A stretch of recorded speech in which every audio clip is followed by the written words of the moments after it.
A man is reborn in the apocalypse. He immediately spends 100 million to buy a stray dog.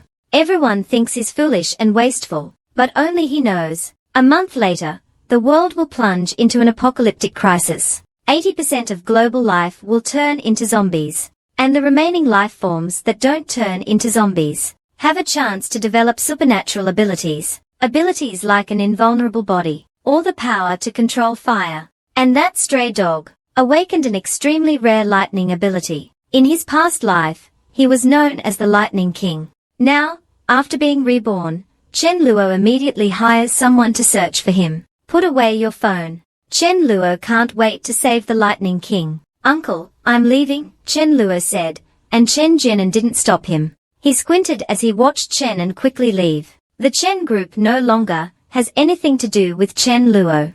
Chen Luo left Chen Jinan's office, glancing back at him. Although in his past life, Chen Jinan and his son were lucky, and didn't die after the apocalypse. This time, they won't have that chance. They will die on the first day. I guarantee it. After leaving the office, Chen Luo followed the information provided by a private detective, and arrived at a dog meat shop. A large iron cage was placed at the entrance, containing 3 stray dogs. One of them was the Lightning King, Chen Luo. Looking at the pitiful state of the Lightning King now, there was no trace of his former glory. From after the apocalypse, the Lightning King, being stared at by Chen Luo, seemed to sense something, and suddenly shrank back, terrified, into the corner of the cage. With some intelligence, he knew what someone staring at him at a dog meat shop intended to do. At that moment, Chen Luo's expression changed. Where's your boss? Call your boss out. You've stolen a dog from me. If I hadn't noticed in time,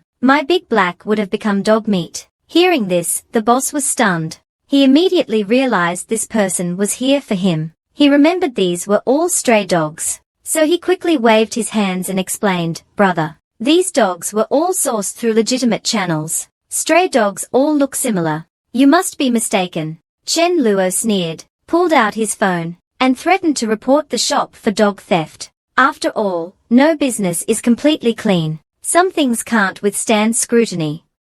Seeing Chen Luo about to call the police, the boss immediately panicked. He rushed forward to grab the phone, but Chen Luo pinned him to the ground with a grappling move. Having trained for over a decade, in the harsh conditions of the apocalypse, he wasn't afraid of a mere brute.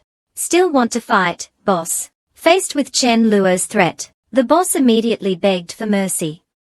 Brother, it's really a misunderstanding. I truly didn't know this was your dog. I'll deal with the person who brought it in. You can take your dog back today. No charge. Is that okay? Hearing this, Chen Luo's expression softened slightly. He snorted coldly, since you're being reasonable, I'll let it slide this time. Although he was willing to spend his fortune for the Lightning King, getting it for free was even better. Little Black, let's go home. The Lightning King was confused. Little Black, who are you calling? But he was intelligent, and could sense that Chen Luo had saved him, so he obediently followed Chen Luo. Chen Luo was pleased. It seemed the dog could understand human speech. Chen Luo opened the car door for the Lightning King, and the Lightning King jumped in without hesitation. Chen Luo drove home, planning to use this time to bond with the Lightning King. An hour later, Chen Luo returned to his luxurious villa. Passing by the security booth at the entrance, he saw a familiar, burly guard. Chen Luo's nose tingled. His name was Sudaju, a man with thick eyebrows and big eyes. He had a very honest and kind face, but he was a bit too honest, to the point of seeming foolish. He was Chen Luo's good brother after the apocalypse. His ability was a physical superpower, granting him invulnerability and immunity to weapons. In his past life, before Chen Luo mastered spatial movement, he and Sudaju were cornered over supplies. Sudaju used his physical ability to shield Chen Luo, and in the end, he was beaten to death while protecting Chen Luo's escape. Although Chen Luo later avenged Sudaju, Sudaju was gone forever. Good brother, this life, I'll make sure you live in luxury. Seeing the guard, Daju, on duty, Chen Luo invited him to hang out after work. But Daju outright refused, saying his mother told him men shouldn't go astray, and that unsolicited kindness was always suspicious. This left Chen Luo speechless. He then remembered that at this point in time, he and Dazhu weren't close yet. But when the apocalypse happened, Dazhu was on duty here, and history would repeat itself. They would become good brothers again. After bringing the Lightning King into the villa, the grand fountain at the entrance made the Lightning King uneasy. Chen Luo didn't care if the Lightning King understood him, saying, "Lightning King, this is your home now. Come on, let's get you a bath first." As he bathed the Lightning King, Chen Luo began to think about his plans for after the apocalypse. Having been reborn, Chen Luo didn't want to live like he did in his past life, surviving until he was the last human on Earth. That bone-chilling loneliness was unbearable. Maybe I should form an organization. After all, I know which powerful ability users will emerge in the future. It would also compensate for my spatial abilities' weakness in direct combat. But forming an organization would require even more supplies. It seems I need to stockpile more staple foods, fruit seeds, generators, medicine, and other essentials. And most importantly, I need to stockpile more water. After the apocalypse, water sources will be contaminated, and no method can purify the virus within. The only way to get safe, clean water is to wait for rain. Thinking of this, he suddenly slapped his forehead. How could I forget? I also need to prepare some stun guns. This startled the Lightning King. Seeing the Lightning King's reaction, Chen Luo patted his head and reassured him, "Don't be scared. The stun guns are for zombies, not you. Zombies are afraid of electricity, although they'll become useless soon after the apocalypse. In the early stages, stun guns are incredibly effective." With that, he immediately took out his phone and started placing orders. After finishing, Chen Luo brought out a plate of sweet and sour ribs, and specially prepared a portion for the Lightning King. The starving Lightning King immediately devoured it. Seeing the Lightning King eat so heartily, Chen Luo also took out a plate of sweet and sour ribs for himself. As Chen Luo ate, he spat out the bones, and the Lightning King imitated him. Chen Luo found it amusing. "Hey, a dog that spits out bones." As he spoke, Chen Luo spat out a bone he had finished eating. Realizing something, his face darkened. "Darn it, I just insulted myself." As they were enjoying their meal, a beautiful woman arrived at the villa entrance. Chen Luo quickly welcomed her in. She was the cooking instructor he hired, for 100,000 a month. After all, when the apocalypse hit, there would be many uncertainties. Chen Luo couldn't just have supplies without cooking skills, or he'd miss out on good food. But things didn't go as planned. Chen Luo's cooking was a disaster, even under Ma Yu's guidance. The dark cuisine Chen Luo attempted was something even a dog wouldn't eat. The Lightning King growled in dissatisfaction. "I've done nothing to wrong you, master. Why are you poisoning me?" Chen Luo could only sigh helplessly. He escorted Ma Yu out of the villa. Watching her leave, Chen Luo began to ponder. Ma Yu's cooking skills are excellent, but unfortunately, I didn't know her in my past life. I'm not sure if she'll turn into a zombie. When the apocalypse arrives, it's up to fate. If she doesn't turn into a zombie, I might consider recruiting her as my personal chef. After seeing Ma Yu off, Chen Luo was about to close the door, when his eyes suddenly lit up. Am I seeing this right? It's the Mi sisters, Mi Lin and Mi Li. In his past life, after the apocalypse, they became legendary figures among ability users. The older sister, Mi Lin, became the top fire ability user, known as the Blood Rose. The younger sister, Mi Li, awakened a light-based ability, becoming the top healing ability user. Although Mi Li's combat ability was weak, as she wasn't a combat class, but a support class, it was said that in the later stages, she could use resurrection spells. Such godlike abilities were irresistible, no matter the cost. I must recruit these sisters, but not now. If I approach them now, I'd just look like a simp. Chen Luo took out his phone and called Wang Enyu, the private detective he had worked with before. He gave him 3 days to gather information on the sisters. Most importantly, what they like to eat. Whatever they like to eat, I'll stockpile it. After all, to win a woman's heart, you must first win her stomach. 3 days later, the detective delivered the information to Chen Luo. Mi Lin loves Sichuan cuisine, and her favorite fruit is grapes.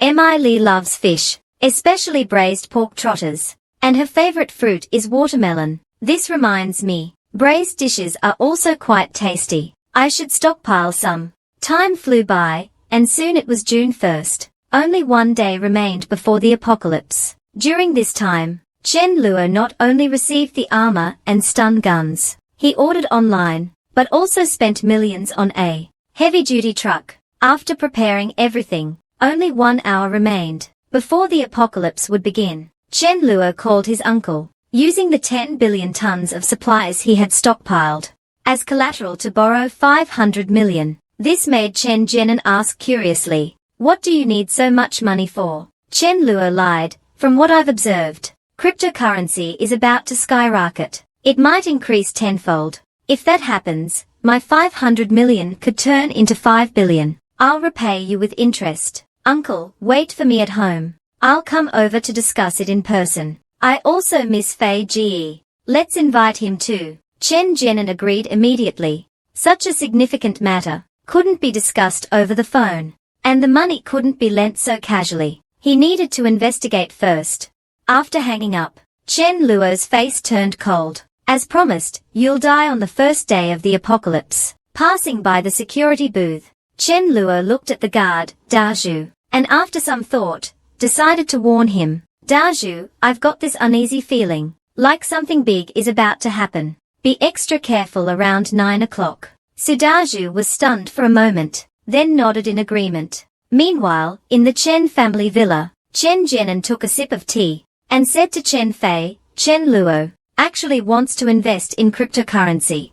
He's really fearless. Although cryptocurrency started at a few cents per coin, and is now worth over 60,000 per coin, I can tell you, it has no real value. It's just a tool to scam people." Chen Jianan shook his head. "It's purely a scheme to fleece the gullible. But this deal is still worth considering. We just need to investigate thoroughly whether Chen Luo's stockpile is really worth 10 billion. That's why I asked him to come over and discuss it in person." As soon as he finished speaking, the doorbell rang. When the door opened, Chen Fei greeted Chen Luo warmly, hugging him so tightly that Chen Luo almost felt suffocated. They then sat down to have breakfast while chatting. Chen Luo rambled on about how profitable investing in cryptocurrency could be. But when the clock struck 9:15, suddenly, a painful scream came from the maid's room. Chen Jianan asked his son to check what was happening. Meanwhile, Chen Luo's eyes gleamed with anticipation.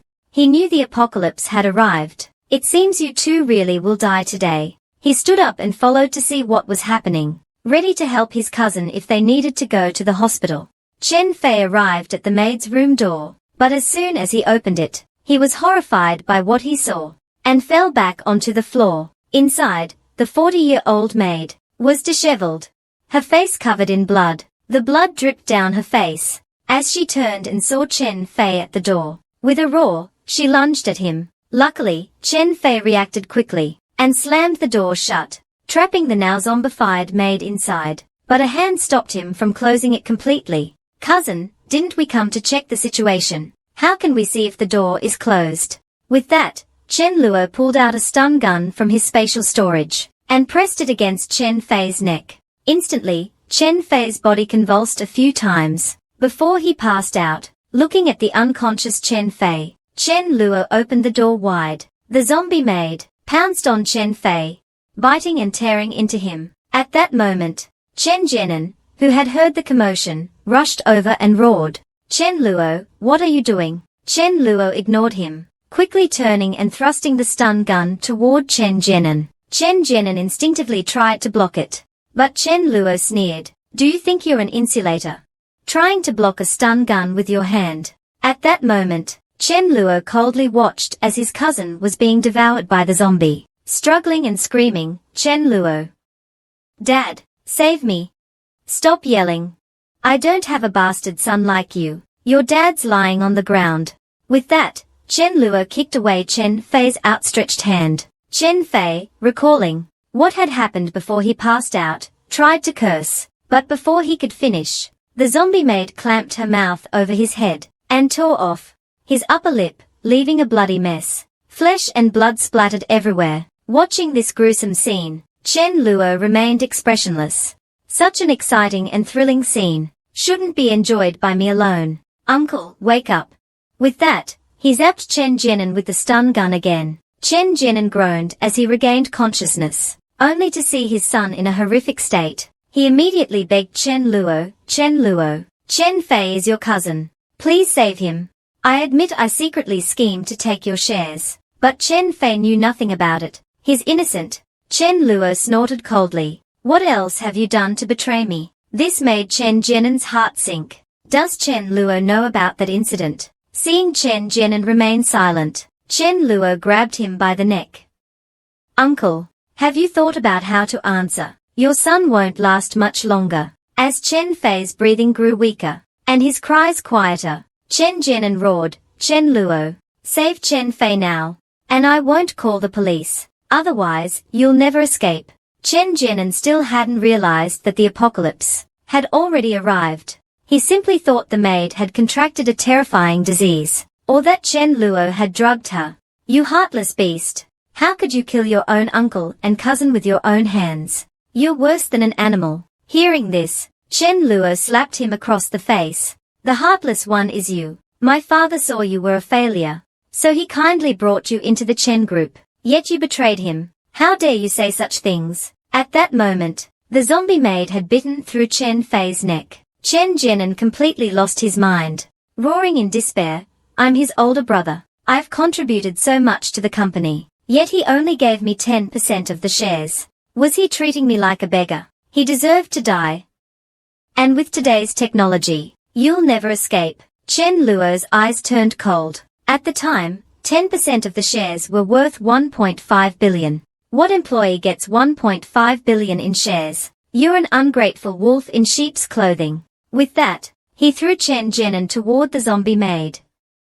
Dad, you really brought a wolf into the house back then, but this is all I can do for you now. After the zombies devoured the father and son, Chen Luo turned the stun gun to its highest voltage, and zapped the zombie. As the electric current crackled, the zombie maid let out a few screams. Before collapsing, motionless, Chen Luo then pulled out a knife from his spatial storage, and stabbed it into the zombie's head, extracting a small crystal from its forehead. After the apocalypse began, both ability users and zombies would develop a crystal in their foreheads. The size and color of the crystal depended on the type and strength of their abilities. For example, fire-based ability users or zombies would have red crystals.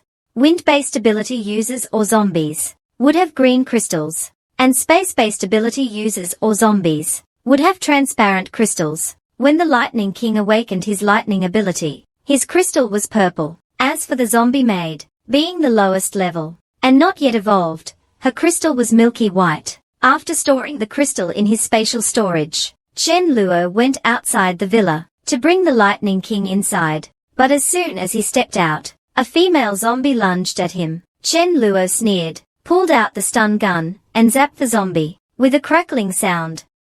The zombie girl collapsed to the ground. Chen Luo couldn't help but marvel. This stun gun is amazing. Since I've helped you find peace, it's only fair I take a little reward. With that, he extracted the crystal from the zombie girl's forehead. Witnessing all this, the Lightning King was terrified. Master, why are you so ruthless? Seeing the dog's pitiful expression, Chen Luo smiled. Lightning King, I think it's almost time for us to awaken our abilities. It's not safe to awaken outside, so let's go inside and wait. We'll hit the road after awakening. He let the Lightning King out of the car, and brought him into the villa. Seeing so many corpses for the first time, the Lightning King was also frightened, shivering as he clung to Chen Luo. Chen Luo picked up an apple, and began peeling it calmly. Just as he was about to take a bite, a yellow electric arc flashed across the Lightning King's black fur. Chen Luo, who was sitting close by, was zapped by the electricity. His body convulsed, and the apple fell from his hand. Before he could take a bite, he was both shocked and delighted. The Lightning King has awakened his ability, but the first thing this dog does after awakening is shock me. He quickly moved away to avoid being zapped again. Then he watched the Lightning King from a distance. Electric arcs began to flicker across the Lightning King's body, and his dog face showed signs of pain. After enduring the pain for over 10 seconds, the Lightning King returned to normal, collapsing weakly to the ground. Chen Luo looked at the Lightning King with envy. The strength of an ability user depends on two main factors. First, the earlier the awakening, the stronger the ability. Second, the faster the ability grows, the more powerful it becomes. The Lightning King is undoubtedly the pinnacle of lightning-based abilities. His intelligence must have also developed significantly. Chen Luo couldn't help but mutter, "Humans really can't compare to dogs." At that moment, Chen Luo also felt a sharp pain in his head, as if something was growing inside his brain. A smile unconsciously spread across his face. "It seems I'm not too bad either." Feeling the spatial ability within him, Chen Luo extended his hand and guided the spatial energy into his palm. In the next moment, he opened his eyes wide, swung his hand toward the distance, and released the spatial energy toward the opposite wall. Instantly, a crack over 10 centimeters long appeared on the wall. The Lightning King's eyes widened in shock, but Chen Luo sighed. "That single spatial attack consumed a quarter of my energy, yet its power isn't even enough to instantly kill the weakest zombie. It seems I need to absorb crystals and level up as quickly as possible." With that, Chen Luo immediately took out the 2 crystals he had just obtained, clenched them tightly in his hand, and began absorbing their energy. After all, in the apocalypse, ability users were ranked from level 1 to 10, with King level being above level 10. In his past life, both the Lightning King and Lin Yanji had reached King level. Chen Luo himself had also been a King level ability user, but after absorbing the Lightning King's crystal, he had ascended to an even higher level. What that level was, he didn't know, because he had chosen to end his life due to unbearable loneliness. 5 minutes later, Chen Luo had fully absorbed the energy from the 2 crystals. He could feel the size of the crystal in his mind growing. With about 20 more crystals, I can advance to level 2. After absorbing the crystals, Chen Luo stretched his body and began teaching the Lightning King how to control his ability. Sure enough, after hearing Chen Luo's instructions, the Lightning King tried it out and shot a bolt of lightning from his mouth, shattering the opposite wall. Chen Luo was thrilled. He patted the dog's head and praised, "What a good dog. You learn so quickly. Let's go. We need to collect the supplies from the cold storage." As they reached the exit, Chen Luo noticed a 200 square meter premium supermarket nearby. He stopped in his tracks. "Lightning King, look at this supermarket. It's huge, so the supplies inside must be plentiful. Let's take everything. We can't let those zombies wandering inside get their hands on it." The Lightning King barked in agreement. Chen Luo then put on his armor, grabbed 2 baseball bats, and confidently walked toward the supermarket entrance. He reminded the Lightning King, "Attack if you can, but be careful. Don't engage them head-on. Use your agility to outmaneuver them." Although he didn't need the Lightning King's help, Chen Luo wanted to train him. The Lightning King nodded like a human. Chen Luo then swung his baseball bat, taking out 2 zombies in front of him. The 2 zombies behind them were greeted by the Lightning King's bark and a bolt of lightning. However, the lightning missed its mark, leaving the Lightning King confused. Chen Luo chuckled, "It's okay. Just lure them away for now." The Lightning King immediately ran around, distracting the zombies. The zombies were slow, much slower than normal humans, let alone the Lightning King, who was incredibly fast. The Lightning King could easily outrun the zombies, but he deliberately kept their attention, allowing Chen Luo to deal with them. Chen Luo took the opportunity to head straight into the supermarket.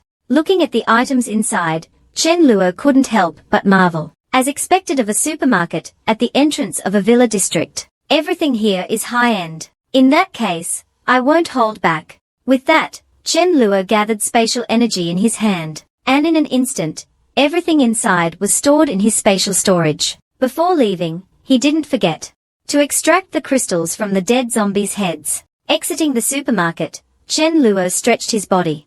Having a large spatial ability makes $0 shopping so satisfying. As for the 2 zombies the Lightning King had been distracting, one had already been electrocuted, while the other was still chasing the Lightning King. This left the Lightning King feeling frustrated. Why can my master easily deal with zombies, but I can't? Seeing this, Chen Luo quickly zapped the remaining zombie with his stun gun, then smiled and patted the Lightning King's head. Don't be upset. You're doing great. With a little more time, you'll be the brightest dog around. Hearing this, the Lightning King's eyes sparkled with excitement. He was thrilled. After leaving the villa district, Chen Luo avoided the main roads and took a quieter route to the cold storage facility. As he passed a red light, a speeding yellow car pulled up beside him. A young man leaned out of the window and asked anxiously, "Hey, do you know what's going on?" "I can't get through to the police." Chen Luo stared straight ahead and calmly replied, "Clearly, the apocalypse has begun." The young man broke into a cold sweat, then asked desperately, "Can I join you? It'd be good to have someone to rely on." Chen Luo coldly declined, stepped on the gas, and left the young man behind. Although Chen Luo planned to recruit some followers, he wasn't going to take just anyone. He only wanted elites. Ordinary survivors might be useful at this stage if they obeyed orders, but in a few years, they'd only be good for running errands. Although he had plenty of resources now, they weren't infinite. He had to be cautious. After all, in the apocalypse, human nature was unpredictable. As he turned onto a narrow road, he drove a few dozen meters before frowning. The road ahead was blocked by an out-of-control truck, with about 20 zombies nearby, and this was the only road leading to the cold storage facility. Taking a detour would waste too much time. "It looks like I'll have to deal with them." As soon as he got out of the car, 2 nearby zombies lunged at him. Chen Luo smirked, pulled out 2 stun guns, and with a crackling sound, the 2 zombies dropped dead, but he was soon surrounded by more zombies. He remained calm, even as 3 zombies attacked him simultaneously. Since the stun guns could only target 1 zombie at a time, after dealing with the 2 sneaking up on him, a zombie bit into his armor. But thanks to the armor's protection, it couldn't harm him at all. Chen Luo swung his stun gun, sending the zombie flying. "This armor is made of alloy. Do you really think low-level zombies can break through it?" Chen Luo chuckled. "In the apocalypse, no one's going to fix your teeth. Be careful, or you'll lose them all, and have to rely on licking." With that, he charged into the zombie horde with his stun gun. But as soon as he entered the group, he realized his stun gun had run out of power. This was awkward. At the critical moment, Chen Luo pulled out another stun gun from his spatial storage, and easily killed all the zombies. He then extracted the crystals from their bodies, and called the Lightning King to follow him. The Lightning King was confused. "Weren't we going to the cold storage? Where are we going now?" A moment later, Chen Luo found the heavy truck he had parked earlier, and excitedly looked at the Lightning King. "This heavy truck is even more powerful than armor and stun guns combined. I prepared it here just for today. Get in, buddy. I'll show you what it's like to drive a heavy truck." The feeling of driving a heavy truck was completely different from driving a car. The sturdy steering wheel and towering body gave a sense of security. Chen Luo, though a bit rusty, drove the truck to the cold storage facility. The electronic gate at the entrance was tightly shut, but Chen Luo didn't care. He stepped on the gas and rammed the gate open. Chen Luo thoroughly enjoyed the feeling of destruction. Meanwhile, the Lightning King in the passenger seat was so scared his eyes were wide as saucers. The roar of the truck and the sound of the gate being destroyed instantly attracted the attention of many zombies, who began moving toward Chen Luo. Chen Luo smirked and accelerated, crashing into them. Dealing with over 100 zombies with stun guns would be slow and drain the batteries. With a series of loud thuds, Chen Luo ran over the zombies with the heavy truck. Some zombies were knocked down but not completely dead, so Chen Luo backed up and ran over them again. The Lightning King, witnessing this brutal scene, was trembling in fear. Meanwhile, on the roof of the cold storage facility, 3 survivors were cautiously observing Chen Luo. They were employees of the cold storage facility, 2 men and 1 woman. Zhong Meng excitedly said, "Let's ask him to take us with him." Ji Yudao sneered, "He has no reason to help us. Why would he risk his life for strangers? Is he our dad or something? This guy's a tough one." Otherwise, he wouldn't have done what he just did. I bet he knows we have supplies here, and came to take them. Once he's done, he'll leave. Without a second thought, relying on others is useless. We should just take the truck, and secure it for ourselves. At that moment, Zhong Meng noticed Chen Luo's armor. Ji Yudao and Tong Yuanhang immediately looked over, and were equally shocked. If we can get his equipment, we'll be safe. What do you two think? Let's rob him. This guy came to steal our supplies. We can't let him get away with it. Zhong Meng hesitated but eventually agreed. Ji Yudao grinned. Zhong Meng, you use your charm to distract him. Yuanhang and I will take him down. The three of them descended from the roof and headed straight for Chen Luo. At that moment, Chen Luo was extracting crystals from the zombies. Zhong Meng suddenly appeared in front of him. Hello, thank you for saving us. Chen Luo narrowed his eyes at her. Next, you'll probably ask me to take you with me. And if I refuse, you'll attack me. Chen Luo didn't act immediately. Instead, he asked, are there only a few of you here?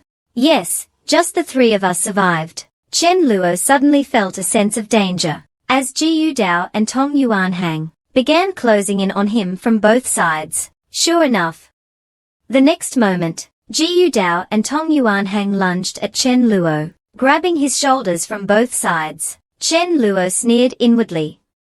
Damn, I haven't even made a move yet, and you're already attacking me. You just thanked me for saving you, and now you're turning on me. With Chen Luo's shoulders pinned, Ji Yudao couldn't help but gloat. Hey, buddy, don't resist. We won't hurt you.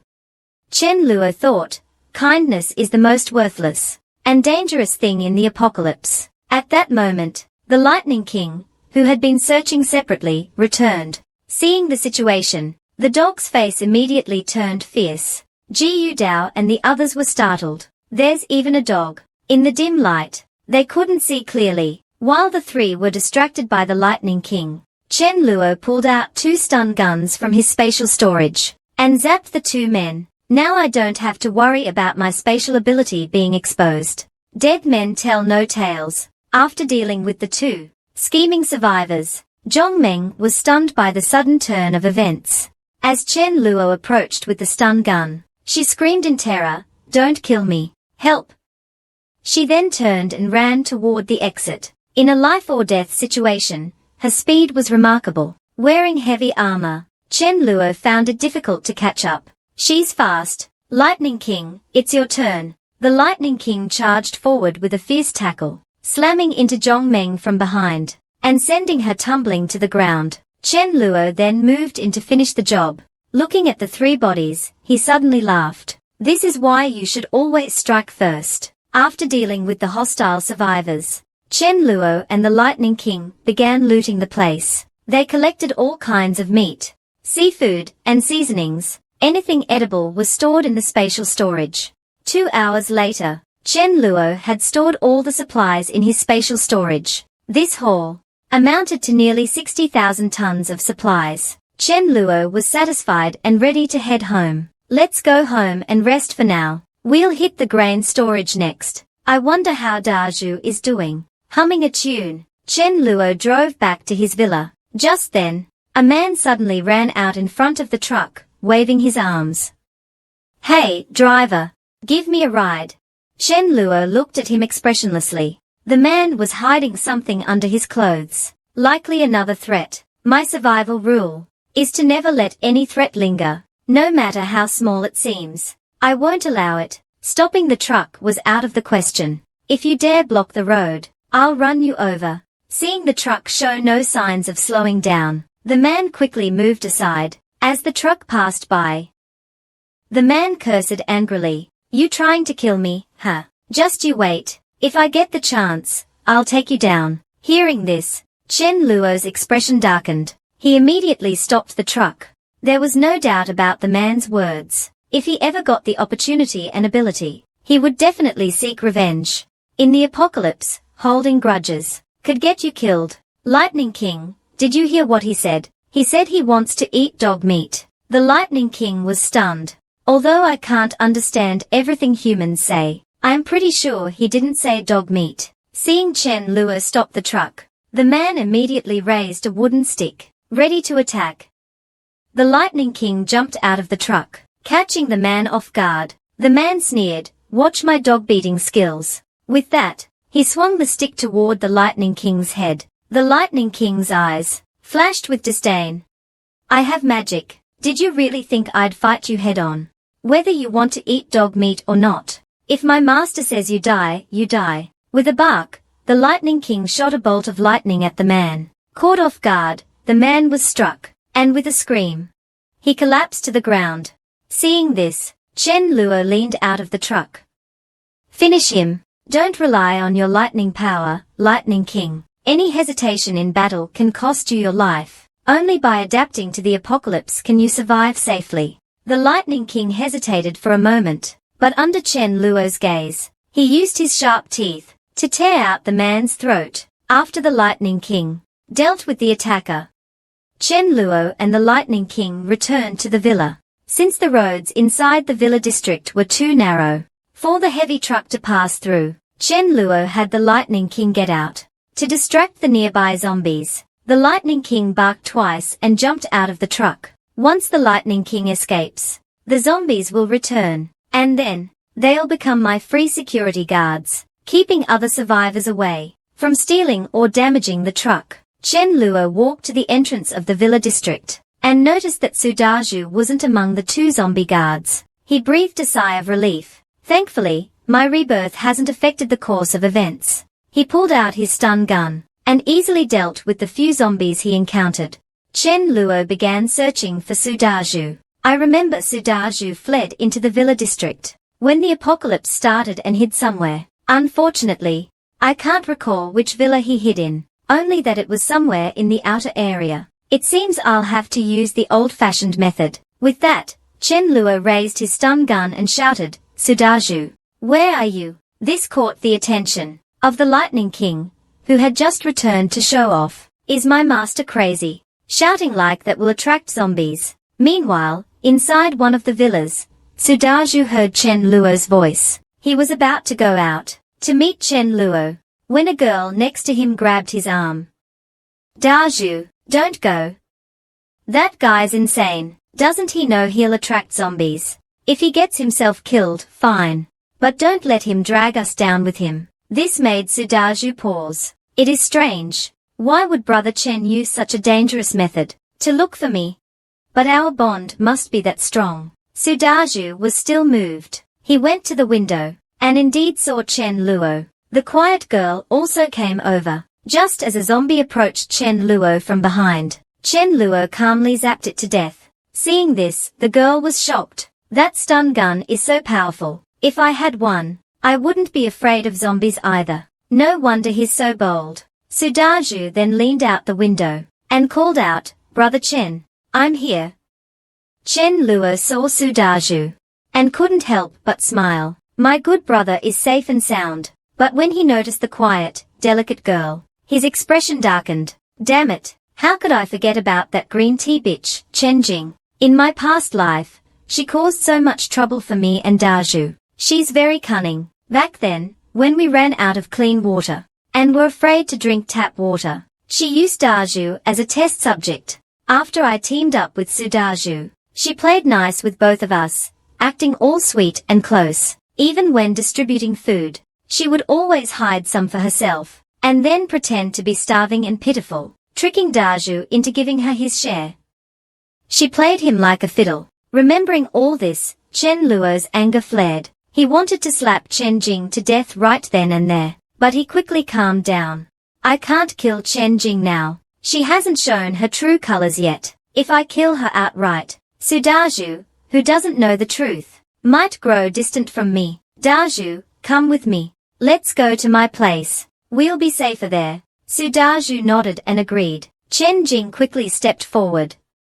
"Brother Chen, my name is Chen Jing. We share the same surname. Maybe we are even distant relatives." But Chen Luo ignored her completely, grabbing Sudaju and heading toward his villa. Chen Jing clenched her teeth, suppressing her frustration, and followed with a forced smile. "I need to strengthen my relationship with Chen Luo. With two men protecting me, I'll have the best chance of surviving until the government rescues us. Chen Luo, indifferent to her thoughts, continued walking. The first thought was to kill this scheming woman, because in the past life, Chen Jing, the scheming woman, almost caused his death. Now, after being reborn, Chen Luo recalls all of this. He wishes he could slap Chen Jing to death right now, but he quickly calms down. Now is not the best time to kill her, because Chen Jing hasn't yet revealed her true scheming nature. Killing her outright without reason would create a rift between his good friend Diazu and himself, eventually leading them to drift apart. But he won't let this scheming woman off so easily. Looking at the two hungry people, Chen Luo walks toward the fridge, leaving only 3 slices of bread. He stores the rest in his dimensional space. Then, Chen Luo smirks mischievously, staring intently at Fa Wang. He slaps a slice of bread right on Fa Wang's butt. This leaves Fa Wang utterly bewildered. Then, Chen Luo takes 2 plates and walks over to them. This is all we have at home. You'll have to make do. Su Diazu hesitates. Brother Chen, you should keep it for yourself. It's fine. When we get a chance, we'll go to the supermarket to get some food. After saying this, Chen Luo looks at Chen Jing. You're a woman with a smaller appetite. Giving you 1 slice isn't too much, right? Given her scheming nature, she wouldn't openly complain, but she's dissatisfied inside. Yet she feels Chen Luo is right. After all, Su Diazu needs to eat first, to have the strength to find food for her. Thinking this, Chen Jing hesitates no longer. She stuffs the entire slice of bread into her mouth. As soon as it enters her mouth, her expression changes slightly. This bread tastes a bit off. Beside her, Fa Wang looks at Chen Jing in horror. You dare eat bread that touched my butt? I think I left a mess in the cold storage. Seeing this, Chen Luo smiles faintly, but inside, he's thrilled. The taste of Fa Wang's butt. It's an honor for you to experience it, but we still need to deal with Chen Jing quickly. Otherwise, many things will become inconvenient. Thinking this, Chen Luo says solemnly, there are zombies everywhere now, and food is scarce. We need to figure out a way to get more supplies from the supermarket nearby. Su Diazu pats his chest and says, Brother Chen, don't worry. With the electric baton, as long as I'm alive, the zombies won't harm you. Chen Luo shakes his head, rejecting the idea. The baton can only kill 4 zombies when fully charged, and there are more than that at the supermarket. I have a better plan. With that, Chen Luo points at Chen Jing. You're petite, so you must be fast. You'll lure the zombies away, while Diazu and I grab the supplies. Then we'll meet back at home. Chen Jing is stunned. Me? Lure the zombies? Isn't that just asking for death? Facing her pitiful expression, Chen Luo says coldly, then I'll lure the zombies, and you and Diazu can get the supplies. How about that? Hearing this, Chen Jing says tearfully, Brother Chen, it's not that I don't want to.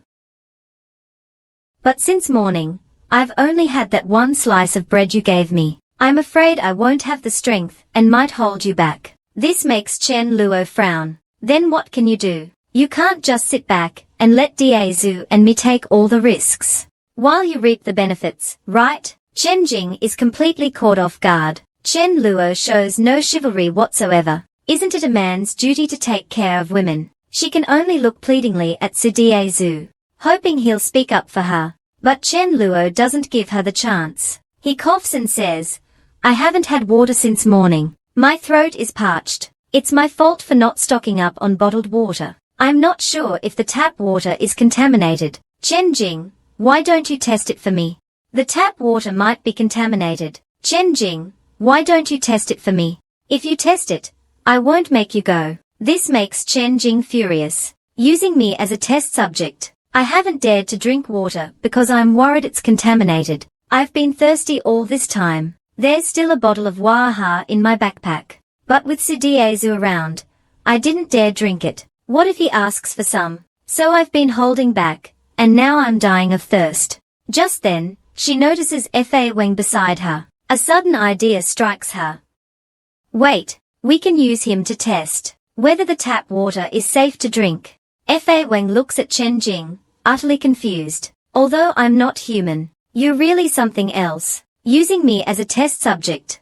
I feel like biting you. This enrages Fa Wang, and he lunges at Chen Jing, but she blocks him with her backpack. However, Fa Wang tears a hole in her backpack. Instantly, food and water spill out onto the floor. Seeing the snacks in her backpack, Chen Luo realizes, no wonder she's been so protective of this bag. She's been hiding snacks. She probably planned to enjoy them after getting rid of us. I won't tolerate such selfish behavior. Thinking this, Chen Luo inserts a straw into the Waha bottle and hands a piece of bread to Diazu. Still hungry? Eat up, and then we'll go get supplies. This time, Su Diazu doesn't hesitate to accept. Without a word, he glares at Chen Jing. I risked my life multiple times this morning to save her, yet she lied about having food. She clearly didn't want to share with me. I won't be polite with someone like her. Realizing what's happening, Chen Jing screams and lunges forward. Don't eat that. It's mine. Give it back. Seeing this, Chen Luo sticks out his leg and trips her. Chen Jing falls to the ground, sobbing.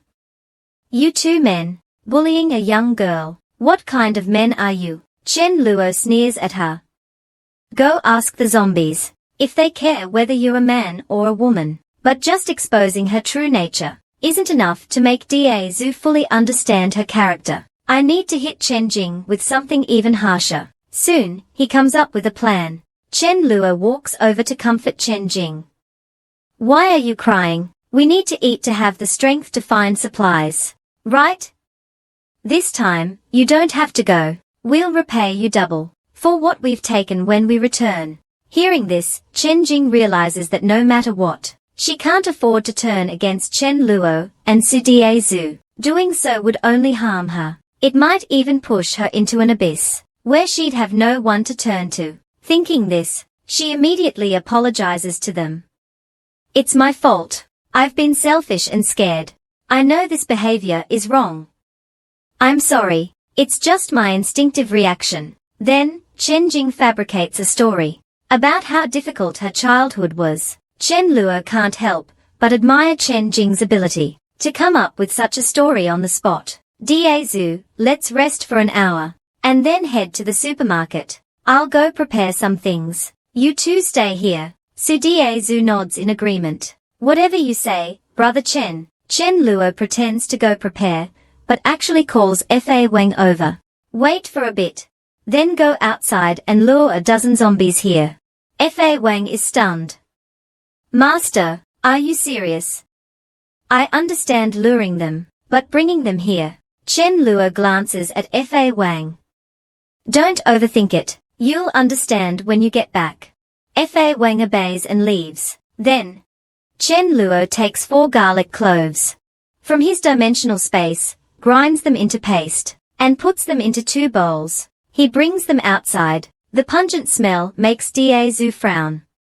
Brother Chen, what's with all the garlic paste? Hearing this, Chen Luo smiles and explains, you don't know this, but when I came back from outside earlier, I happened to see someone with a string of garlic tied to them, and the zombies were so scared they kept backing away. This makes Chen Jing's eyes light up. In movies, garlic really works against zombies. Seeing this, Chen Luo feels pleased. Good.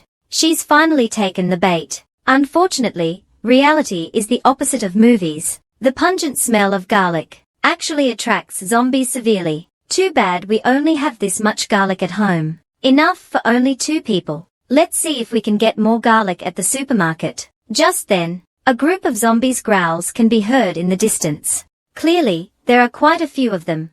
Not just 1 or 2. The loud commotion makes Chen Jing turn pale, while Chen Luo's expression darkens. Chen Jing, oh Chen Jing, facing the incoming horde of zombies. Will you choose to face them with us, or fight for the life-saving garlic juice? In a desperate attempt to survive, Chen Jing grabs the garlic juice and pours it over herself. This leaves Su Diazu, who was about to offer her his share, stunned. Although he dislikes Chen Jing, he wouldn't let her die. But he never expected her to be so selfish. Seeing this, Chen Luo smiles.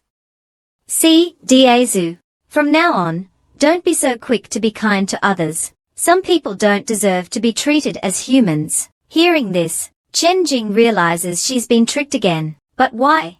Chen Luo also poured garlic on himself. Chen Luo sneers. I didn't trick you. You're the one who poured garlic on yourself. Let me tell you the truth. Zombies are extremely sensitive to the smell of garlic. You're doomed. This makes Chen Jing break down. Why are you doing this to me? I just want to live. Is that wrong? No, but it's wrong to bully someone kind-hearted, over and over again, especially when that person is my brother. To use your words, we all want to live.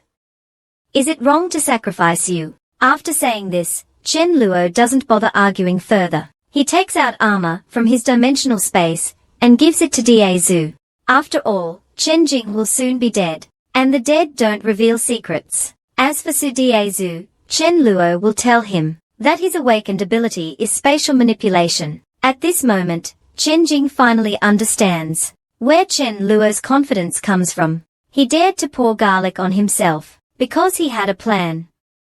Daezu, find a room to hide in. Right now, you'll only hold me back. Su Daezu agrees. With this armor, the zombies can't harm Chen Luo. He really would only be a burden. Chen Jing also tries to find a room to hide in. She pleads with Chen Luo, Brother Chen, spare me this once. After this, you can do whatever you want with me. Chen Luo coldly replies, I want you to die. Once you're dead, I'll let you go. Chen, what did I ever do to you? Why have you been targeting me since we met? This time, Chen Jing completely breaks down. Soon, she is torn apart by the incoming horde of zombies. 10 minutes later, looking at the mess and bloodstains everywhere, Chen Luo feels a mix of emotions. What a disaster. The home I've lived in for over a decade has been completely ruined today. At this moment, Su Daezu comes out of the room, looking at Chen Jing's corpse with mixed feelings. Chen Luo doesn't say much, but calls Su Daezu to help move all the zombie corpses out of the villa. Looking at the bloodstains everywhere, Chen Luo really doesn't feel like cleaning up. If only I had a little maid right now. This makes him think of the cook he hired, Ma Yu, who was quite good, pretty and efficient at her work. But Chen Luo doesn't know if she's still alive. Thinking this, he turns his gaze to Fa Wang. Chen Luo grabs some rags and a bucket, teaching Fa Wang how to pour water and wring out the rags. Fa Wang, this important task is yours. You can eat only after you're done. Without waiting for Fa Wang's response, he tosses the rags to Fa Wang. This leaves Fa Wang stunned. Master, are you serious? Just then, Su Daezu pokes his head out and asks, Brother Chen, should we go to the supermarket to get some supplies? Chen Luo waves his hand dismissively. That small supermarket doesn't have much. No rush. I've got something better. Let's go upstairs and have a drink. As Chen Luo takes out a large table of food from his spatial storage, Su Daezu is left in shock. This is unbelievable. You just pulled this out of thin air. Brother Chen, how did you do this? Chen Luo chuckles and explains, Daezu, have you noticed any changes in your body? After my head hurt this morning, I felt a lot stronger. These changes actually started before the apocalypse. If your change is strength-based, mine is space-based. I suddenly discovered I could control a bit of spatial power. Plus, I had a feeling something disastrous was coming, so I stored some supplies. Hearing Chen Luo's explanation, Su Daezu nods, half understanding. Then, Chen Luo pours a glass of beer for Daezu. I also had a feeling we'd become brothers. Let's not overthink it. No matter how big the world is, food comes first. Looking at the table full of food, Su Daezu gulps hard. There's too much food. We can't finish it all. Brother Chen, let's save some. 2 or 3 dishes are enough. Chen Luo waves it off. Don't worry. If we can't finish, Fa Wang can have the leftovers. He hasn't eaten yet either. Fa Wang, who's still mopping the floor, doesn't mind. Leftovers are fine. When I was a stray, I was lucky to have scraps. Thanks, master. But is mopping really a dog's job? After eating and drinking their fill, Chen Luo takes out a zombie crystal from his spatial storage and hands it to Daezu. Full. Try absorbing the energy from this crystal. It can quickly enhance your strength. Su Diezu asks curiously, where did this come from? Chen Luo smiles and explains. It's from the zombies' heads. Su Diezu grimaces. That's a bit gross. Let's go back to the room and absorb the crystals together. Remember, if it feels unbearable, stop immediately. And from now on, don't call me Brother Chen, just call me brother. Su Diezu grins foolishly. Okay, brother. That night, Chen Luo lies in bed, holding a crystal and starting to absorb its energy. Strange. Based on my past life's experience, I thought absorbing 8 crystals would be enough. Why haven't I leveled up after absorbing 20? When he absorbs the 21st crystal, his head suddenly throbs with pain. Then, he realizes he's leveled up. I remember in my past life, it took me 14 days to level up. Now, I've reached level 2 on the first day of the apocalypse, and I feel like I can keep absorbing. I wonder what my absorption limit is this time. After the apocalypse began, Chen Luo awakened the world's only spatial ability, and even reached level 2. In his past life, it took him 14 days to reach this level, feeling the power within his body. Chen Luo tries to summon a void sword, although it dissipates in less than 5 seconds. Chen Luo is satisfied. In his past life, he only mastered the void sword at level 7, and void walk at level 9. If this progress continues, he might master void walk by level 4, and even develop the dimensional blade, a skill he only achieved at king level in his past life. This was his ultimate weapon for assassination and ambushes. Thinking this, Chen Luo soon falls asleep. The next morning, Chen Luo asks Su Diezu and Fa Wang about their crystal absorption progress. Su Diezu excitedly replies, brother, your method really works. I feel like my strength has increased a lot. I've absorbed 7 crystals. 7 is already pretty good. Meanwhile, Fa Wang barks 9 times in a row, indicating he's absorbed 9 crystals. Chen Luo chuckles. Thankfully it's not 99, or you'd have to bark 99 times. Su Diezu looks at Fa Wang in amazement. This dog is really something. He's even better than me. Don't underestimate Fa Wang. He's highly talented. With that, Chen Luo takes out an electric baton and armor from his spatial storage. Try this armor. After breakfast, come with me to the grain depot. Soon, the two of them and Fa Wang arrive at the parked truck. Seeing the truck unharmed, Chen Luo smiles. Free security works wonders. Brother, there are so many zombies. Should we take them out? Chen Luo stops him. These are free labor. Let Fa Wang lure them away. Fa Wang skillfully distracts the zombies, easily leading them all away. This leaves Su Diezu a bit frustrated. Why do I feel like this dog is more useful than me? Chen Luo laughs and comforts him. Don't compare yourself to a dog. He can do things I can't either. Everyone has their strengths. Brother, what's that? He dares to eat poop. Would you dare? Hearing this, Fa Wang barks in protest, as if saying, Master, that's slander. I don't eat poop. After Fa Wang gets in the truck, Chen Luo drives toward the grain depot. But strangely, the grain depot is eerily quiet.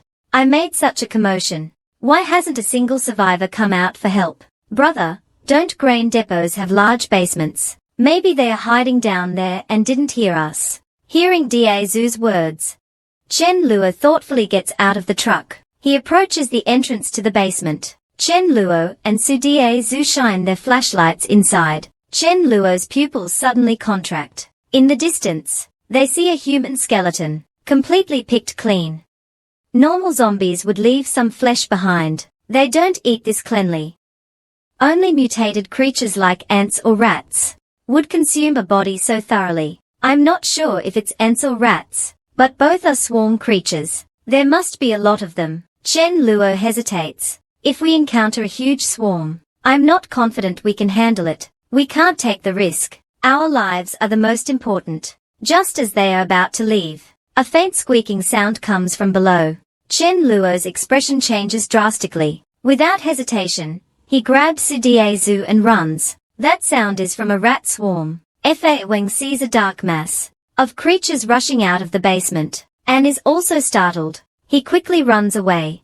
Among the swarm, the mutated Rat King glances at Fa Wang, hesitates for a moment, and then directs the swarm to chase after Chen Luo. Human flesh tastes better, after all. As Chen Luo runs out of the grain depot's gate, the Rat King leaps forward, slamming into Chen Luo's back. With a loud thud, Chen Luo feels a sharp pain in his back, and loses control, falling forward. Chen Luo ignores the pain and quickly gets up, but the 2-second delay is enough for the rat swarm to catch up. They turn around and see a horrifying sight, hundreds of black rats surging toward them. These rats are twice the size of normal ones. Without a second thought, Chen Luo pulls out the electric baton, and quickly deals with the rats pouncing on him. He and Da Zhu stand back to back, to prevent being ambushed by the swarm. Fortunately, the baton is enough to kill the rats, but the Rat King, who hasn't attacked yet, makes Chen Luo uneasy. It's a mutant. In the apocalypse, all creatures, whether survivors, zombies, or mutated beings, grow in strength slowly, but there are always a few mutants, who explode in power, by burning through their life potential. The more they grow, the shorter their lifespan.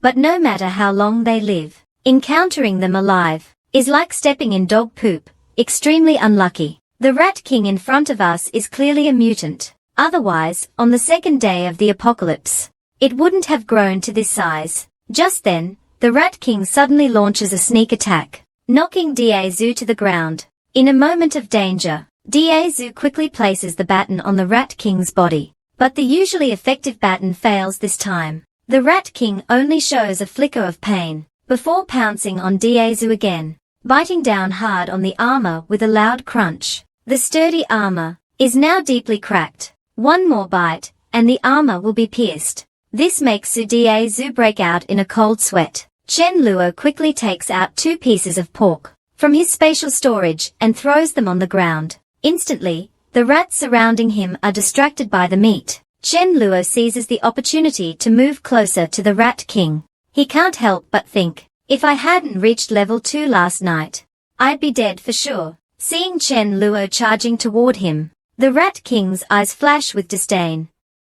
Let's see if you can electrocute me, before I bite you to death. Unbeknownst to the Rat King, Chen Luo is holding the baton in his left hand, while secretly forming a void sword in his right. Just as the Rat King is about to bite Da Zhu to death, its fur stands on end. Sensing a deadly threat, it turns its head in shock to look at Chen Luo, and tries to flee, but the distance between them is too close, and it's already too late to escape. Chen Luo slashes the void sword across the Rat King's neck, then retrieves a crystal from its forehead. Da Zhu, those 2 front teeth look useful. They'd make good weapons in the future. I'm not strong enough. Can you try prying them out? Da Zhu struggles, but eventually manages to extract the 2 front teeth. Good.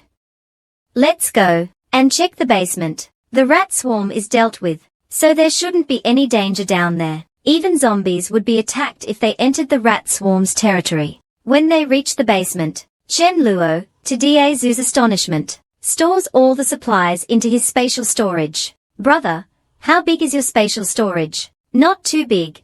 About the size of this grain depot. With that, Chen Luo turns to Da Zhu and says seriously, Da Zhu, you must never tell anyone about the supplies I've stored. Remember, no matter who it is, keep it a secret. In the apocalypse, people's hearts are hard to predict. So Da Zhu nods solemnly. Don't worry, brother. I understand. I'd rather die than tell anyone. After returning to the villa, Chen Luo realizes his strength is still insufficient. Today's trip to the grain depot nearly ended in disaster because of the mutated Rat King. He decides to stay home and reach level 3. Based on my current crystal absorption rate, it'll take at least 3 more days to reach level 3. Da Zhu, if you're bored, you can play some single-player games upstairs. After saying this, Chen Luo invites Da Zhu to eat first. After a hearty meal, Chen Luo smiles at Fa Wang, indicating that the task of washing dishes now falls to him. This leaves Fa Wang utterly speechless. First, mopping and cleaning, and now washing dishes. Master, can you be any more human? You're worse than a dog. Chen Luo looks at Fa Wang, who's washing the dishes, and says, Fa Wang, I remember you reached level 2 yesterday, right? Hearing this, Fa Wang barks excitedly, confirming it. Master, am I impressive? But Chen Luo's next words leave the dog utterly dejected. As the saying goes, a good dog doesn't grow without training. Go practice on some zombies. See if you can figure out some new lightning-based skills. Dejected, Fa Wang slowly heads toward the door. Just then, Chen Luo suddenly calls him back. Fa Wang turns around, hopeful. Is he changing his mind, or is he worried about my safety and wants to give me some advice? Instead, Chen Luo hands him 2 bags of trash, asking him to throw them out on the way. Fine, I was overthinking it. Master, do you even treat me like a dog? Watching Fa Wang leave, Chen Luo sighs. So unreliable. When will you learn to clean up and take out the trash on your own? Then you'll be a mature dog. It seems I urgently need a Mayu to take care of daily chores. Once I reach level 3, I'll go find her immediately. With that, Chen Luo eagerly returns to his room to start absorbing zombie crystals. As a sharp pain shoots through his head, Chen Luo successfully advances to level 3. In my past life, it took me a month and a half to reach this level. Now, it's only been 3 days. Feeling the surge of energy within him, compared to level 2, his energy reserves are much larger. More importantly, the Void Sword, which previously lasted only 5 seconds, can now last up to 20 seconds. Now I finally have the confidence to go out and explore. While searching for Mayu, I can also restock at that 5-star hotel. The next day, Chen Luo sets out with Su Zhu and Fa Wang. Soon, they clear out the zombies near the hotel. They also collect the crystals from the zombies' heads. Just then,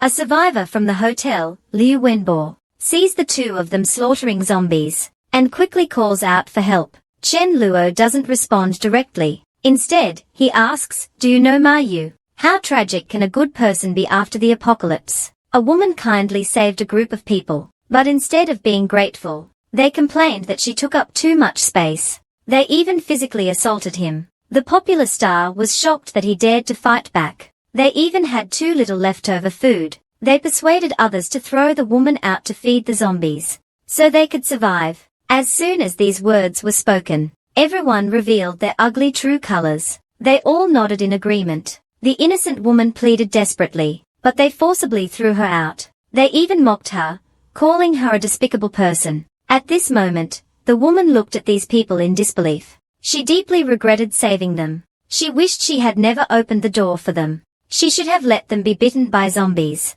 Wouldn't it have been better to hide alone in the cold storage? This is so infuriating. Who can kill these people? I'm willing to pay any price. But unfortunately, there's no chance now.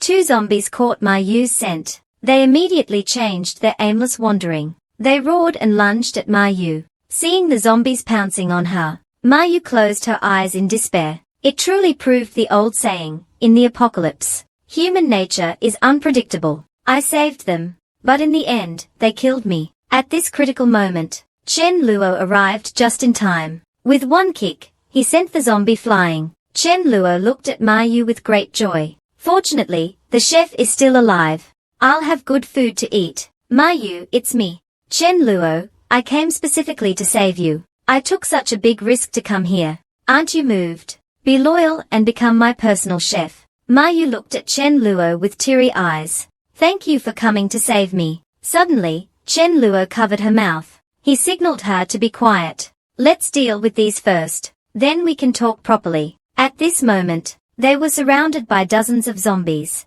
Chen Luo and Zhu, armed with electric batons, cleared out the nearby zombies. Seeing this, the people in the cold storage were overjoyed. They thought someone had come to rescue them.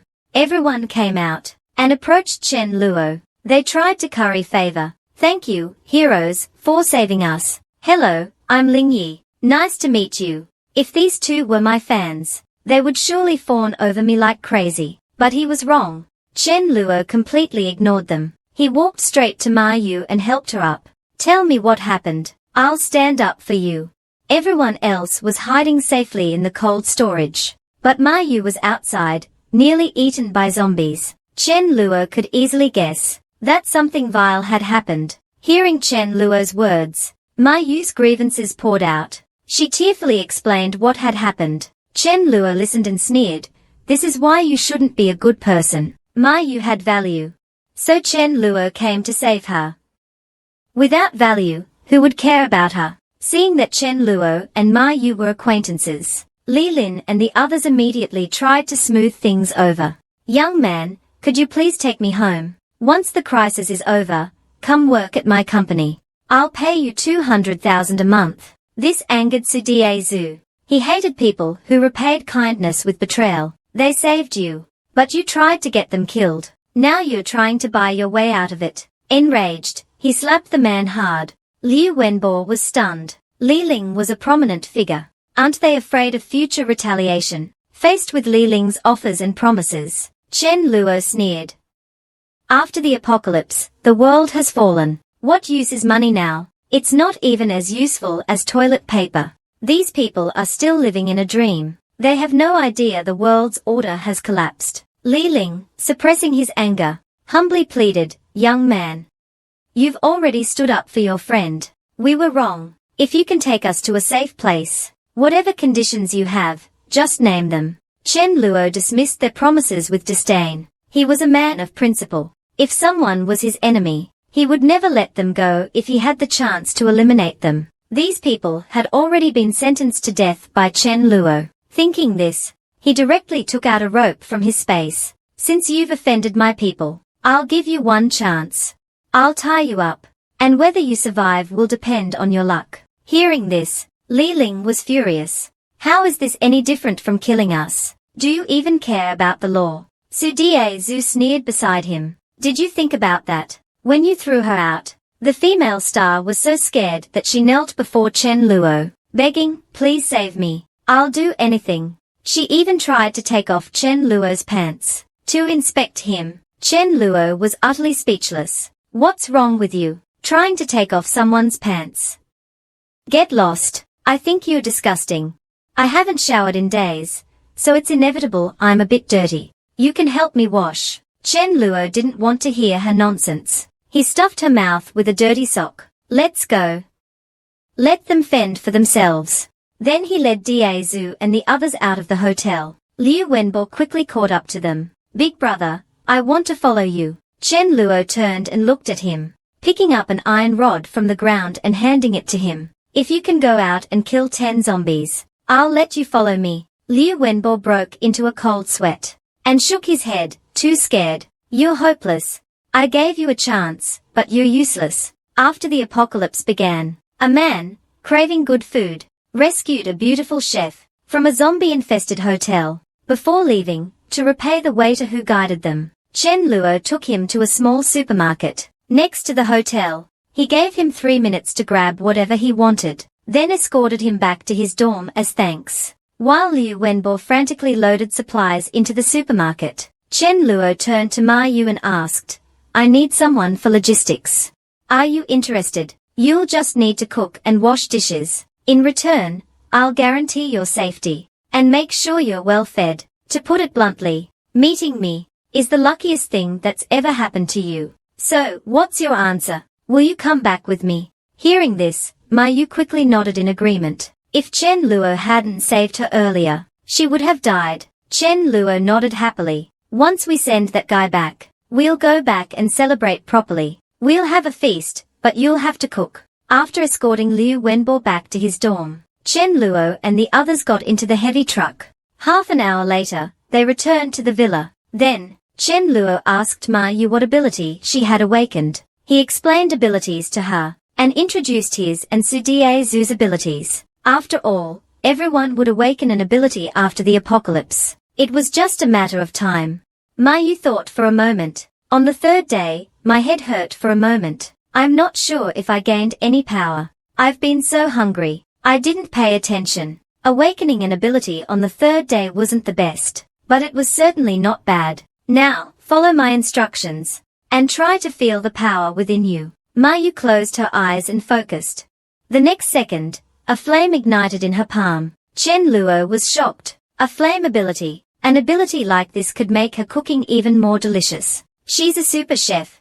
I've struck gold this time. Half an hour later, Chen Luo and Da Zhu stared at the feast on the table, unable to stop their mouths from watering. After picking up a piece of tofu and tasting it, Chen Luo was so moved that tears streamed down his face. Going to find Ma Yu was definitely the right decision. After the meal, Chen Luo took Ma Yu to his room, and reminded her that if she wanted to shower, she should be careful not to let untreated water enter her mouth. He then handed her a phone and a power bank, so she could pass the time. We won't be going out for the next few days, as we'll be staying here to level up our abilities. I'll explain the specific leveling method to you later. 3 days passed like this, and Chen Luo finally reached level 3. At this rate of progression, it would take about 10 more days to reach level 4. It was time to go out and replenish some crystals. Coincidentally, he could also look for the Lin sisters, Mi Lin and Mi Li.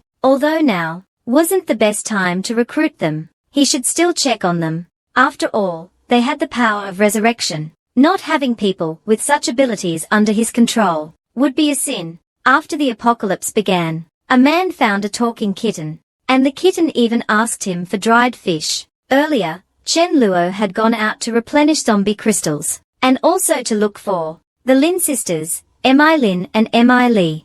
He and Da Zhu prepared to hunt zombies. Before leaving, Chen Luo reminded Ma Yu that while they were away, no matter who it was, or what excuse they gave, she should not open the door. Even if someone died right in front of her, she should keep all the doors in the villa locked, not stick her head out the window, and never go outside, otherwise, she would bear the consequences. After giving these instructions, Chen Luo and Da Zhu went to the nearby villa area, and cleared out all the zombies in the vicinity. In no time, they collected over 500 zombie crystals. Seeing that they had gathered enough crystals, Chen Luo stretched his body, and prepared to head to the neighborhood, where Mi Lin and Mi Li lived. Da Zhu, you go back to the truck and rest. I'll take Fa Wang and do a final sweep of the area. Soon, Chen Luo arrived at the building where the Lin sisters lived. I remember they live in Unit 3, Room 201. Thinking this, he sent Fa Wang upstairs to Room 201,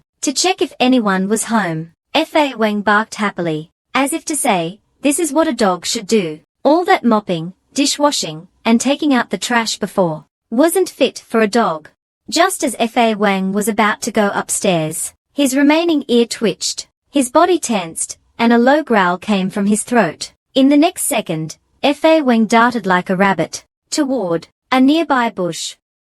A white cat quickly fled from the bush, but even though cats are more agile than dogs, Fa Wang soon caught up to the cat. Chen Luo was stunned. Clearly, this was a cat that hadn't turned into a zombie, and it was such a beautiful little kitten. It would be nice to take it back as a pet. Thinking this, he quickly called out to Fa Wang, don't hurt it. As soon as he said this, Chen Luo heard a voice. Make this stupid dog let me go. His pupils shrank in shock, as he stared at the cat. This cat had the ability to communicate telepathically. What an unexpected find. He had to capture it. Fa Wang, how could you be so rough? Let it go. Despite saying this, Chen Luo grabbed the cat's body to prevent it from escaping. Fa Wang was utterly confused. It's all my fault. The cat didn't struggle in Chen Luo's hands. It looked at him with big, sky blue eyes. At the same time, Chen Luo heard a voice in his mind. I didn't provoke him, or bother him. This dog just attacked me for no reason. How awful. Chen Luo chimed in, yeah, that's terrible. Suddenly, the kitten sniffed the scent of dried fish on Chen Luo. Chen Luo was amazed by this ability. How did it know? By intuition. I can give you dried fish to eat, and then you'll be my little kitten. At that moment, a voice suddenly came from upstairs. Let go of my Mi fan. Hearing this voice, Chen Luo looked up, and was surprised to see that it was Mi Li. This cat was named Mi Fan, and it was hers. But why hadn't he seen this cat in his past life? He hadn't even heard the sisters mention it. Mi Li suddenly came downstairs, and snatched the kitten away. Seeing this scene, Chen Luo fell into deep thought. It seemed the two sisters weren't together right now. If Mi Lin were here, she would never let Mi Li come down alone. Mi Li, holding the kitten in her arms, sighed in relief. She didn't dare stay outside for long, and quickly thanked Chen Luo before preparing to leave. But the kitten wasn't willing to go. It struggled wildly in her arms. Let me go. He has dried fish. I want dried fish. He has dried fish. He's not a bad person. Mi Li was utterly confused. What kind of logic was this? The kitten broke free from Mi Li's arms and came up to Chen Luo, looking at him pitifully. Mi Fan hasn't had dried fish in over a week. Give me one, please. Hearing this, Chen Luo thought for a moment and decided to seize this opportunity to start winning over Mi Li. Originally, he planned to approach them through cooperation, since Mi Lin and Mi Li weren't just pretty faces. One had top-tier fire abilities, and the other had the power to resurrect people. Thinking this, Chen Luo smiled and picked up Mi Fan. There's a supermarket nearby that definitely has dried fish. Shall I take you there? Then, Chen Luo asked Mi Li, how about we team up and search for supplies together? Mi Li instinctively wanted to refuse. She couldn't just go out with two strangers, but the kitten urged Mi Li to go with them, since it didn't sense any malice from Chen Luo. This left Mi Li in a dilemma, hesitating over what to do. Seeing this, the kitten turned its head away in frustration. If you don't want to go, then don't. I'll go with him. Wait for me at home, and I'll bring back food. The kitten's words made Mi Li's cheeks flush. For over a week now, it had been the kitten, with its small and agile body, that had been venturing out to gather supplies. So she reluctantly agreed, asking Chen Luo to wait while she went upstairs to get her gear. Soon, Mi Li came back down, wearing a purple helmet and holding a rolling pin. Seeing her bizarre outfit, Chen Luo nearly spat out blood. Then, Chen Luo introduced his team to Mi Li. This is my buddy, Su Zhu.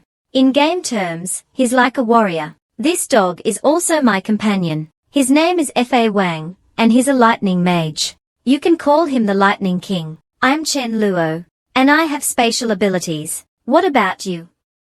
Hearing this, Mi Li replied, Mi Fan has the ability to communicate with people, as you've seen. I also suddenly gained a special ability, like a cleric in a game. As soon as she finished speaking, a group of zombies surrounded them. Chen Luo quickly warned everyone to be careful. Mi Li, hiding behind them, was a bit panicked, but soon calmed down. She immediately boosted Chen Luo and Zhu's strength. Feeling the surge of power, Chen Luo couldn't help but marvel. As expected of the rare light ability, even at level 1, it can boost strength by a third.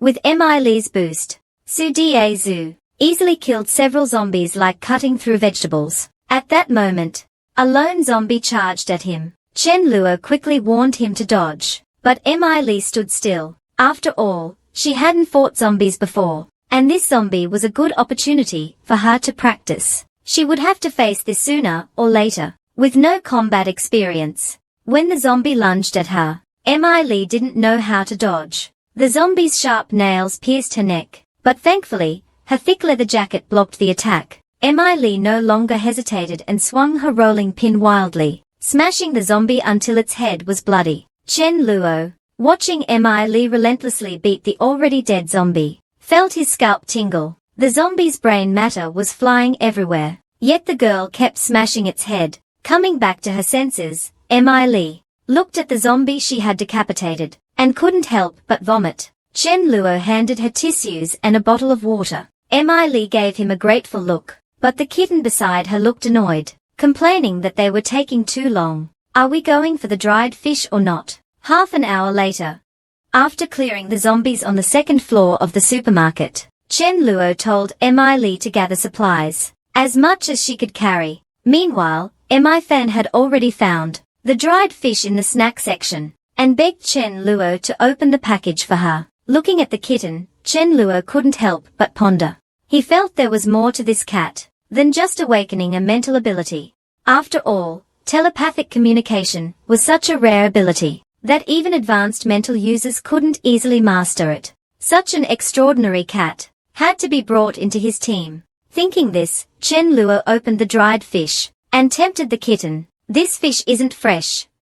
You shouldn't eat too much of it. I have fresh fish at my place. Come back with me, and I'll make you braised fish. Hearing this, Mi Fan jumped up excitedly, performing a dance she had practiced for 2.5 years. Meanwhile, Mi Lee, who was busy gathering supplies, was completely unaware that a mutated zombie was approaching her from behind. Sensing something was wrong, Fa Wang barked loudly and quickly ran toward Mi Lee. Hearing Fa Wang's warning, Mi Lee instinctively turned around and was immediately terrified, her face turning pale. She fell to the ground, facing a 2-meter-tall obese zombie. Just as Mi Lee tried to run, she tripped over her 2 large bags of food. Seeing this, the obese zombie actually laughed. "I'm so hungry. Let me eat you." Mi Lee scrambled to her feet, and without hesitation, threw the 2 heavy bags of food at the obese zombie, then turned and ran. She collided with Chen Luo, who had just arrived. At the first glance of the obese zombie, Chen Luo's pupils shrank. This was another mutated zombie, and the most common type, a devourer. They not only had superhuman strength and defense, but could also use body slams and even self-destruct. Judging by its size, it was a level 3 zombie. Thinking this, Chen Luo pulled Mi Lee behind him. "Stay behind me. Don't be afraid, I've got this." Hearing Chen Luo's words, Mi Lee's rapidly beating heart miraculously began to calm down. Looking at Chen Luo standing in front of her, Mi Lee felt an indescribable sense of security. At that moment, Fa Wang arrived and unleashed a lightning attack from behind the obese zombie. Enraged, the obese zombie turned around and roared at Fa Wang. Seizing the opportunity, Chen Luo used his void sword to slash at the obese zombie. With a single strike, the obese zombie was split in 2. It didn't even have time to self-destruct before collapsing to the ground in 2 pieces. The battle was over. Chen Luo quickly shielded Mi Lee with his body, telling her to close her eyes and not look at the corpse. Hearing his voice, Mi Lee instinctively closed her eyes. At that moment, her mind was filled with the image of Chen Luo's earlier strike. It was just so cool. She let Chen Luo hold her hand and lead her downstairs. When she opened her eyes again, Mi Lee couldn't help but look at Chen Luo. "How come I never noticed before? That brother Chen Luo is so handsome." Chen Luo, being stared at, was full of questions. As they gazed at each other for a moment, Mi Lee's face suddenly turned red. This surprised Chen Luo. He never expected that the appearance of the obese zombie would lead to him playing the hero. Although it was a bit of a cliché, the effect was really good. Thinking this, Chen Luo decided to strike while the iron was hot, and invited Mi Lee to join his team. Mi Lee, her face still red, nodded. "If that's the case, why don't you come to my place to check it out? We can all have dinner together." Hearing this, Mi Lee hesitated. Although she really wanted to go, her sister had gone out to gather supplies and hadn't returned yet. If her sister came back and couldn't find her, she would be very worried. "Brother Chen Luo, I'll go after my sister comes back." As soon as she said this, Mi Fan, the kitten, protested. After all, Chen Luo had promised to make braised fish for her. Mi Fan directly persuaded Mi Lee. "Didn't you leave a note at home? Mi Lin won't worry if she sees it, and I have a feeling Mi Lin won't be back today. You have to go today, no matter what. I want fish." Mi Fan's words left Mi Lee dizzy and confused. Reluctantly, she agreed. She then asked Chen Luo how far his place was from hers. Chen Luo told her the address. In the apocalypse, half a watermelon could make a girl help you for free. But Chen Luo used a hot meal to win over a girl with resurrection abilities as his wife. Looking at the table full of delicious food, Mi Lee and Mi Fan were drooling. They hadn't eaten such delicious food in a long time. After eating, Mi Lee prepared to say goodbye and go home. But Chen Luo wasn't about to let such a top-tier support like Mi Lee go so easily. He used the excuse that it was too dangerous for her to go alone, and suggested that he, Diazu, and the older sister move in with her. That way, they could all look out for each other. Chen Luo's real motive was to also recruit Mi Lee's sister and bring both twins into his team. Mi Lee happily agreed. "This isn't just mutual support. It's brother Chen Luo supporting me. If that's the case, let's all pack up and get ready to move." Soon, Chen Luo and the others were ready. They drove the heavy truck to Mi Li's building. Mi Li thought for a moment, and suddenly invited Chen Luo and the others to stay at her place. Her home had 4 bedrooms and a living room, which was just enough for everyone. If you don't mind, that is. Before she could finish, Chen Luo agreed. This was the perfect opportunity for him to stay close and protect her. After everyone finished packing, Chen Luo took out 2 watermelons from his space and cut them for everyone. Mi Li was deeply moved. The world outside is so dangerous, but brother Chen Luo is protecting me. Not only did he give me delicious food, but he also brought light to my dark nights, and my favorite watermelon. Thinking this, she couldn't help but hug Chen Luo. Brother Chen Luo, I feel like the luckiest thing in my life is meeting you and my sister. Being hugged by Mi Li, Chen Luo couldn't help but sigh inwardly. It's all because of my damn charm. Too bad I only met Mi Li today. Patience is key, you can't rush things. Otherwise, my ugly side might be exposed. Thinking this, he began comforting Mi Li. From now on, we are all teammates. Helping each other is what we do. No need to be so polite. Do you want to eat some watermelon before hugging me? Hearing this, Mi Li's face turned red with embarrassment. She finally realized what she was doing, and shyly took small bites of the watermelon, trying to hide her dimples. After finishing the watermelon, Mi Li started assigning rooms to everyone. Big sister, you'll stay in this room. It's where my classmates used to stay when they visited. Brother Da Zhu, this room is where my sister paints. We can move a bed in for you. Brother Chen Luo, this is my sister's room. Will you stay here? This confused Chen Luo.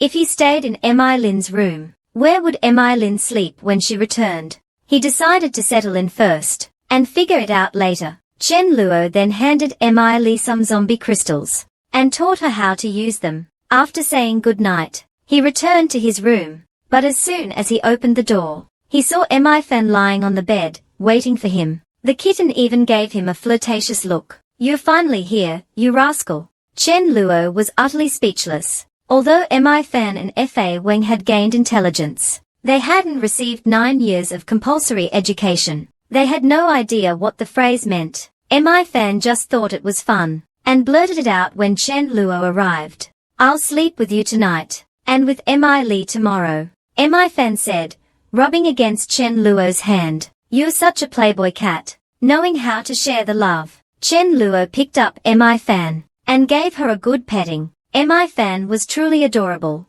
beautiful and sweet-talking. Tonight, I'll spoil you. Let's cultivate together. After saying this, Chen Luo took out some crystals and started absorbing them with Mi Fan. Meanwhile, Mi Lin was clearing zombies on her way home. She was accompanied by 2 classmates, but these 2 were more of a burden than help. They were so scared that they kept hiding behind her. Mi Lin had to constantly watch out for them, which exhausted her. Every time they saw a zombie, they pushed Mi Lin forward to deal with it.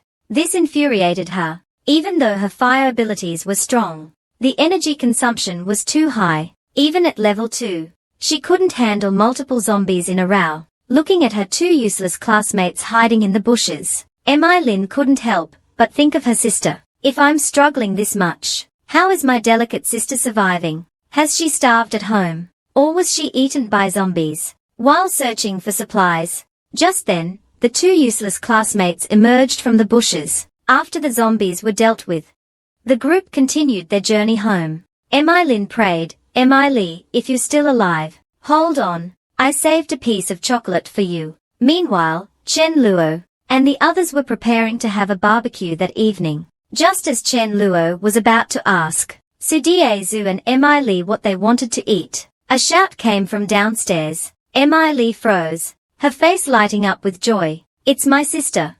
My sister's back. She rushed downstairs. Seeing this, Chen Luo muttered to himself. Finally, after waiting so long, Mi Lin is here. He followed Mi Li downstairs. Watching the 2 sisters embrace, he felt a sense of relief. It's quite touching, he thought, but then he noticed 2 other guys nearby, wondering where they had come from. Zhongzhen and Wang Xinwu were staring at Mi Li with excitement. The two immediately exchanged glances. Mi Lin is the school beauty, and her sister Mi Lee is just as stunning. It's worth it, after all the trouble we went through to get back from school. Yeah, if we can win over these sisters, it'll be amazing. As they were scheming how to win over the sisters, Chen Luo suddenly appeared, immediately putting Zhongshan and Wang Xinwu on alert. Who is this guy? Why is he with Mi Lee? I've never heard of Mi Lin having a brother. Mi Lin also became wary when she saw Chen Luo. Seeing her sister's reaction, Mi Lee smiled and quickly introduced Chen Luo. Hearing this, Mi Lin finally understood. So that's how it is. No wonder Mi Lee looks so well. He's been taking good care of her. Meanwhile, Zhongshan and Wang Xinwu decided to make the first move and win over Mi Lee. After all, Mi Lin had been cold to them during their journey. Thinking this, Wang Xinwu took the initiative, pulling out a crumpled piece of bread and offering it to Mi Lee. This made Zhongshan anxious. He quickly pushed Wang Xinwu aside and handed Mi Lee a sausage. Mi Lee, don't be shy. Here, I've got a sausage for you. Zhongshan stared at Wang Xinwu in shock. Wow, you're going all out. After all, with zombies everywhere outside, getting supplies was extremely difficult. But Mi Lee firmly rejected their offers. She ate well every day. So why would she care about their bread and sausage? Even without Chen Luo, she wouldn't accept gifts from strangers. Chen Luo, standing nearby, was speechless. These two guys were way too obvious with their intentions, but he had already decided how to deal with them. Daring to compete with him, they were asking for trouble. Meanwhile, Mi Lin watched as the two tried to win over her sister. She knew exactly what they were thinking. She cursed herself for being so foolish to have brought these two along. They can't keep dragging me and my sister down. Let's have one last meal together, then go our separate ways. Thinking this, she invited everyone upstairs. Hearing this, the two guys looked thrilled, already imagining their lives living with the school beauty. Mi Lin tentatively asked, "Do we have any food at home?" Chen Luo thought, "Of course we have food, but only if you listen to me and join my team. Otherwise, forget it." As soon as they entered, Chen Luo asked the older sister to cook some rice. After all, she was Mi Lee's sister. It wouldn't be right to be stingy. Let's give them some rice. This left Mayu confused. Weren't we supposed to have a barbecue? Why are we suddenly eating rice? But when he saw the group, he instantly understood Chen Luo's intentions. Meanwhile, Zhongshan and Wang Xinwu headed straight to the kitchen. Seeing Mayu pouring water from a large bottle into the rice cooker, they didn't hesitate to snatch the bottle from Mayu and started chugging it. Mayu watched their disgusting behavior with growing disdain. "Can't you pour it into a bowl? What about the others?" But the two didn't care. "Do you know how much we've suffered? We are just drinking some water. What's the big deal?" Chen Luo grew even more determined to eliminate them. After drinking their fill, Wang Xinwu and Zhongshan walked out of the kitchen, admiring the surroundings, as expected of the school beauty's home. It's spacious and beautifully decorated. Too bad there's another guy here. Suddenly, Zhongshan's eyes widened as he spotted Fa Wang lying under the sofa. The two immediately started drooling. As the saying goes, dog meat makes even gods stumble. They put on a righteous facade and began lecturing Chen Luo. "Brother, I'm not trying to be rude, but surviving in this world is hard enough. Why are you still keeping a dog? I heard you say you still have some rice at home. What will you do when it runs out? Take my advice and kill the dog. Not only will it save food, but it'll also fill everyone's stomachs." Hearing this, Fa Wang immediately glared at the two men angrily. They were startled by the dog's ferocity. "Brother, your dog is too fierce. What if it hurts someone? Why not stew it and give everyone a good meal?" As soon as these words were spoken, Chen Luo immediately wanted to kill them. How dare they target his dog? His previously smiling face turned cold. "I don't have extra food to feed dogs, but you two are the real dogs here. Get out now, or I'll make you leave." Hearing this, Zhongshan was furious. "Pretty boy, have you even fought a zombie? How dare you talk to me like that?" Chen Luo was stunned. "Fought a zombie? This guy is seriously messed up. I guess if you're brave enough, even zombies will take maternity leave. I've never fought a zombie. As soon as he finished speaking, Zhongjun snorted coldly. I knew you were just a pretty boy hiding at home. Then, he turned to Mi Lin and continued, Mi Lin, we've suffered so much coming here with you. We've endured so much hardship, and faced so many dangers. You know how hard it is to survive. Yet this guy is wasting food on a dog. Isn't that a waste? Wang Xinwu chimed in. You've seen what we've eaten on this journey, and keeping a dog in the apocalypse is impractical. Why not eat it and give everyone a good meal? Mi Lin, seeing their disgusting behavior, shouted, you two jerks, shut up. I know exactly what you're after. All you've done on this journey is hide behind me. I was planning to have one last meal before parting ways. But now that's unnecessary. Get out now. And from now on, we'll fend for ourselves. Hearing this, Zhongjun and Wang Xinwu were furious. They couldn't believe Mi Lin was cutting ties with them. Mi Lin, do you have no conscience? We risked our lives to escort you, and helped you find your sister. And now you're kicking us out. Mi Lin sneered. How ridiculous. On this journey, every time we encountered zombies, you pushed me forward.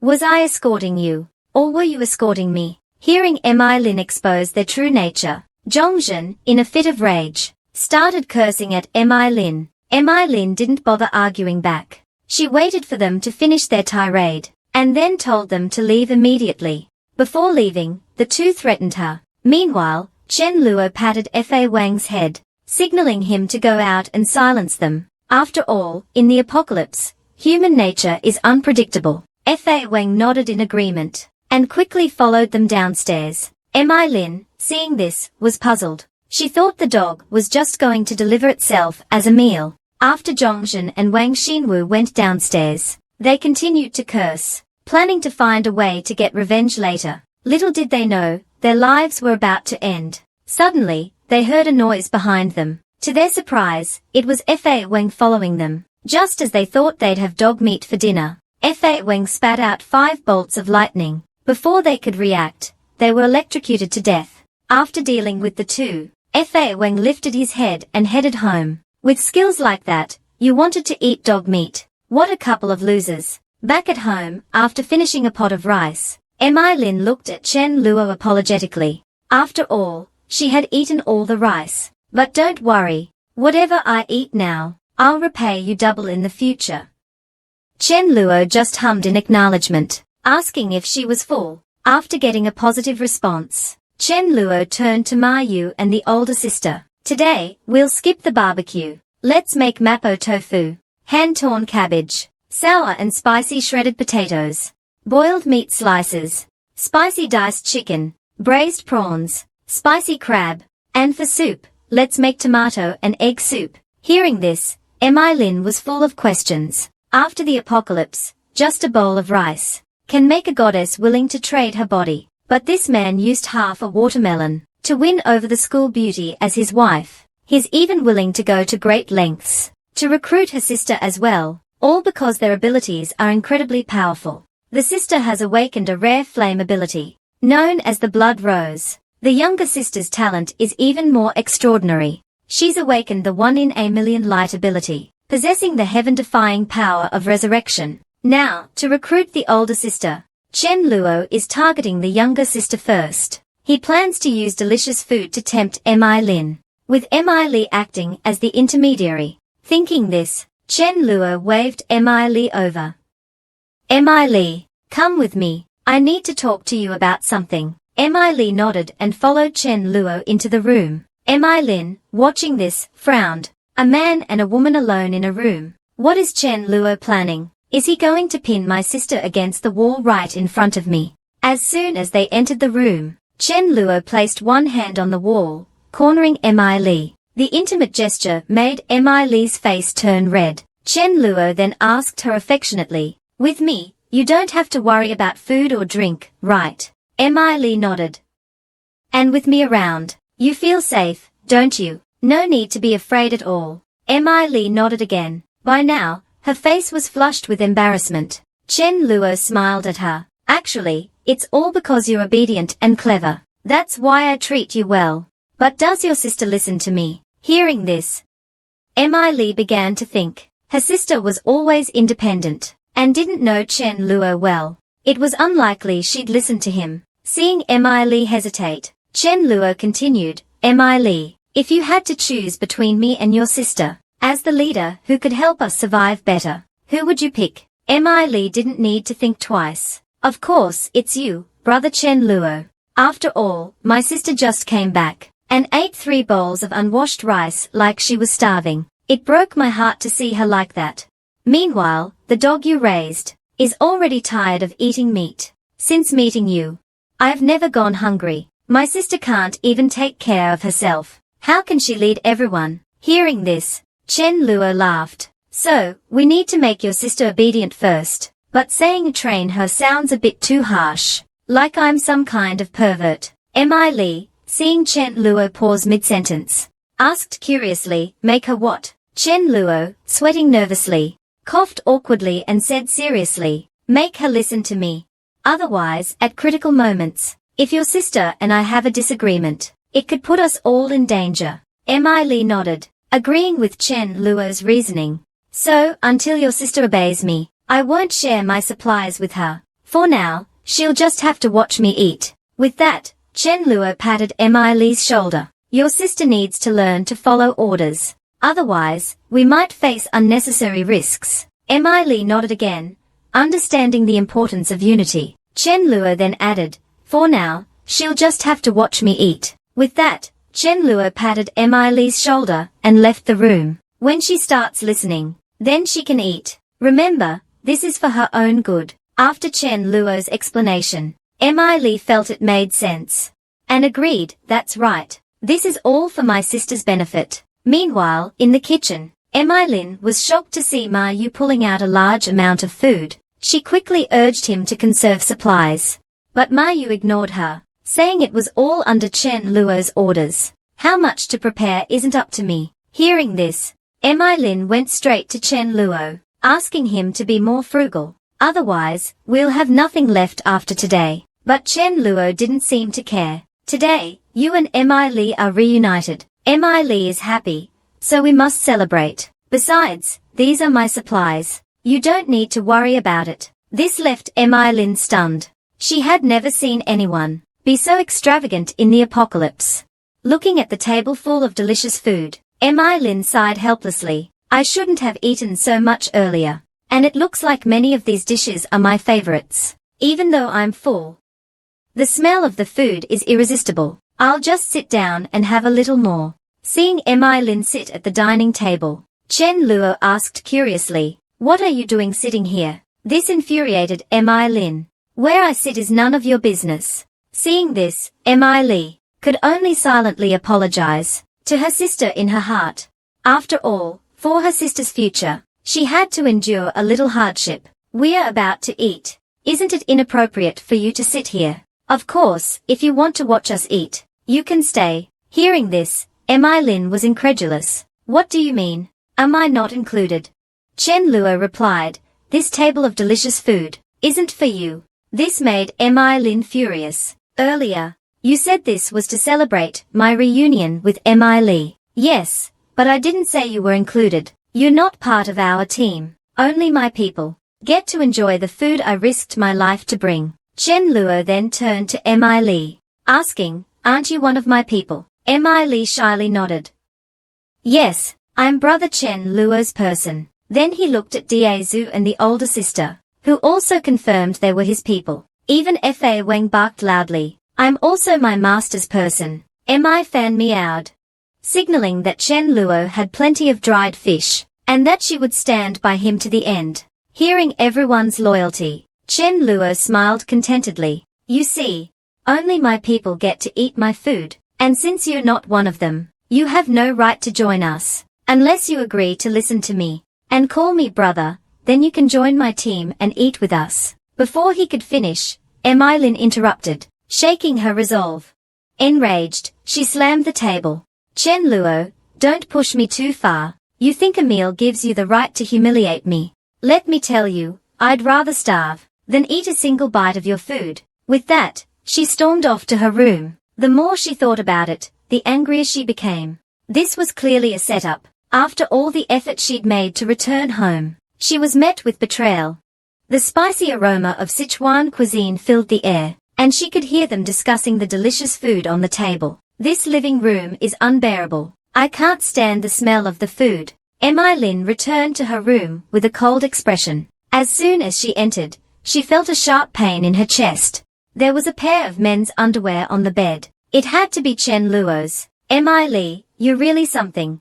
You gave your sister's room to a man. At this moment, Li also steps forward to explain. Hearing this, Lin clenches his fists, gritting his teeth, and suppressing his anger. If it weren't for the fact that Chen Luo had taken care of his sister, he would have already taught Chen Luo a lesson. Li reminds him. Brother Chen Luo said bathing is fine, as long as you don't let water enter your mouth. If you're really uncomfortable, you can rinse off quickly. Hearing this, Lin nods, and tells her to go back to eating. Entering the bathroom, Lin can't understand how he ended up alone. While showering, Fan's behavior is understandable. They say cats are traitors, and it's true.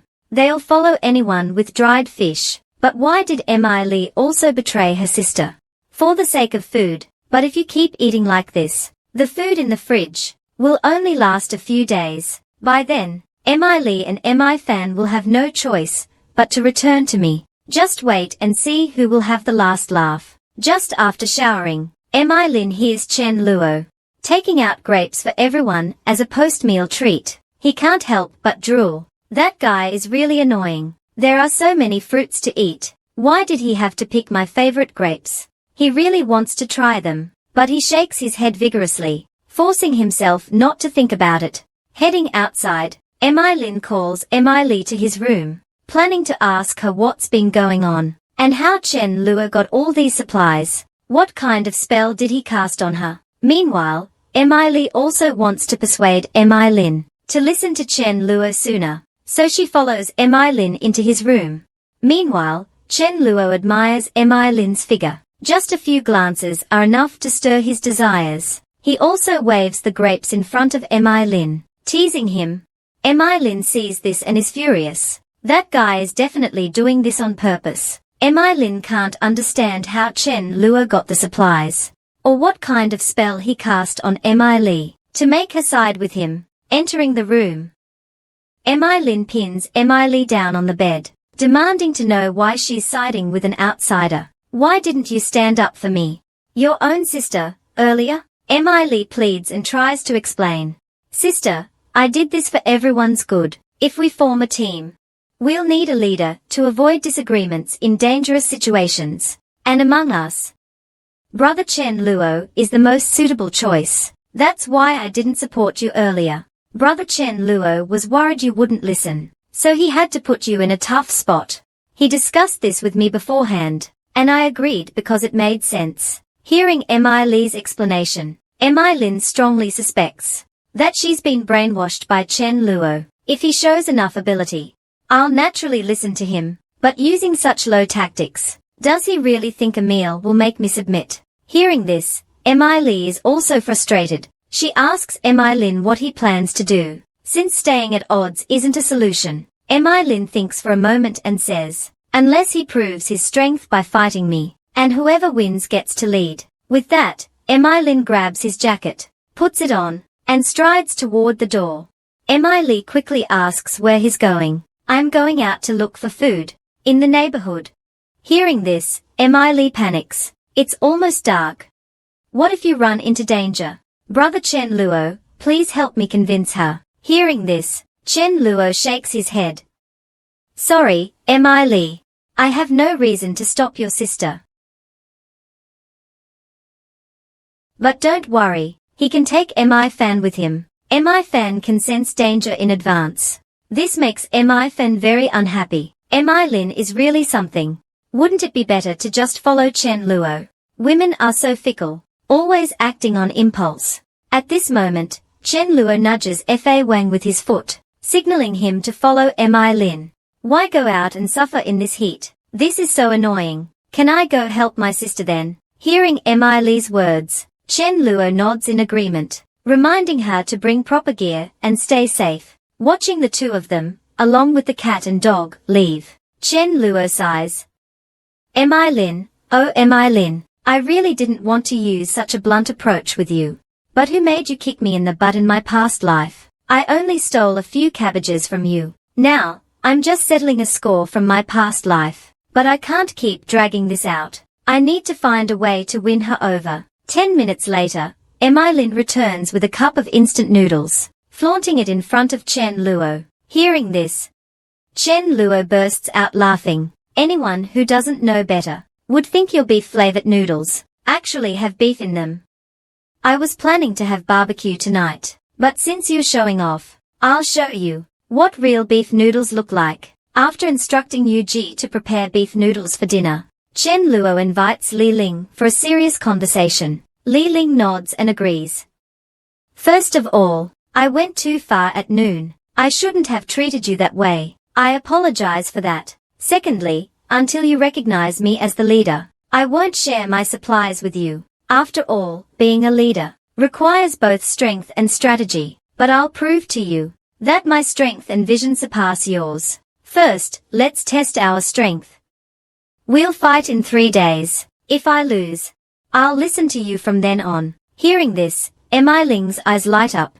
She suggests they fight right now, but Chen Luo refuses outright. I can't control my powers well yet. I might accidentally hurt you. Besides, in 3 days, I'll reach level 4, and I'll easily crush you then. Right now, you can't even beat Fa Wang, let alone me. Hearing that she's not even as good as a dog, Mi Lin is furious. We haven't fought yet. How do you know I can't? This Chen Luo keeps humiliating me, comparing me to a dog. Seeing Mi Lin's state, Chen Luo backs off. Fine. You're better than Fa Wang, okay. Just then, Fa Wang suddenly becomes alert. A knock is heard at the door, followed by a woman's pleading voice, begging Mi Lin for some food.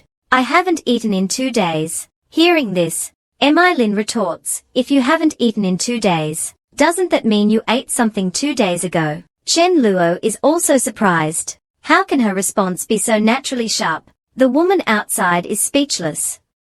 Is this really what humans say? Mi Lin continues coldly. I don't have any food either. Go away.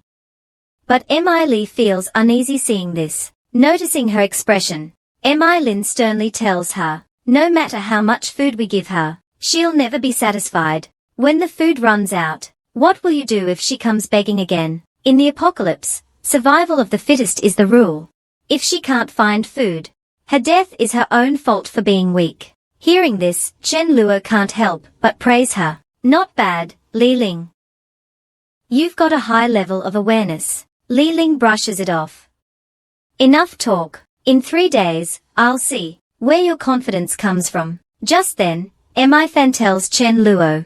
That person earlier was full of malice. Chen Luo Ian's voice, holding the rice in his arms. No matter the reason for the malice that came, then don't leave. The woman cursed in her heart, and left Mi Lin's home. Mi Lin, that little bitch, has such a scheming heart. Immediately called others in the neighborhood, and told them what had just happened. Others couldn't help but gossip. Great, Mi Lin and Mi Li are both alive. Otherwise, it would have been a waste of their figures, and their looks. Truly, to die under a peony is to be a ghost among the romantic. Saying this, the group prepared and headed towards Mi Lin's house. From upstairs, Da Zhu saw this, and immediately reported the situation to Chen Luo. Chen Luo just sneered, telling Da Zhu to go down and deal with the group. Don't let them die in the hallway, otherwise, we'd have to clean up the bodies. Da Zhu nodded. Before leaving, Mi Li released 2 golden lights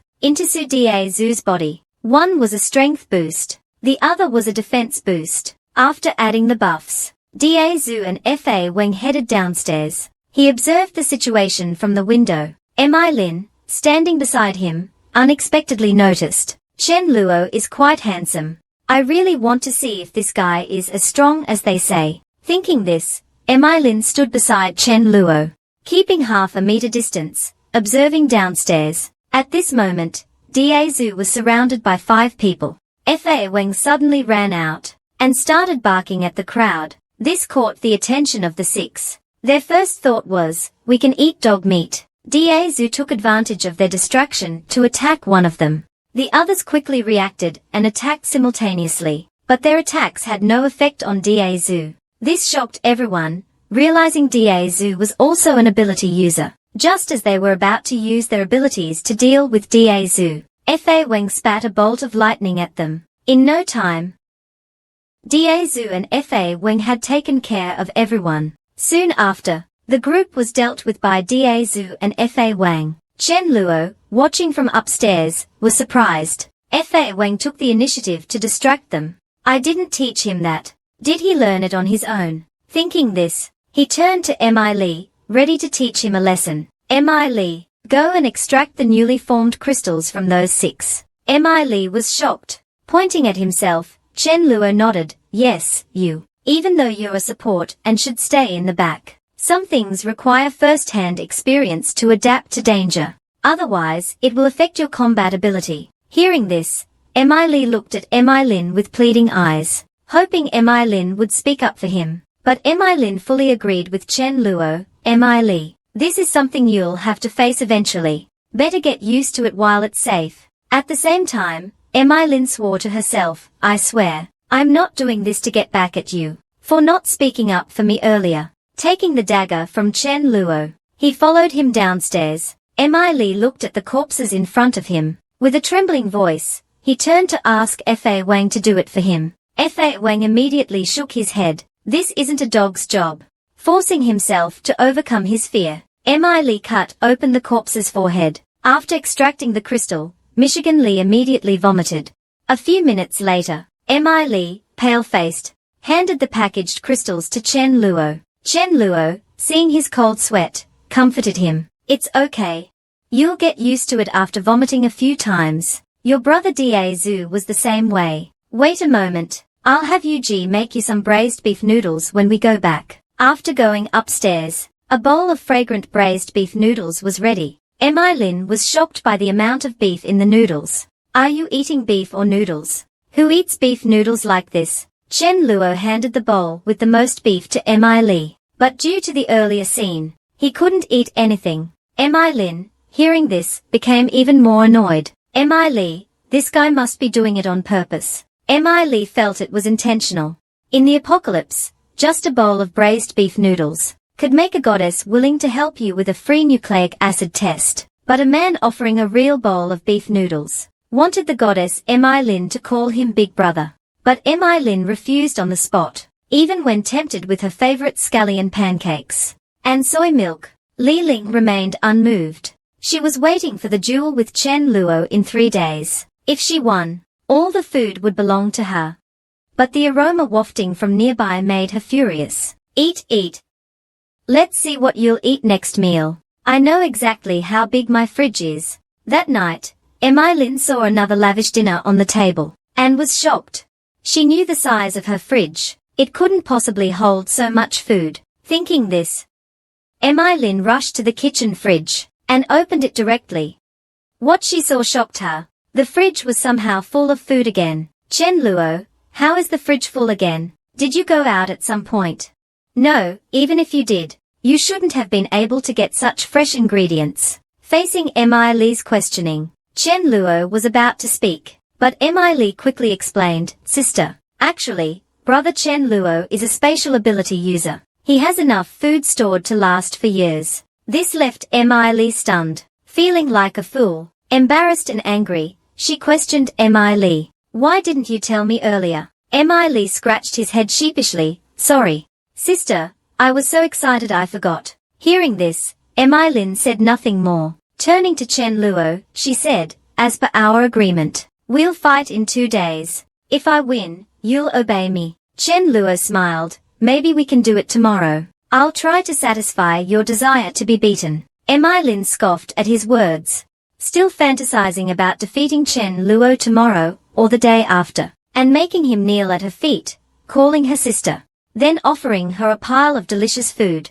After Mi Lin left, Chen Luo returned to his room, planning to use the Mutant Rat King's crystal he obtained recently. It was crucial for him, allowing him to use Void Walk. His strength would undergo a qualitative change. His survival abilities would also improve drastically. As a sharp pain shot through his brain, Chen Luo successfully leveled up to level 4, and the Rat King's crystal still had half its energy remaining. Excited, Chen Luo immediately used Void Walk, instantly appearing outside the door, startling Fa Wang, who was guarding the door.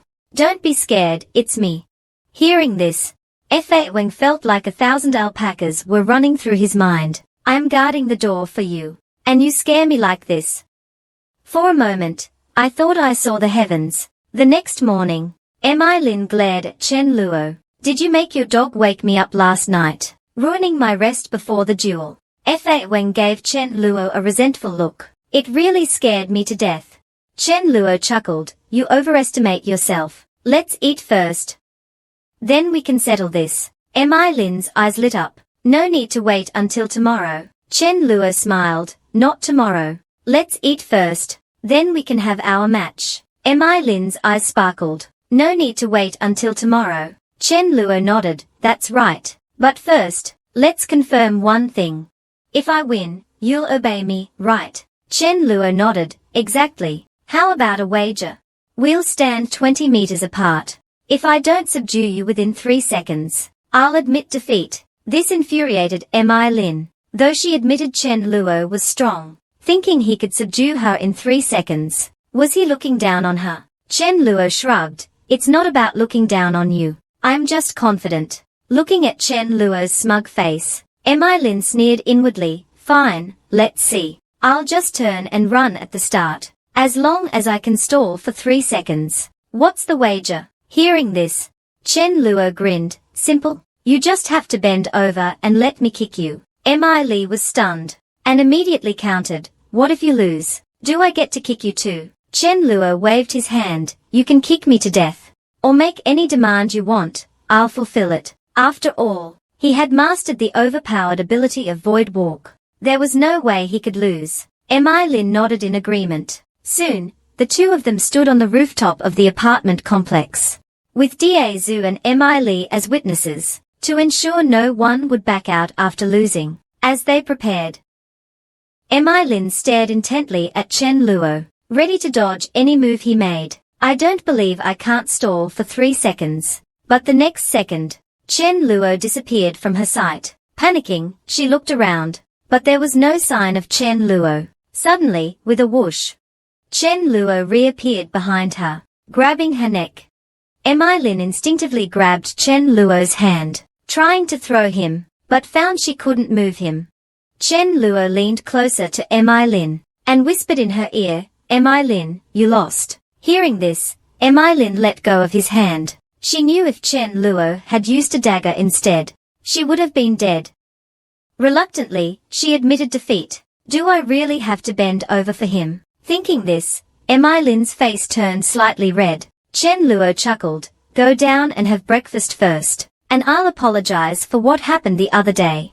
Seeing the lavish breakfast spread, Mi Lin couldn't resist and started eating heartily. After breakfast, Chen Luo called everyone for a meeting. As they gathered in the living room, Chen Luo began, "Since the apocalypse started, I think everyone has noticed. The zombies are getting stronger. And now, the only way to survive is to stick together. Food is also becoming scarce. Venturing alone into zombie-infested areas is a death wish.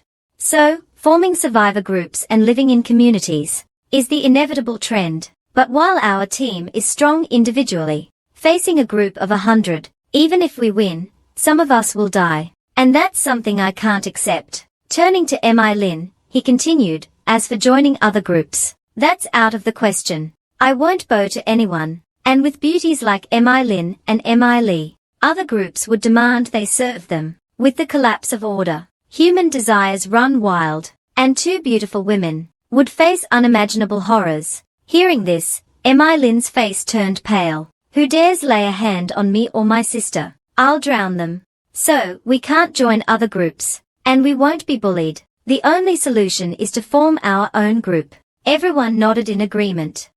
After all, in the apocalypse, strength lies in numbers, and survival chances increase. Seeing no objections, Chen Luo continued, if everyone agrees, we need to choose a base location. From my understanding of the apocalypse, the city center is too dangerous, with too many zombies for us to build a base. But the outskirts are where most survivors would gather. Everyone nodded in agreement.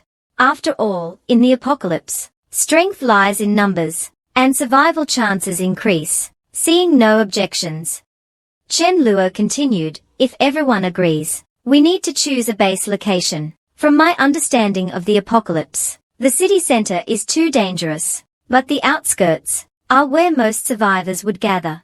So, the best location is my villa in the suburbs. Hearing this analysis, Mi-Lin had to admit, Chen Luo was indeed more suited to lead the team. Seeing Mi-Lin deep in thought, Chen Luo thought about getting revenge for the kick he received in his past life. A sly grin appeared on his face. However, kicking Mi-Lin in front of everyone wasn't appropriate, so he ended the meeting and called Mi-Lin to his room. Mi-Lin followed him into the room with a dark expression. Before Chen Luo could speak, Mi-Lin, blushing, stuck out her little butt and told Chen Luo to hurry up.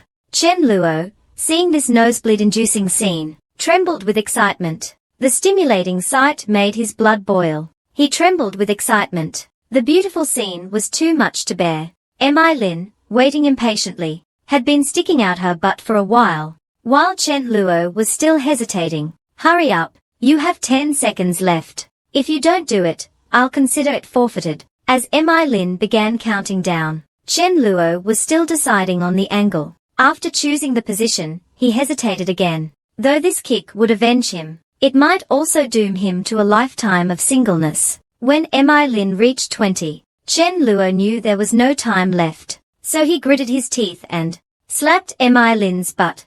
Mi-Lin, blushing furiously, shouted, didn't you say you'd use your foot? Why did you use your hand? Hearing this, Chen Luo scratched his head sheepishly and said, I forgot. Should we do it again? This infuriated Mi-Lin. She lunged at him, ready to strangle him. Chen Luo quickly begged for mercy. Mi-Lin finally let go, still fuming, and threatened, if you dare tell anyone about this, I will really strangle you, Chen Luo. Chen Luo quickly agreed, and said, when we go out later, I'll have Yu make your favorite dish. Mi-Lin, still angry, warned him, don't mess with me, or I'll really turn on you. As soon as she finished speaking, she froze. How does he know what my favorite dish is? Did Mi-Li tell him? Seeing the table full of his favorite dishes, he quickly put the question out of his mind. His thoughts were consumed by the delicious food. After eating his fill, Mi-Lin sincerely thanked him and promised to take care of his sister. After everyone finished lunch, he promised to let everyone pack their things and prepare to head to his large villa. After all, this densely populated area was prone to survivors searching for supplies. Coupled with poor terrain and limited visibility, it wasn't suitable for long-term living. Soon, everyone packed up and set off, fighting zombies along the way. While heading toward the villa, this was a good opportunity to train Mi-Lin and the others. Just then, a cry for help came from afar. Chen Luo turned to look, and saw a young man wielding a rubber baton, swinging it fiercely, refusing to retreat, while 3 other young men were slowly trying to escape. Chen Luo immediately realized they were affected by toxic gas from the zombie attack. If he left his 3 companions to the zombies, he could have escaped, but he didn't. The young man then noticed Chen Luo and urgently called for help. Hearing this, Chen Luo thought he seemed decent and could temporarily join his team, so he sent Fa Wang to rescue them. Upon receiving the order, Fa Wang jumped down from the heavy truck and charged toward them. With a flash of blinding lightning, Fa Wang quickly dispatched over a dozen zombies, leaving Fang Yu and the others in awe. That dog is incredibly strong. Then, Fang Yu, supported by his friends, approached Chen Luo and bowed deeply to express his gratitude. If there's anything I can do to help, just let me know. Hearing this, Chen Luo asked with interest, what did you all do before the apocalypse? Have you awakened any abilities? They didn't dare hide anything, and immediately began introducing themselves. I'm Fang Yu, the oldest among us. I awakened a physique ability on the 3rd day. I'm Yang Zhuan. With a soldier ability. Awakened on the 5th day. I'm Li Fei. With a shield ability. Also awakened on the 5th day. But compared to your dog, it's not on the same level. I'm Shu Lan. With the ability to control sand and stones. Awakened on the 7th day. The 4 of us worked for the same security company. And have been comrades for years. Today, we were out searching for supplies. But encountered a poison-spitting zombie, nearly wiping us out. After hearing their story, Chen Luo didn't waste time, and directly invited them to join his team. Feng Yu nodded in agreement. He had been looking for a reason to join Chen Luo's group, to gain protection. After all, even a dog in Chen Luo's team was stronger than all 4 of them combined. Being in a team with someone like that would guarantee safety. Seeing their agreement, Chen Luo had them board the vehicle. If there's nothing important at your previous place, don't bother. There's plenty in the city. Although he found them likable, he wouldn't reveal the secret of his space ability. To non-core members, Feng Yu shook his head, indicating they had nothing important. Soon, they arrived at the villa area. Chen Luo directly assigned them to a villa near his. As they went to settle in, Mi Lin praised Chen Luo's judgment. Not bad. These 4 not only have the courage to fight zombies, but also refuse to abandon their comrades in critical moments. Hearing this, Chen Luo nodded. That's exactly why I wanted them in our team. But we must remain cautious. Keep an eye on them. Don't worry, brother. We understand. Then, everyone returned to the villa. Chen Luo then retrieved everyone's luggage from his spatial storage. He also took out a bag of rice and some daily necessities, and brought Da Zhu to deliver them to Feng Yu and the others. As they approached the door, they overheard them discussing Fa Wang.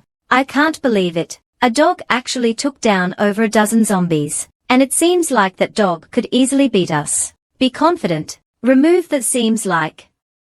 Chen Luo coughed lightly, interrupting their discussion. He handed them the food and daily necessities, and had Da Zhu give them a walkie-talkie. Use this to contact us if anything comes up.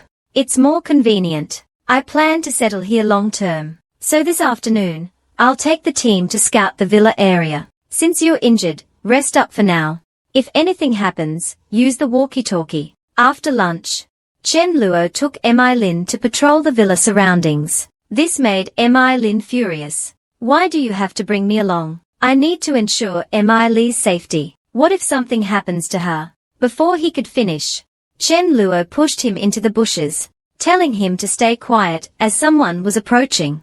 In the distance, a bus stopped at the villa entrance. A white-haired girl stepped out. Chen Luo immediately recognized her, Mu Qianga. In his past life, she was Mi Lin's ultimate admirer. After the apocalypse began, Chen Luo unexpectedly encountered Mi Lin's ultimate admirer, Mu Qianga. In her past life, she formed an all-female survivor team. While this seemed like a good thing, she forbade any interaction with men in her team. Anyone caught would face severe punishment. Who doesn't have desires? Even animals need to reproduce. But she wouldn't allow any man near her team's women, because she was a complete psychopath. Yet, this psychopath was Mi Lin's #1 admirer, and even died saving Mi Lin. After Mi Lin took over as team leader, she gradually allowed relationships within the team, and even opened the team to male survivors. Thinking of this, Chen Luo fell into memories. If I remember correctly, at this time in my past life, Mu Qianga was here to gather supplies, and hadn't yet met Mi Lin. But I encountered them during this period. Back then, I wanted to join their team because it was all women, but Mu Qianga rejected me. Now, because of me, Mi Lin and Mu Qianga might meet earlier. As Chen Luo pondered this, he suddenly thought of a solution. Although she's a psychopath, Mi Lin is completely normal, and Mu Qianga is an admirer, especially a loyal one to my team member. Plus, if I recall correctly, there's a very strong soldier-type ability user in her team. If they hadn't died too early, they would have been among the top-tier survivors later. Just as he thought this, Mu Qianga spotted him and Mi Lin in the bushes. When Mu Qianga saw Mi Lin, a strange emotion surged within her. She approached Mi Lin and said, "Hello, my name is Mu Qianga. May I ask your name?" Mi Lin, though confused, responded politely, I'm Mi Lin. As soon as she finished, Mu Qianga, right in front of Chen Luo, invited Mi Lin to join her team. But Mi Lin firmly refused. Chen Luo cursed inwardly. She really doesn't take me seriously, trying to poach my team member right in front of me. Hearing Mi Lin's refusal, Mu Qianga glanced at Chen Luo and asked, is this your boyfriend? Mi Lin blushed slightly, about to deny it, but Chen Luo spoke up bluntly. Yes, I am. Mu Qianga's expression darkened, but she quickly masked it with a smile. Well, if you ever change your mind, my team is always open to you. Chen Luo stepped forward, blocking Mu Qianga's view of Mi Lin. Thanks, but we're good here, he said firmly, his tone leaving no room for argument. Mu Qianga's smile faltered, but she nodded and walked back to her bus. None of your business, Chen Luo said, then turned and took Mi Lin with him to clear out the nearby zombies, before returning to the villa. Watching Chen Luo and the others leave, Mu Qianga narrowed her eyes, a cold smile forming in her heart. Men are all fickle, greedy, and lustful. She thought to herself, I must make Mi Lin see the true nature of this man, and convince her to join my team. With that in mind, she ordered her subordinates to search for supplies in the nearby villas. Soon, Mu Qianga approached Chen Luo again, inviting him to a large supermarket nearby to gather supplies. She explained, there's enough food there to feed 100 people for 3 years, but it's likely infested with zombies. I'm not confident we can succeed alone, so I'd like to collaborate with you. If we succeed, you'll get 30%, and I'll take 70%, since my team is larger and will contribute more. Chen Luo was speechless, sensing her ulterior motives. That mall, isn't that the one where Mi Li and I encountered the mutated zombie? The problem is, I've already looted all the supplies there. Why does she still want to go? Is she planning something? Chen Luo thought to himself. Mu Qianga, the white-haired woman who had become mentally unstable after the apocalypse, was determined to win over Mi Lin. She had even invited Chen Luo to a large supermarket to gather supplies, unaware that Chen Luo had already emptied it. Knowing this, Chen Luo flatly refused Mu Qianga's invitation. Mu Qianga was furious, never expecting Chen Luo to be so cowardly. He's nothing but a weakling. She thought angrily. How could Mi Lin fall for someone like him? She had planned to set a trap in the mall, exposing Chen Luo's true nature in a crisis, and eliminating him. But now that he refused, she needed another plan. Suddenly, she thought of someone who could help. I'll have to ask him for assistance, she muttered to herself, watching Mu Qianga leave. Chen Luo pondered her intentions. That woman. Is she trying to eliminate me to get closer to Mi Lin? I never realized she could be so ruthless. If that's the case, I'll have to be merciless too. But who should I send to deal with her? As he thought, he returned to the villa, and noticed Fa Wang sleeping on the floor. A sly smile crossed his face. Who would suspect a dog? If things go wrong, I'll just say Fa Wang went berserk. The next morning, Mu Qianga knocked on room 301. Brother Feng, are you there? The door opened, revealing a young man. Director Mu, he said with a bright smile. In front of you, I dare not call myself Brother Feng. Just call me Xiao Feng or Feng Zi.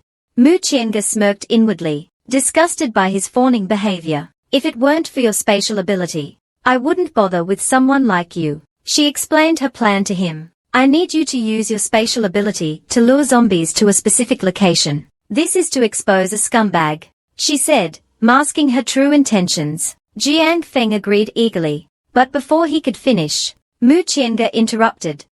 After this, I'll let you join my team. Jiang Feng was overjoyed, acting like a loyal lapdog. He hummed a tune as he left, thinking the task was simple, exposing a scumbag, but he remembered.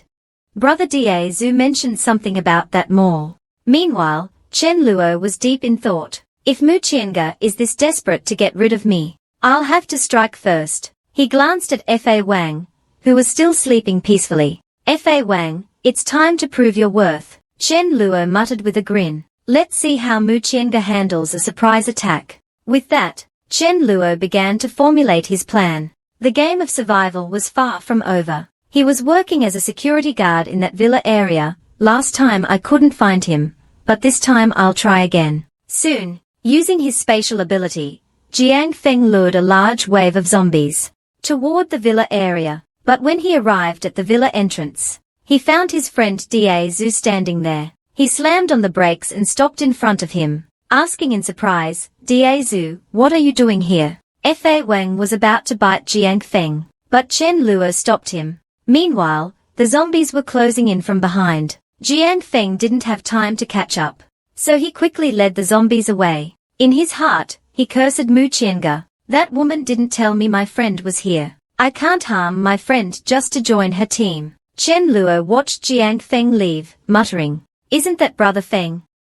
In my past life, you died a tragic death. We were friends back then. He helped us lure zombies multiple times, buying us time to gather supplies. Unfortunately, he died in the end, killed by zombies in a tragic accident. Chen Luo had no grudge against Jiang Feng, so he wondered why Jiang Feng had brought zombies to his villa. He needed to get to the bottom of this. Just as he was thinking, Jiang Feng returned after leading the zombies away. Before Jiang Feng could speak, Chen Luo asked directly, did Mu Qianga send you to bring the zombies here? Jiang Feng was shocked. How did you know? Is he the scumbag she mentioned? Chen Luo continued, did she tell you to lure the zombies here? Does anyone else know about this? Jiang Feng awkwardly scratched his head. No, only she and I were there at the time. Before Chen Luo could say more, a loud zombie roar echoed from the distance. Jiang Feng and Da Zhu looked confused, but Chen Luo's expression changed. That sounds like a level 5 mutated zombie, he said grimly. At that moment, a bus drove toward the villa area. Inside, Mu Qianga was directing her subordinates to crash into the zombie horde. Looks like Jiang Feng did his job well, she thought with satisfaction. Mi Lin, you better hold on. Don't get eaten by the zombies before I arrive. The bus plowed through several low-level zombies, but one zombie dodged to the side, its hands glowing with a fiery energy. It hurled a fireball at the bus, shattering the rear window. The women inside screamed in panic, as the bus carried gas cylinders that could explode at any moment. Mu Qianga shouted, stop the bus. Everyone, get out. The group scrambled out of the bus. Just as the zombie prepared another fireball, Mu Qianga ordered everyone to focus their attacks on the fire-wielding zombie. But their efforts were futile. The zombie charged straight at Mu Qianga, seemingly aware that taking out the leader would cripple the group. Mu Qianga panicked. Why is it targeting me? As the zombie closed in, she pushed one of her subordinates into its path and fled, leaving the others in shock. They couldn't believe Mu Qianga would sacrifice her own people. Meanwhile, Mu Qianga ran into Chen Luo, desperately trying to get him to hold off the zombie. Chen Luo sneered, Director Mu. Using your own people as shields in a crisis. I never thought you'd stoop so low. Mu Qianga's face paled as the zombie closed in, but Chen Luo showed no intention of helping her. Instead, he turned to Jiang Feng and said, let's see how she handles this mess she created. The zombie lunged at Mu Qianga, and she screamed in terror.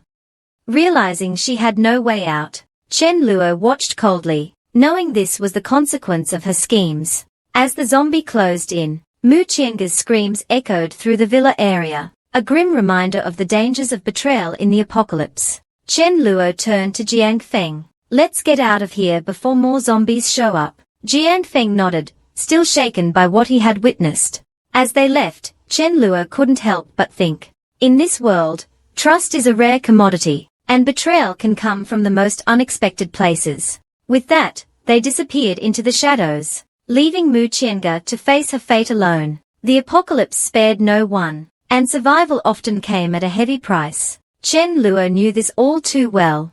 With that, Chen Luo slapped Mu Qianga, sending her flying. Mu Qianga, now on the ground, was in disbelief. How does he have such strength? As she landed near the zombies, they immediately began to bite and tear at her. Just then, something unexpected happened. A girl, holding a burning gas cylinder, with a crazed look in her eyes, charged at the level 5 zombie, ready to sacrifice herself. This girl was Xu Yan. Seeing this, Chen Luo couldn't help but admire her bravery. Girl, I've got to hand it to you. You're fearless. With that, Chen Luo summoned his void sword. He couldn't let such a brave girl die. In the post-apocalyptic world, a man had once traded 50 tons of rice for an all-female team. Now, Chen Luo used his void sword to eliminate the level 5 mutated zombie in one strike. The scene left everyone in shock. A zombie that could wipe out their entire group was taken down by this man in an instant. How is he so strong? Chen Luo turned to Xu Yan. Drop the gas cylinder. Do you want it to explode? Xu Yan quickly threw it away, and with a loud explosion, she collapsed to the ground, sobbing. Chen Luo took the red crystal from the zombie's head, knowing it would be useful. He then approached Xu Yan. Stop crying, he said, offering her a hand. Let's get you up and comfort your sisters. The dead need to be buried. Xu Yan thanked him through her tears. Chen Luo then asked about their future plans. Xu Yan stopped crying and looked at her sisters. Yes, the living must keep living. She then turned to Chen Luo, who made his offer clear. If you join my team, I guarantee you won't starve, and I'll provide 50 tons of rice. Though the offer was tempting, Xu Yan didn't agree immediately. She decided to discuss it with her sisters first. Chen Luo waited patiently, confident they wouldn't refuse. Only a fool would turn this down. He thought to himself. Soon, there was a knock at the door. Xu Yan and her sisters had made their decision. We have 20 people who want to join your team, Xu Yan said. Chen Luo nodded. But you must follow my rules. First, unconditional obedience to my commands. If you join but don't follow orders, don't blame me for being ruthless. Second, everyone fights equally, regardless of gender. Don't tell me you're afraid to kill zombies. Third, if you need a partner, look within the team. Outsiders are allowed, but they must join us. The girls were surprised by the last rule. Joining us ensures loyalty, Chen Luo explained. It prevents outsiders from exploiting us. The girls nodded in agreement. Chen Luo then appointed Xu Yan as their temporary leader. He invited them in for lunch, and the girls were amazed by the feast. They hadn't had a proper meal in a long time. As they ate, Chen Luo felt a sense of satisfaction. His team was growing stronger, and he was ready for whatever the apocalypse threw at him next. The girls, now part of his team, felt a renewed sense of hope. With Chen Luo leading them, they believed they could survive and thrive in this harsh new world. As they finished their meal, Chen Luo began planning their next move. The apocalypse was far from over, but with his growing team, he was ready to face whatever challenges lay ahead. The girls, now part of his team, felt a renewed sense of hope. With Chen Luo leading them, they believed they could survive and thrive in this harsh new world. As they finished their meal, Chen Luo began planning their next move. The apocalypse was far from over, but with his growing team, he was ready to face whatever challenges lay ahead. The girls, now part of his team, felt a renewed sense of hope, and stir-fried shredded potatoes, along with a bottle of Lao Gan Ma chili sauce for each person. Feng Yu and the others, seeing so many girls, immediately grabbed their bottles of Lao Gan Ma, and tried to flirt with the girls, hoping to find a partner among them. With only 7 men in their group, and over 20 girls, Jiang Feng shamelessly approached Chen Luo, asking to join his team. Can you take me in? He had initially agreed to lure zombies for Mu Chenga, just to get closer to the girls. Now that the girls had joined Chen Luo's team, he wanted in too. In the post-apocalyptic world, a man had once used half a watermelon to get the goddess Mi Li to visit his room at night. This was because Chen Luo had recently recruited an all-female team, which made Mi Li feel a sense of crisis. Chen Luo, looking at the data in his hands, was pleasantly surprised. Among the 20 new members, there was one with a rare light ability. Her name was Wang Ling. The girl Jiang Feng had been pursuing. She had awakened her ability on the 3rd day. She's worth keeping an eye on, Chen Luo thought. Xu Yan seems to have the best potential among them, with the ability to reach King Tier. Chen Luo assigned Feng Yu and Shu Lan to guard the base, while he took the team out for training the next day. If anyone disobeys orders, warn them if it's a small issue, punish them if they don't listen, and leave major issues for me to handle when I return. The two nodded in agreement. The next day, Chen Luo drove the heavy truck, leading the team to a nearby clothing market. Hundreds of zombies were outside the market, perfect for team training. Chen Luo spoke into the walkie-talkie. Everyone, get into formation. Jiang Feng, control the number of zombies. If there are more than 30, lead the extras away. Got it, boss. Jiang Feng replied, using his wind ability to manage the zombie horde. Da Zhu, as a physique type, protected the mags in the team. Since it was their first time working together, their coordination was full of flaws. Spells missed their targets, and casting times were painfully slow. With practice, they could cast spells in 1 or 2 seconds, instead of the current 5 or 6. Chen Luo facepalmed at the chaotic teamwork. Without proper coordination, this team would be wiped out if I weren't here. They need more training. After the battle, everyone collapsed in exhaustion. Chen Luo led them into the market to pick out suitable clothes. The women were thrilled, and they eagerly began selecting outfits. Chen Luo, unnoticed, secretly stashed some black stockings into his spatial storage. Mi Lin, however, caught him in the act. She was shocked, wondering if he had some strange fetish. But then she thought, maybe they are for Mi Li, though the color didn't seem to match her sister's style. Meanwhile, one of the girls discovered a small supermarket inside the market. Due to the large number of zombies, it hadn't been looted yet. The girl was excited to find plenty of water, but Xu Yun stopped her from drinking it immediately. She turned to Chen Luo. Captain, can we each have a bottle of water? Chen Luo smiled. 2 bottles each. With his permission, everyone eagerly opened their water bottles. Mi Li, watching this, felt a growing sense of crisis. She had something important she wanted to discuss with Chen Luo. As the team enjoyed their water, Chen Luo began planning their next steps. The apocalypse was far from over, but with his growing team, he felt more confident than ever. As they prepared to leave the market, Chen Luo couldn't help but feel a sense of pride. His team was coming together, and they were ready to face whatever challenges lay ahead. Mi Li, however, was still deep in thought. After much hesitation, Mi Li decided to confront him. That night, Chen Luo was playing games when Mi Li knocked on his door, asking if she could come in. Chen Luo was thrilled. Mi Li visiting so late at night seemed like the perfect opportunity for him. Once inside, Mi Li blushed and said, Chen Luo, there's something I've been wanting to tell you for a long time. Chen Luo seemed to know what she was about to say. Sure enough, Mi Li's next words confirmed his thoughts. Chen Luo, will you be my boyfriend?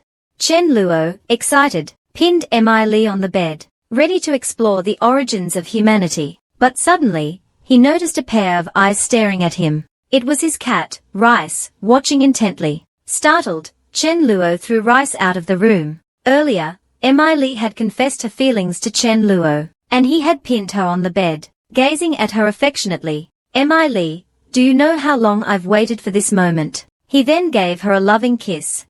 Mi Li weakly protested, I'm not ready yet. But Chen Luo, being the opportunist he was, wasn't about to let this chance slip away. He began to play the sympathy card. In this world, I might die tomorrow. There's no time to wait for you to be ready. With that, he started getting handsy again. Mi Li, convinced by his reasoning, stopped resisting. Just as Mi Li was about to give in, Chen Luo suddenly froze. He felt like he was being watched. Turning his head, he broke into a cold sweat. Rice had somehow snuck back in, and was staring at him curiously. Annoyed, Chen Luo threw Rice out again. Rice, feeling wronged, meowed, Chen Luo, you've changed. Chen Luo locked the door, preventing Rice from coming back in. Frustrated, Rice scratched at the door. Mi Lin, passing by, teased, oh, isn't this Chen Luo's little cat? Why aren't you sleeping with him in the living room? Rice huffed, Chen Luo is bullying Mi Li in there. I saw Mi Li looking uncomfortable. He probably threw me out because he's afraid I'll help her. Mi Lin, confused, asked, how is he bullying her? Before Rice could answer, Mi Lin suddenly realized what was happening. Her face turned red, and she was about to burst into the room to help Mi Li, but Fa Weng blocked her path. Without the master's permission, no one enters. You need to knock first. Otherwise, don't blame me for being unfriendly. As Mi Lin was about to knock, she hesitated. If Mi Li is willing, what's the point of me interfering? With that, she turned and left, sighing, my cabbage has been eaten by a pig. The next day, Chen Luo asked Yu Ji to prepare a nutritious meal for Mi Li. At noon, he brought out 20 pounds of pork to treat the team. Ma Yu nodded, but asked curiously, where's Mi Li? Is she still sleeping? She doesn't usually sleep in. Before Chen Luo could answer, Li Ling sneered. Why else? She was harmed by someone. Chen Luo, embarrassed, stuck out his tongue. Sister-in-law, you're too sharp. Since that's the case, I'll go prepare the nutritious meal. Yu Ji turned and left. Fa Wang was busy devouring his breakfast, while Rice sat aloof on the sofa. Chen Luo, feeling guilty, approached Rice. Rice, why aren't you eating? It's not good to go hungry. Rice snorted. Rice is angry. Chen Luo asked nervously. How serious is it? Very serious. One fish treat won't fix it. Chen Luo smiled. How about 10, 20, or no deal? Fine, 20 it is. Rice finally relented. All right, since you're being sincere, I forgive you. Now, hug me. Chen Luo gently petted Rice, saying, Rice, you're a mature cat now. You should learn to sleep alone. After all, I have a wife now. I can't cuddle with you at night. In the apocalypse, while others struggled to find food, Chen Luo celebrated taking Mi Li's first blood by hosting a feast of braised pork for his team. The aroma of the pork attracted a rundown car, from which emerged a weary brother and sister. The brother, Li Ming, and the sister, Li Hui, approached the group cautiously. Li Ming forced a smile. Excuse us, do you have clean water? I can trade food for it. Chen Luo nodded and agreed, asking Xu Yan to bring 2 bottles of water. In exchange, Li Ming offered 2 loaves of bread and 2 sausages. After the exchange, Li Ming prepared to leave with Li Hui, but Li Hui couldn't take her eyes off the braised pork. She asked Chen Luo if their team was still recruiting. Chen Luo stood up and approached them, asking, are you sure you want to join? Li Hui nodded firmly. All right, Chen Luo said. Go outside and kill 10 zombies. Collect the crystals from their bodies. You can use weapons, but no external help like cars. Once you've collected the crystals, come back to me. As soon as Chen Luo finished speaking, a system voice echoed in Li Ming's mind. Ding! NBC has issued you a task. Li Ming nodded. We'll get it done. With that, they left to complete the task. Chen Luo watched them go, thinking, people with attachments are easier to trust than lone wolves. And they don't seem weak either. Don't let me down. Back in the car, Li Hui sighed. Brother, it seems their team knows about the crystals. I thought they wouldn't. Li Ming smiled. There are plenty of smart people out there, and he's feeding his team meat.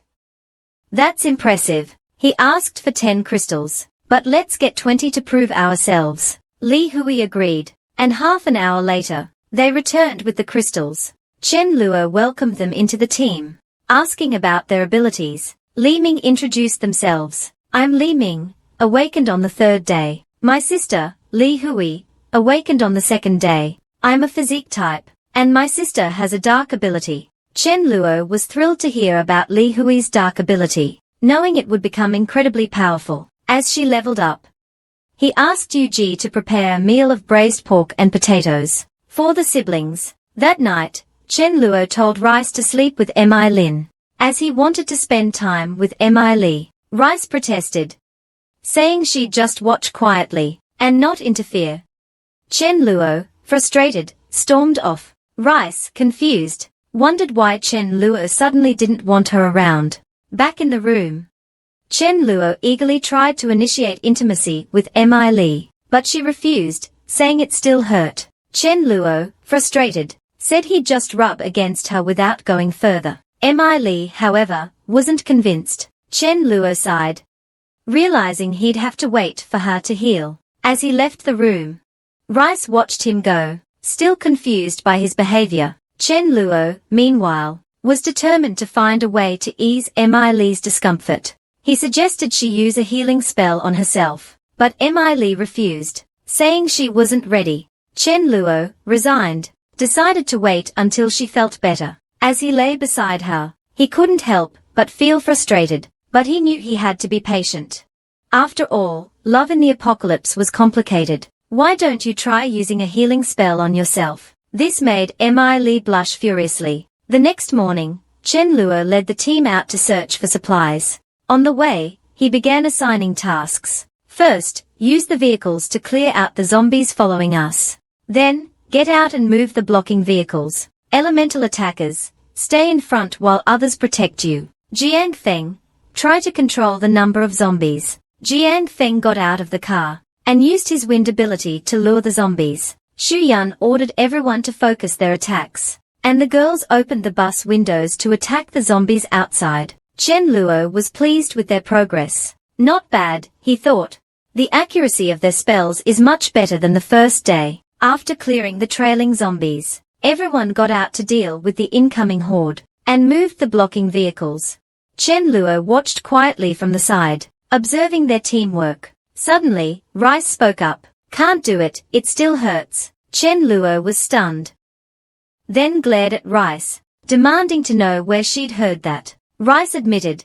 I overheard it last night on the balcony. You only said I couldn't watch. Not that I couldn't listen. Chen Luo was speechless. You know too much, cat.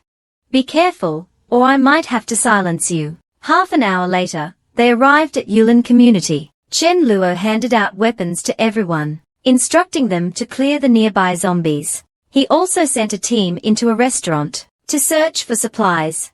Split into 4 teams, no solo actions. Soon, supplies like rice and oil were loaded onto the heavy truck. Suddenly, a girl exclaimed, Captain, come quick. There's an untouched supermarket over there. Inside the supermarket, Mi Lin was searching near the cash register, catching Xu Yan's attention. Curious, Xu Yan approached, and saw Mi Lin holding a box of condoms. Xu Yan blushed furiously, wondering if Mi Lin and Chen Luo had an intimate relationship. Mi Lin, noticing Xu Yan's gaze, turned bright red, and tried to explain. But Xu Yan quickly made an excuse and left. Mi Lin was left trembling with frustration. If it weren't for Mi Li, I wouldn't be looking for this stuff. Meanwhile, Chen Luo noticed many people in the community were watching their team, but he didn't pay them much attention. An old woman from upstairs called out, Hey, give us a watermelon. Other residents joined in, demanding supplies. Chen Luo was annoyed by their entitlement. You've got some nerve, he muttered. In the post-apocalyptic world, an old man demanded Chen Luo slap him, and Chen Luo obliged, sending the man flying. I've never seen such a ridiculous request, Chen Luo said, shaking his head. The old woman from earlier demanded a watermelon, but Chen Luo refused, saying, if you want it, come down and get it yourself. This angered the residents, who began shouting insults at him. An old man led a group of residents downstairs, armed with weapons, and surrounded Chen Luo. Young man, don't you know how to respect your elders? Didn't your parents teach you manners? Chen Luo sneered. A bunch of shameless old fools, too scared to fight zombies, but quick to bully people. An old man shouted. That supermarket downstairs belongs to my brother. If you've taken anything, you'd better leave it behind, or else. Chen Luo, unimpressed, prepared to defend his team. The tension in the air was palpable. As the standoff continued, Chen Luo knew he had to handle this carefully, but he wasn't about to back down. The old man's threats were empty, but Chen Luo wasn't taking any chances. He signaled his team to stay alert, ready for whatever came next, while others were preparing to seize the truck and the supplies inside. Chen Luo saw this scene, and coldly told the old man in front to get out of the way. But the old man arrogantly pointed at Chen Luo, saying, What? You want to hit me? Come on, hit me. I'm telling you, if you hit me, I'll lie down and won't get up. Hit me. Don't you dare. Hearing this, Chen Luo, without hesitation, raised his hand, and slapped the old man across the face. I've lived this long, and I've never seen such a request. Happy to oblige, Chen Luo sneered. The old man was sent flying by the slap, and fell to the ground with a thud, motionless. The others started murmuring, Old Li. Are you okay? Wake up, old Lee. Why isn't he moving? Is something wrong? Don't worry, he's done this scam before. He's a pro at it. He's really good at acting. Hearing this, Chen Luo was utterly speechless. Are you all blind? Can't you see his face is twisted? If we don't show them some ruthlessness, they won't back down. Thinking this, Chen Luo snapped his fingers. Instantly, a group of people surrounded the aunties and uncles. But the aunties and uncles weren't backing down either, assuming offensive stances. I'll have you know, aunties, I know magic, and I know magic too, uncles. I've also learned Tai Chi and lightning wushu. Chen Luo sneered. Without showing some killing intent, these people won't disperse. The next second, a spatial sphere exploded toward them. After dealing with the aunties, another group emerged from the neighborhood. Chen Luo found one of them familiar. In his past life, when he was still weak, he had hung out with this person. His name seemed to be Chen Guang. The young man named Chen Guang spread his hands, signaling he meant no harm. These old folks have been scolding us every day. I didn't bother with them out of neighborly respect, but I didn't expect them to die by your hands. Chen Luo retorted, do you want to avenge them? Buddy, don't misunderstand. We are here to make friends. We'd like to ask for your help. My name is Chen Guang. He extended his hand, and Chen Luo shook it. I'm Chen Luo. What do you need help with? Hearing this, Chen Guang said, there's a lightning-powered zombie dog in our neighborhood. It's highly intelligent. I hope you can help us kill it. Also, there's a lot of supplies in the neighborhood that we haven't collected yet. We can split them afterward. How about it? Chen Luo nodded. What's the reward? Chen Guang paused, then smiled. How about 300 pounds of rice and 5 buckets of water? After the apocalypse began, a man offered Chen Luo 300 pounds of rice to take care of a zombie dog. After confirming with Mi Fan that these people meant no harm, Chen Luo agreed without hesitation. Before leaving, he instructed his team to continue loading the remaining supplies onto the truck. Fa Wang. Come with me. This made Chen Guang a bit puzzled. Wait, just you. That might not be enough. Chen Luo smiled. Didn't you see the dog behind me? This left Chen Guang stunned. Seriously, bro. It's the apocalypse, not peaceful times. You've got 2 pets, and a group of girls following you. It seems like they all listen to you. You're living the dream. Then, Emily suddenly asked, Brother Chen Luo, should I come with you? Chen Luo waved his hand. Wait for me to come back. He then handed Mi Fan to Emily to hold. Chen Guang watched with envy, almost tearing up. How is this fair? He's got cats, dogs, and a wife. All he's missing is a feast every meal. On the way, Chen Guang began briefing Chen Luo about the zombie dog. After the explanation, he asked Chen Luo if he had a way to deal with the zombie dog. Chen Luo smiled and looked at Fa Wang. One dog to handle another. Hearing this, Chen Guang was stunned. Bro, do you have a grudge against your pet dog? Sending him in is like delivering dog meat to the enemy. Why don't you just sell the dog to me? Chen Luo just laughed and said it was fine. Since Chen Luo insisted, Chen Guang stopped trying to persuade him. Besides, the dog could nod, showing it was quite intelligent. Fa Wang began sniffing carefully. Moving forward as it did, everyone quickly realized that they were using the dog's nose to track the zombie dog. Soon, Fa Wang led them to the 8th floor of a building. Before even entering, Chen Luo smelled blood. Opening the door, they found the zombie dog they were looking for. After receiving a signal from Chen Luo, Fa Wang charged in. Using its incredible speed, it dodged the zombie dog's attacks. Seeing this, Chen Guang and the others were shocked. How is it so fast? Meanwhile, Fa Wang took advantage of a gap in the zombie dog's attacks to close in quickly. At the same time, Fa Wang gathered lightning in its tail and unleashed a new skill, Thunder Tail Whip. The zombie dog couldn't dodge and was struck hard by the lightning-infused tail. The zombie dog was slammed into the wall, dead on impact. All right, the job's done. Time to deliver the promised supplies. Hearing this, Chen Guang snapped out of his shock. He stared at Fa Wang in disbelief, feeling like it wasn't real. The entire fight lasted less than 10 seconds. If the zombie dog hadn't been lightning resistant, it wouldn't have lasted that long. How strong is this guy? He's got girls throwing themselves at him. Even the school beauty sent him a box of condoms in the middle of the night, wanting to discuss life with him. Even a team of girls is willing to follow him. But this also made him a target. Seeing a group of girls with only a few men, Liu Wei and his group's eyes lit up. Chen Luo felt Liu Wei looked familiar. Wasn't this the guy that green tea girl Chen Ji relied on in his past life? What a small world. Xiao Wei, holding a wooden stick, eagerly approached the truck and banged on the door, demanding that Chen Luo hand over half of the supplies. As soon as he finished speaking, Liu Wei slapped him on the back of the head. Xiao Wei looked at Liu Wei in confusion. "Why'd you hit me?"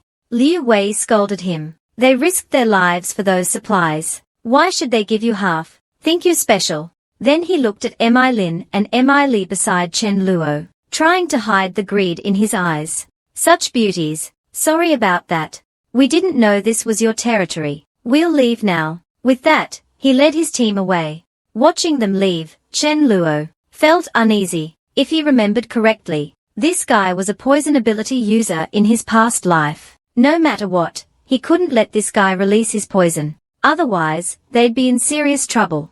At that moment, Mi Fan tugged at Chen Luo's pants, signaling that the man was full of malice. Chen Luo smiled and reassured Mi Fan that he knew. Just as Liu Wei called out to Xiao Wei, his head suddenly exploded with a bang. Chen Luo had released a spatial sphere, precisely hitting Liu Wei's skull. He then ordered his team to take out the rest of them. Chen Luo knew that if he didn't eliminate these people, they would definitely ambush him later. If anyone posed a threat to him, Chen Luo wouldn't hesitate to eliminate all threats. That night, just as Chen Luo was about to sleep, he was suddenly awakened by knocking at the door. This instantly snapped him awake. Could it be Mi Li finally coming to her senses? Is she taking the initiative to come to me? But when he opened the door, he found it was Mi Lin. "Why are you here?" Mi Lin didn't answer, just shoved a box into his hands. Chen Luo looked down and was shocked. It was filled with condoms. At that moment,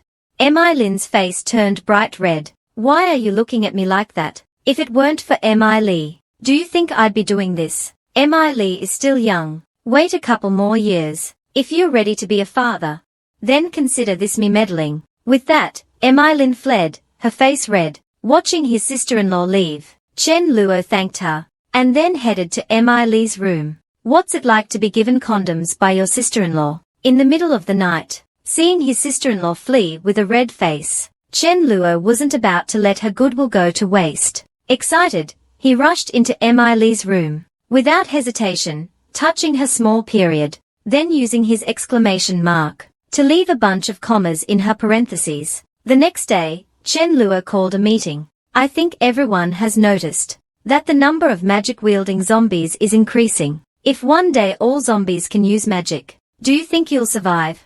Everyone started murmuring in response. "Yeah, I've noticed. It's terrifying." "Exactly, what should we do?" As the discussion heated up, Chen Luo clapped his hands to silence everyone. "Since you're all following me, I won't let you die needlessly. Now, I'll teach you a way to deal with magic-wielding zombies. First, we need teams of 4, preferably 2 warriors and 2 mags. The warriors take the front, while the mags provide ranged support. If you encounter multiple magic zombies, run. Now, I'll teach you a trick to dodge spells. Mi Lin, Shu Yan, use your spells to attack me." Mi Lin and Shu Yan nodded and unleashed their abilities at Chen Luo, but all their attacks were easily dodged. Everyone watched in stunned silence. "How is he so OP?" Chen Luo explained. "To dodge spells, you can't just watch the spell coming. You need to observe the caster's movements to predict the spell's trajectory and move accordingly. This is called prediction. By anticipating the spell's path, you can easily dodge zombie spells." After this explanation, Mi Lin eagerly wanted to test it again. Chen Luo chuckled, "Bring it on." But just as he dodged the first fireball, he was hit by a second one from behind. Mi Lin, pleased with her trick, smiled. "I predicted your prediction." Hearing this, Chen Luo sighed. Impressive. As expected of the war goddess, Mi Lin, her combat talent is truly remarkable. But don't worry. Level 1 zombies don't have the intelligence to predict if you encounter one that can. Just run. They are not something you can handle. After breakfast, head out and start practicing this technique. Before they left, Chen Luo reminded them, listen up, everyone. Today's goal is 3 level 1 crystals per person. Teams that don't complete the task will be punished. No dinner for those who fail. Meanwhile, Chen Luo took his own team out to collect crystals, and Chen Luo led his team out to gather crystals. But they encountered a couple being bullied. Mi Li immediately recognized the girl as her best friend. Brother Chen Luo, can we help them? Hearing this, Chen Luo patted her head. If it were strangers, I'd say no. But since it's your best friend, how can we not help? With that, he ordered Fa Wang to get out and deal with the group. The group, however, greedily eyed Fa Wang, thinking they were about to get some dog meat. Little did they know, the Thunder God of Death had arrived. Before they could react, Mi Lin and Da Zhu ambushed them from behind. At the same time, Fa Wang gathered lightning around its body. You think you can eat dog meat? You're trash. The world had been struck by a zombie virus. I kindly saved my best friend from being violated. But little did I know, it would bring me a huge problem. Not only did my best friend not thank me, she even resented me for not sharing my food with her.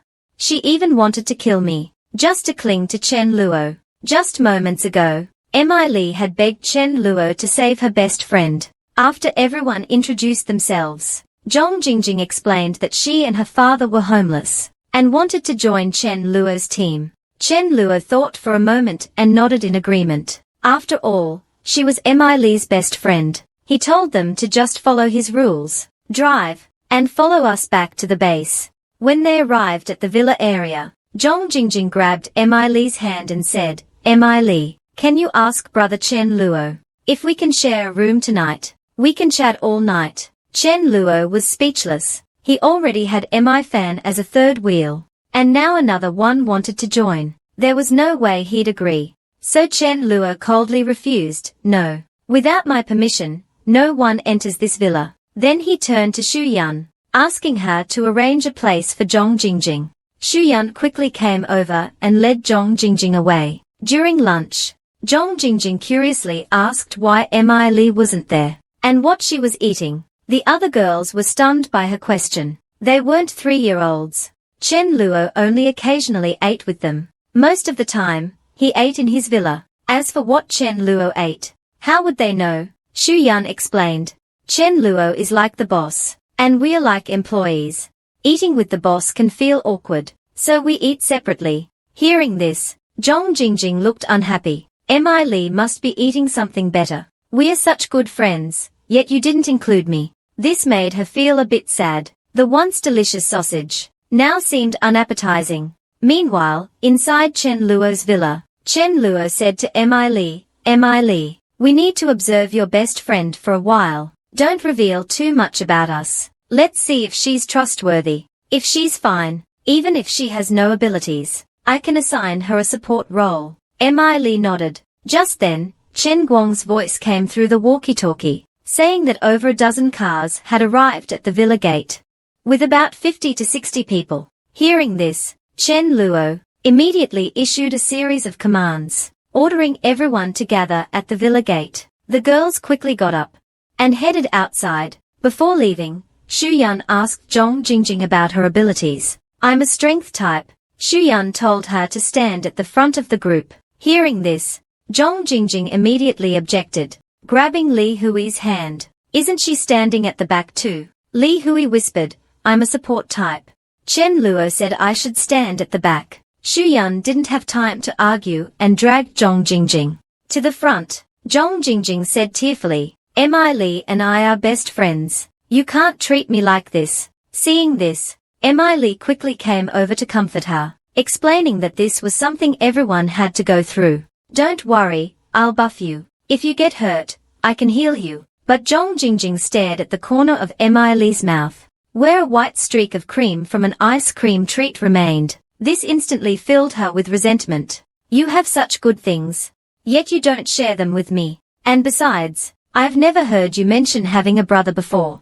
The way you keep calling him Brother Chen Luo, I bet you've sacrificed your dignity to cling to him as your lover brother. Since you don't care about our friendship, don't blame me for being ruthless. A woman kindly saved her best friend, but the best friend not only didn't thank her, she even cursed at her, and when danger arose, she even tried to give away the food they had risked their lives to get from the zombies. Just moments ago, Zhong Jingjing was pushed to the front to face the incoming enemies, but Mi Li didn't help her, which filled her with resentment toward Mi Li. The two sides were now in a tense standoff. At that moment, Chen Luo walked over from behind. Seeing this, Chen Guang quickly called out, "Big brother." Sun Dawei, the leader of the opposing group, sneered inwardly. So this is the leader of this team. I thought he'd be more impressive. Turns out he's just a pretty boy. Little brother, are you in charge here? My people haven't eaten or drunk anything all day. Can you spare some supplies? Chen Luo said, "No problem, but we can't just give them away. We can trade instead. One crystal from a zombie's heart can be exchanged for a bottle of water and a pound of rice. After all, we don't have much food to spare. We can't just give it away for free." Hearing this, Sun Dawei was shocked. He hadn't expected Chen Luo to reveal the secret of the crystals. It seemed this kid had gained power by being ahead of others, which was why these people followed him. Thinking this, Sun Dawei decided to drop the act. He tore off the mask and said, "You think a bunch of women can stop us? That's just wishful thinking. Brothers, this guy wants us to kill zombies before he'll give us supplies. What do you think we should do?" The crowd behind him erupted in discussion. Many wanted Chen Luo to share some food, but Chen Luo knew that if he gave in, they would only grow more demanding. Every time their food ran out, they would come back for more. It seemed these people weren't afraid of death. Just then, Zhong Jingjing suddenly spoke up, "Peace is precious. Just give them something and let them go." Hearing this, everyone's expressions changed. "Jingjing, what are you saying?" Mi Li tried to reason with her, but Zhong Jingjing dismissed her. "I'm not wrong. If we can resolve this with food, why risk a life and death battle? And besides, I'm standing so far forward. What if I get hurt in the fight?" As soon as she finished speaking, Sun Dawei burst into laughter. "This little beauty is right. We don't need much, just a few thousand pounds of rice or flour, and a few tons of clean water." Chen Luo, unable to tolerate this any longer, slapped Zhong Jingjing across the face. "Who do you think you are? You have no right to speak here. When the boss is talking, underlings shouldn't interrupt, and you're siding with the enemy." Zhong Jingjing's father couldn't take it anymore. He stepped forward and scolded Chen Luo. "Was my daughter wrong?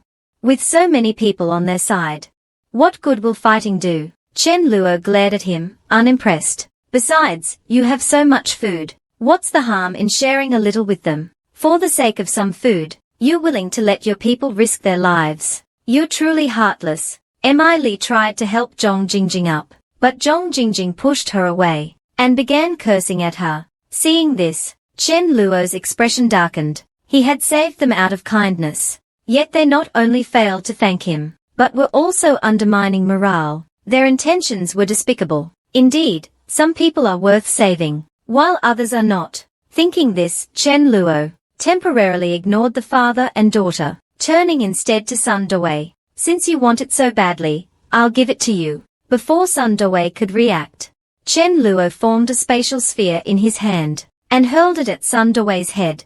With a loud bang, Sun Dawei's head exploded like a basketball. While the opposing group was still in shock, Chen Luo waved his hand and gave the order. "They don't want to live, then let's grant their wish." The selfishness of a green TB*TCH after the apocalypse knows no bounds. A man kindly saved her. Yet during a critical moment for the team, she tried to persuade everyone to give all their food to the enemy. In the apocalypse, a single bucket of beef noodles could spark a life and death struggle. Yet this green TB*TCH, to save herself, wanted to give away thousands of pounds of rice.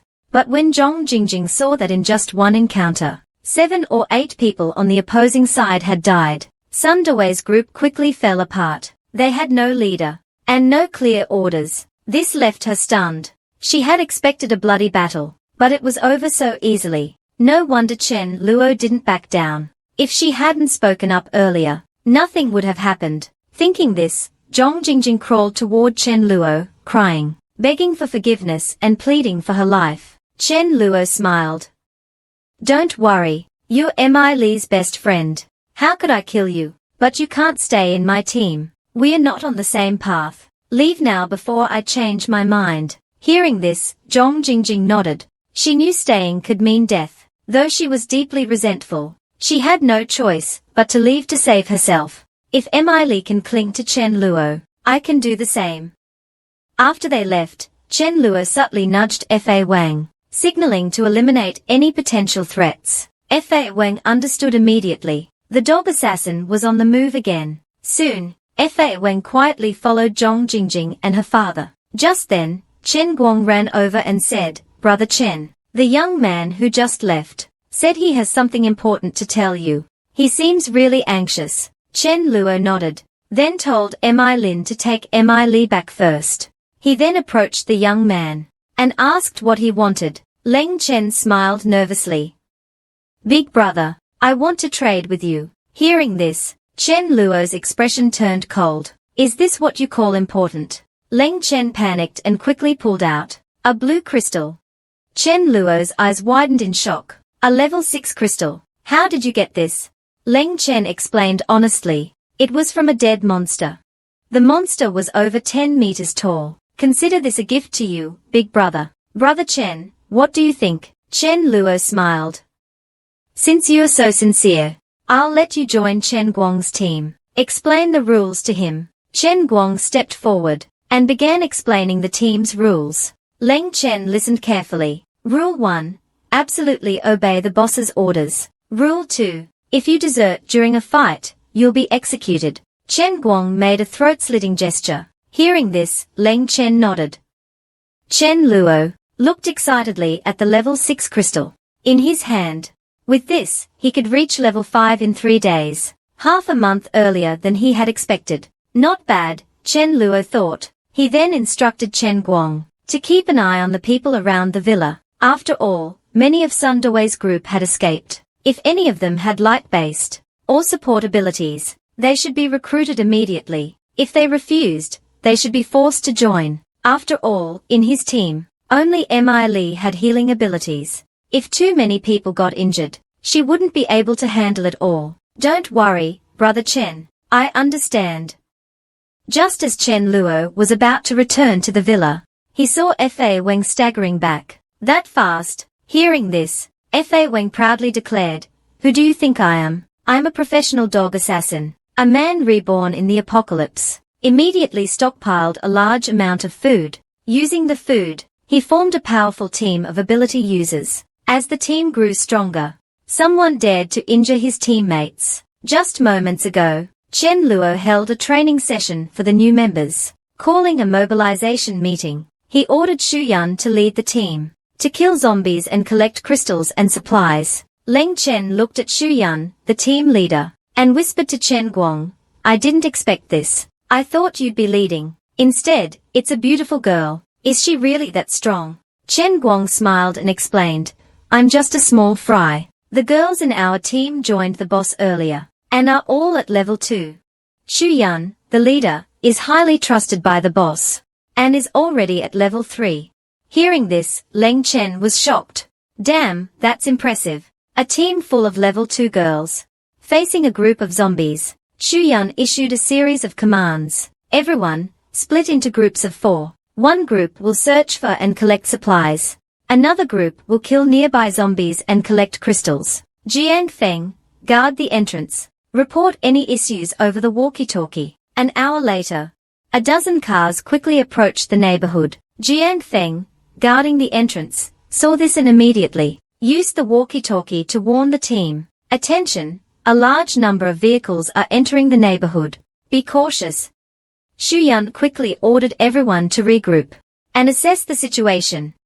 Gathering supplies can wait. We have visitors. Get out of the cars. There are a lot of them. Their intentions are unclear. Regroup with everyone first. But Yang Li was reluctant. There's still a lot of food here. If we regroup, won't the supplies be taken by others? Whoever dares to take them, we'll chop their hands off. Hearing this, Yang Li thought it made sense and was about to head upstairs, when it was too late.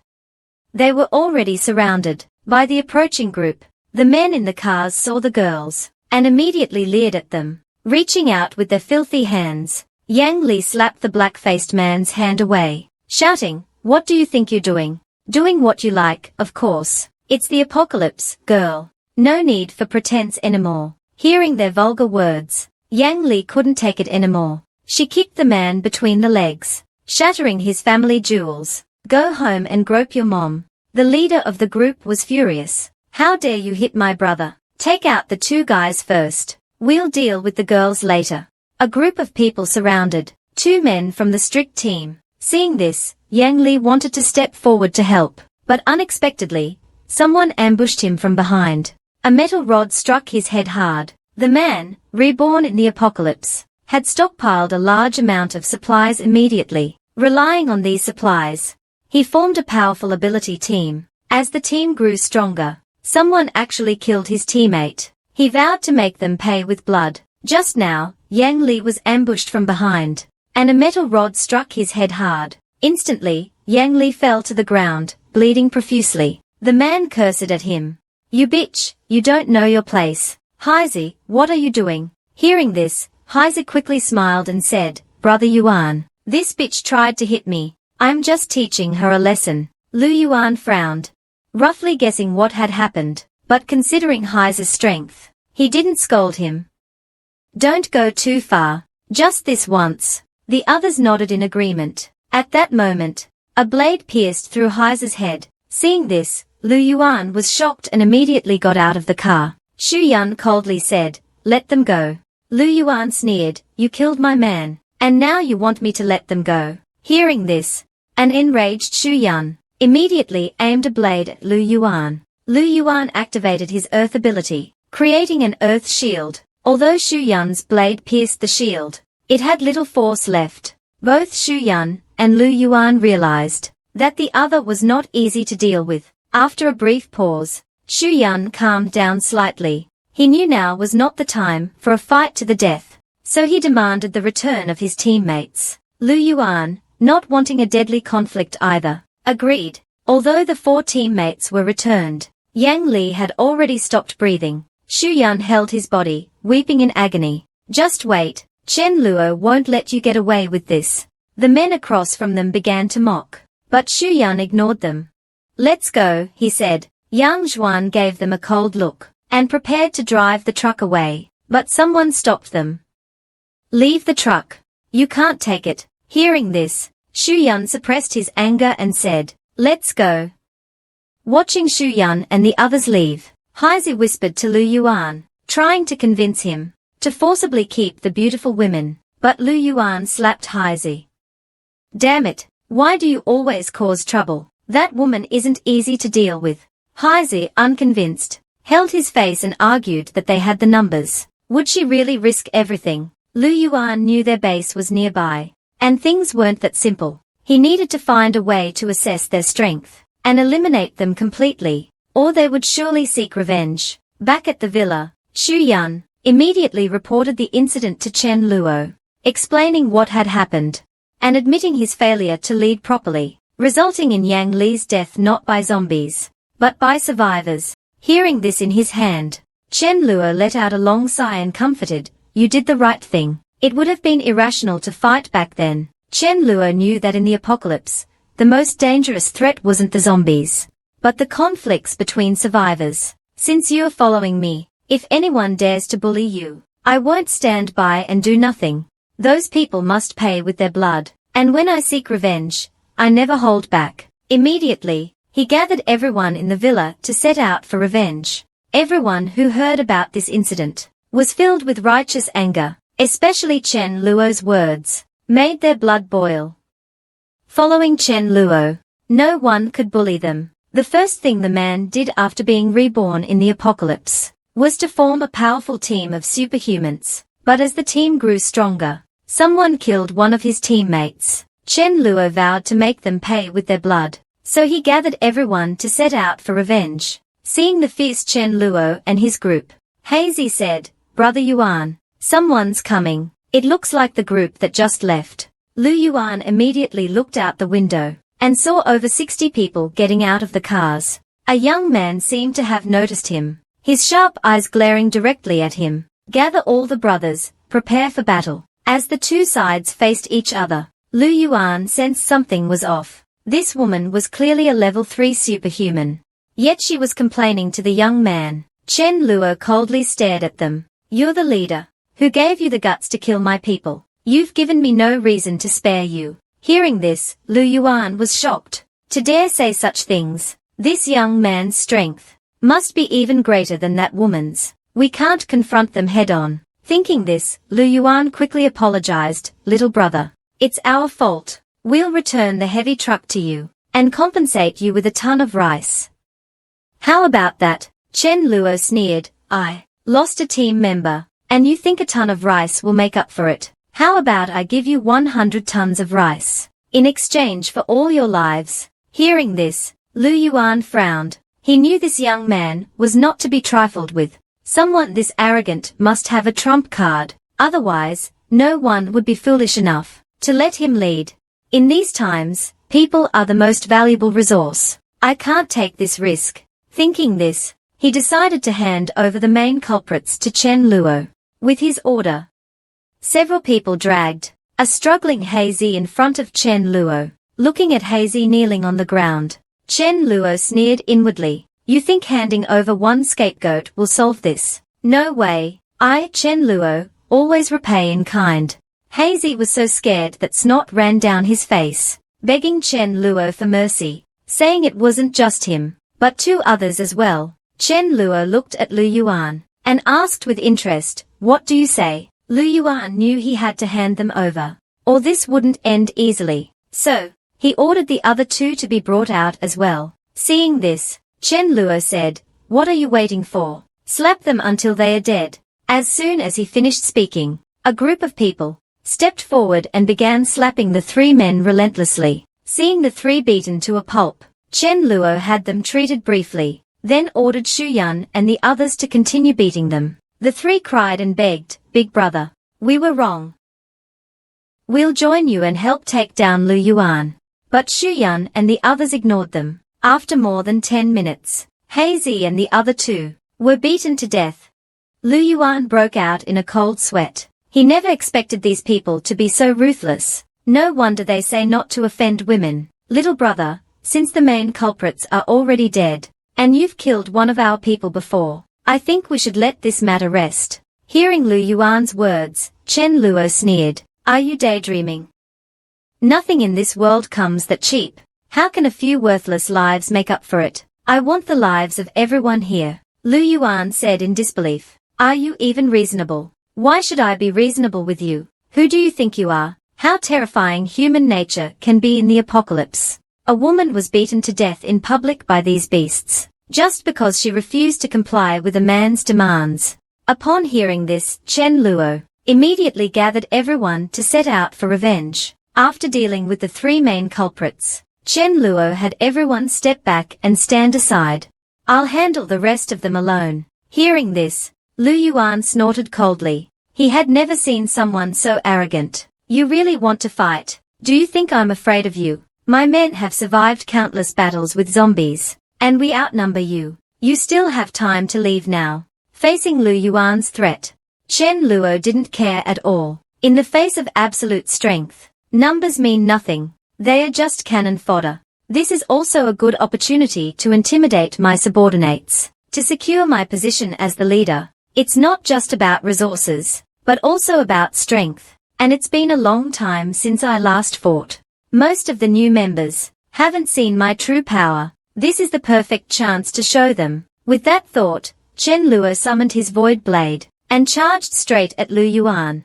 Seeing this, Lu Yuan thought, "This is bad," and quickly raised an earthen shield in front of him. Chen Luo sneered, "If you were at my level, and I gave you time to use your ability, you might have been able to block my spatial power with that shield, but now..."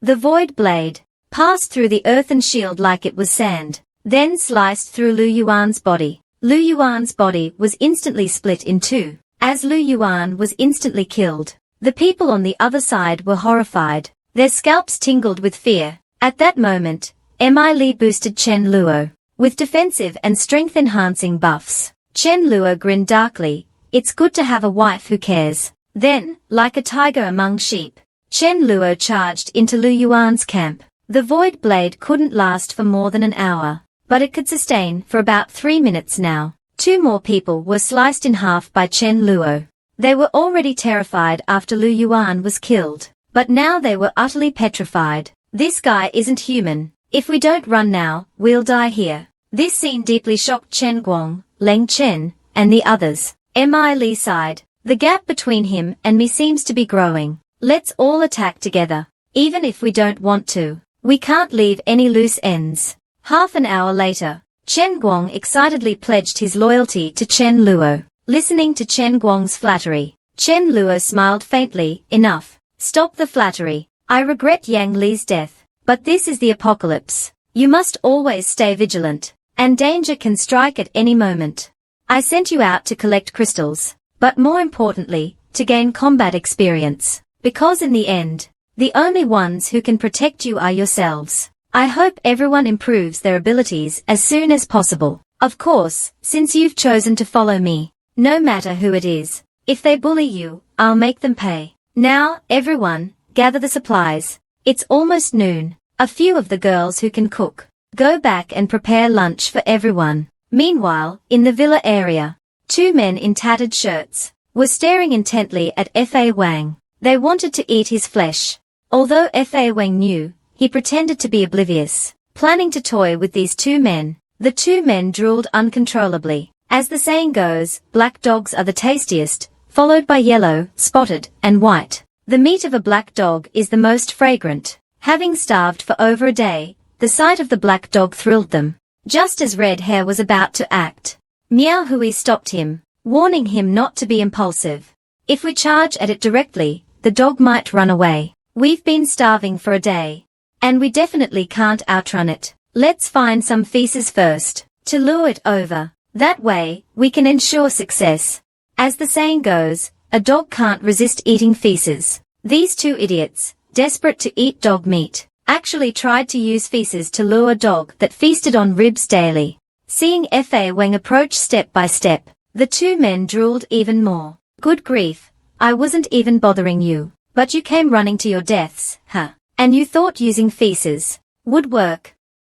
You can scheme against a dog, but don't insult it like this. Thinking this, Fa Wang was so angry that lightning crackled unnaturally around him. This left ZDA and Miao Hui utterly confused. Why is this dog generating electricity? Especially with Fa Wang's menacing appearance. The 2 men felt something was terribly wrong. They turned and ran toward the gate, but it was too late. With a roar, Fa Wang spat out a terrifying bolt of lightning that struck the 2 men. Coincidentally, Chen Luo, who had just returned, witnessed this scene.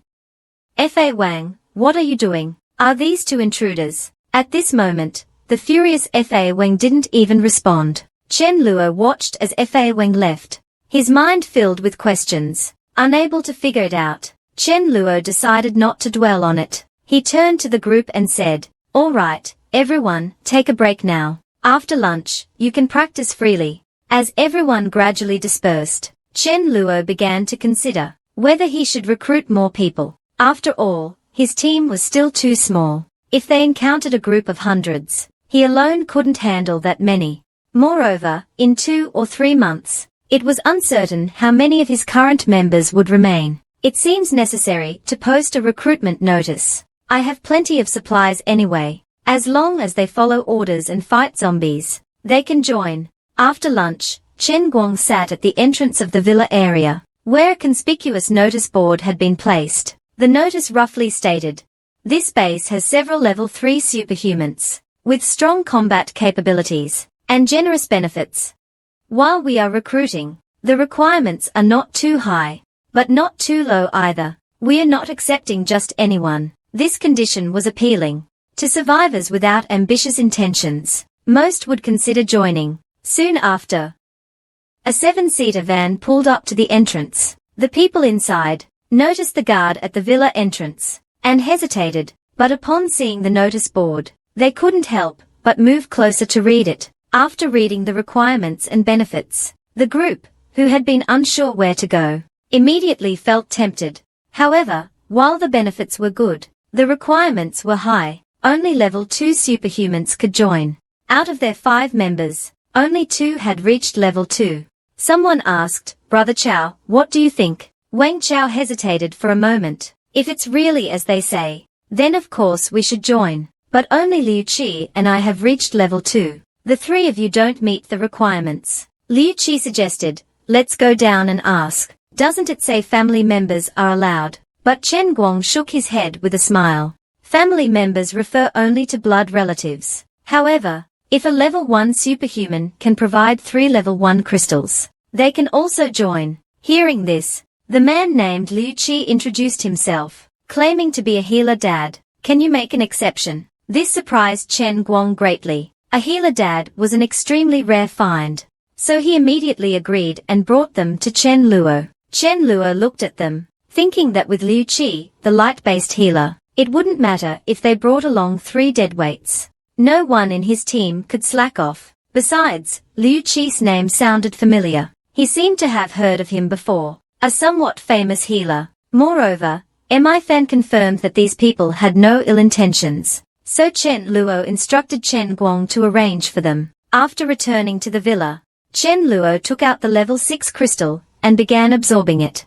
According to his calculations, if nothing went wrong, he would reach level 5 by tonight. As the level 6 crystal was depleted, Chen Luo successfully advanced to level 5. Previously, he could only perform a 100-meter void walk once, but now he could perform a 500-meter void walk. After the apocalypse, the man used a single meal to assemble a powerful superhuman team, but as the team grew stronger, the need for resources also increased. So Chen Luo gathered everyone to search for supplies. Before leaving, he instructed Chen Guang and Fa Wang to guard the base. Everyone else, grab your weapons and get in the vehicles. Half an hour later, the convoy arrived at a nearby farmer's market. Although the place was swarming with zombies, it was also abundant in supplies. Wait a moment, everyone. If you use spells, it's hard to dodge attacks through prediction and positioning. So a 4-person team strategy won't work here.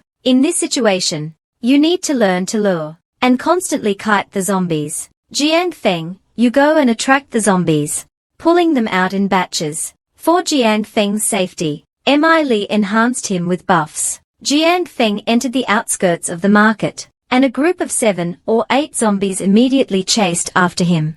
As long as he maintained a distance of over 20 meters, the zombies couldn't harm him. Low-level zombies didn't have that much range. Meanwhile, the others used spells to attack from a distance. Chen Luo explained, "See, in the future, if you encounter slightly more zombies than your team can handle, you can use this method.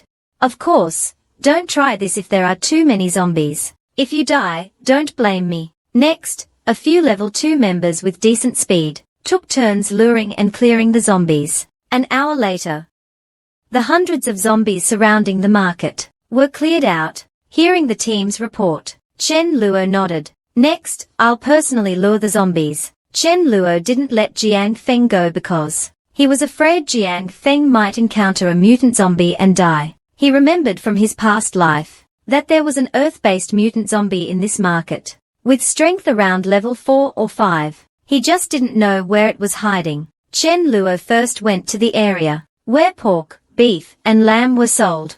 The space was about 500 to 600 square meters, with around 80 to 90 zombies. A few zombies immediately chased after Chen Luo.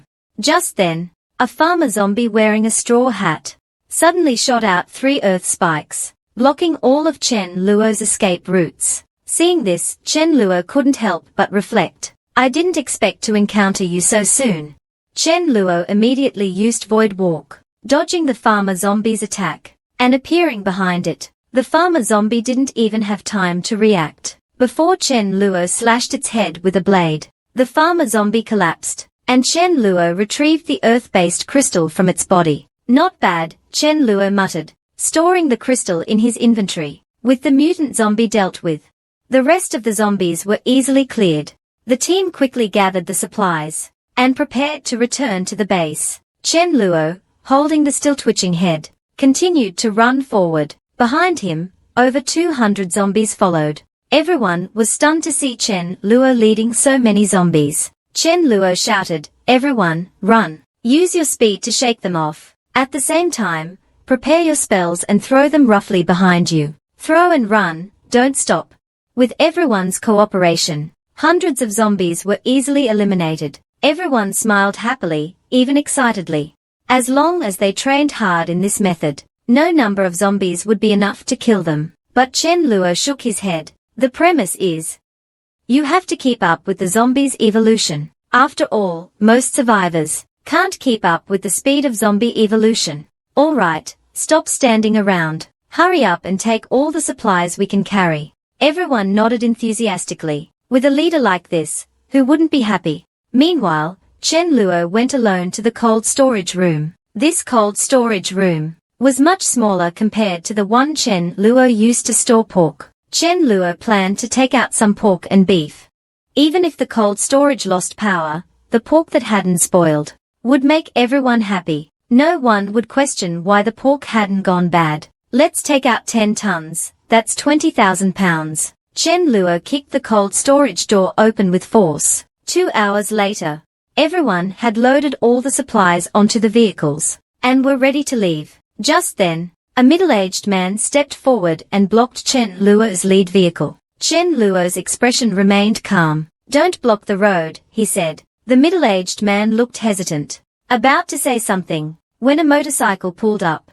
A tanned but energetic young man got off. Chen Luo's pupils contracted. It's him, Xie Haoran. Xie Haoran, known in the future as the Invincible Iron Fist. Chen Luo never expected to meet him here. Xie Haoran wasn't here for Chen Luo, but for the middle-aged man blocking the road. "Brother Long," Xie Haoran pleaded, "I heard you caught a live chicken. Can you give it to me? My mother is on her last legs. She wants to drink a bowl of chicken soup before she goes. If you help me, I'll sell my life to you." Hearing this, Brother Long refused outright.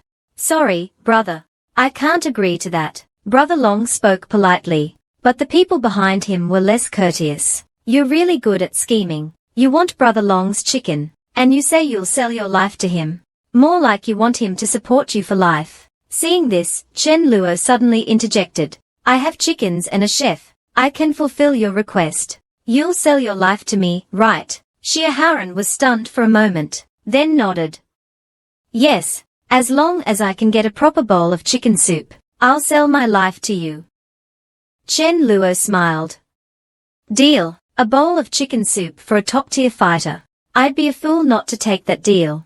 "Diazu, you three switch to another vehicle. I'll go with Xie Haoran to check things out." Chen Luo planned to bring Xie Haoran and his mother back to the base. Half an hour later, Xie Haoran carried his mother, who looked to be in her 60s, but was actually in her 50s, down from the building. Once in the car, Xie Haoran whispered, "Late-stage cancer." Chen Luo understood. There was no saving her, unless Mi Li reached level 7. Currently, her healing abilities could only treat external injuries, not cure terminal illnesses. In less than half an hour, Chen Luo returned to the villa area. He instructed Xu Yun to arrange a separate room for Xie Haoran and his mother. The group quickly settled in, and Chen Luo began planning their next steps. With Xie Haoran now part of the team, their strength had significantly increased. Chen Luo couldn't help but feel a sense of satisfaction. The future was looking brighter. "Take good care of her," Chen Luo said, adding that he would arrange for someone to make the chicken soup. After they left, Chen Luo turned to Ma Yu. "Sis, make a pot of chicken soup.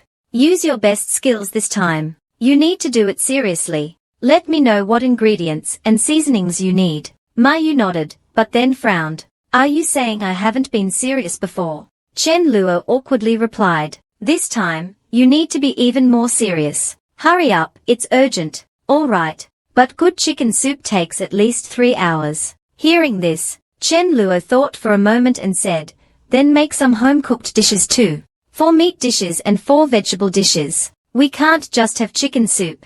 Maybe Shia's mother would like to eat something else too. To win someone over, you have to go all out. I have everything you need." A few hours later, a table full of delicious and appetizing dishes was brought to Shia's mother. Shia Haoran was stunned. Shia's mother even rubbed her eyes in disbelief, thinking it was a hallucination. Chen Luo smiled. "Auntie, it's time to eat." Shia's mother tried to refuse, but with Shia Haoran's help, she enjoyed a hearty meal. Before passing away, Shia's mother trembled as she held Chen Luo's hand. "Young man, I can see you're a good person. Take good care of my son." After saying this, she turned to Shia Haoran. "A mother knows her son best. He's willing to give you such precious things to honor me, which shows how much he values you. Don't let him down." Shia Haoran tightly held his mother's hand. "Mom, don't worry, I understand." To Chen Luo's surprise, Shia Haoran wasn't overly grief-stricken by his mother's death. "Big brother, thank you. My mother's passing is for the best. She no longer has to suffer from illness. Big brother, just watch my performance from now on." Chen Luo nodded. He knew Shia Haoran's character well. If he were an ungrateful person, Chen Luo wouldn't have given him even a grain of rice, no matter how strong he was. But as the team grew larger, rules needed to be established early on. He couldn't let some people slack off. A reward and punishment system had to be set up, and a hierarchy needed to be established. To motivate everyone, Chen Luo borrowed a hierarchy system from a past life settlement, and quickly finalized it. The settlement's ranks were divided into leader, deputy leader, elder, elite member, ordinary member, new member, and special position, advisor. Only Chen Luo could appoint advisors. Su Dazhu and Mi Li were advisors. Each rank had different benefits. Currently, those who had reached level 3 could be elite members. Everyone else was an ordinary member. Newcomers would start as new members, and after half a month, or with notable achievements, they would be promoted to ordinary members. In the future, resources in the base could be exchanged using personal contribution points. Points would be awarded based on individual performance, with additional points for exceptional contributions. From then on, positions would be determined by points, not levels. With this in mind, Chen Luo gathered everyone and announced the new system. With just a table of food, the man had gained a world-class boxer worth billions as a bodyguard. In this resource-scarce apocalypse, money was only good for wiping one's behind. Food was the true currency of the apocalypse. Some were even willing to trade their bodies for a single bowl of beef noodles. But the man had an endless supply of food, all because Chen Luo had stockpiled billions worth of supplies before the apocalypse. After the outbreak, he used food to build a powerful superhuman team. Any superhuman who reached level 3 could become an elite member. Elite members with leadership skills could command 20 ordinary members, effectively becoming squad leaders. Xu Yun was appointed as the leader of the female team. Feng Yu and Chen Guang were appointed as the leaders of the male team. Next, Chen Luo announced a points exchange system. Points would be awarded based on the tasks each person completed, with additional points for exceptional contributions. Points could be exchanged for food within the base, and points also symbolized status. Members with the same rank, but higher points would have higher status. Starting today, this ranking system will be officially implemented. If you're willing to risk your life, you'll live a better life. After Chen Luo announced the system, all the team members below the stage were excited, their morale soaring. They all shouted about going out to kill zombies and earn points. At the same time, outside the villa area, 2 large convoys were approaching Chen Luo's base. Zhao Hai, the leader of one convoy, asked the other, "Why don't we see many zombies around here? Do you know what's going on?" The person being questioned knew exactly why. Seeing the other convoy had many people, he didn't dare hide the truth and honestly explained. Hearing this, Zhao Hai was shocked. He knew Chen Luo. Before the apocalypse, Chen Luo had mortgaged his villa to him to borrow 300 million for stockpiling supplies. It seemed he had come at the right time to collect the debt. Soon, Zhao Hai's convoy arrived at the base's entrance. Leng Chen, standing at the gate, saw the convoy, and immediately contacted Chen Luo via walkie-talkie. Brother Chen, we need backup. A large convoy is at the gate. Chen Luo quickly rushed over, but when he saw the people getting out of the vehicles, he froze in place. Isn't this the guy I mortgaged my villa to? For 300 million. No way, no way. Running into my creditor during the apocalypse. What kind of luck is this? Zhao Hai laughed heartily. Brother, I never thought I'd see you in this situation. What a coincidence. Chen Luo awkwardly replied. I didn't expect to meet you here either, brother. Are you the person in charge here? After receiving Chen Luo's confirmation, Zhao Hai got straight to the point.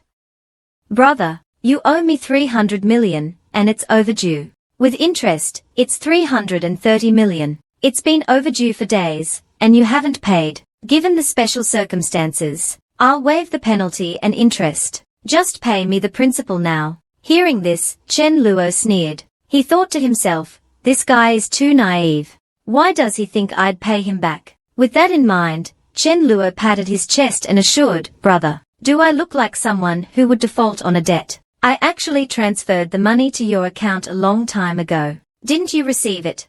It's a shame there's no signal now, or I could show you the transfer record, but you can't accuse me of defaulting. Zhao Hai was stunned. He never expected Chen Luo to pull such a move. This was outright deception. One of Zhao Hai's subordinates angrily shouted, you're full of crap. For such a large sum, you wouldn't have transferred it without notifying us. Who do you think you're fooling? Chen Luo chuckled. Then you'll have to go to the bank and prove I didn't transfer the money. Without evidence, you can't accuse me of not paying. I borrowed the money fair and square. Why should I pay it back? Look, since you helped me before, I'm a man who repays kindness. I'll give you a ton of rice as a thank you. Hearing this, Zhao Hai's face darkened. Brother, that's not fair. I won't make it hard for you. Just give me some meat. Times have changed, and the value of meat has changed too.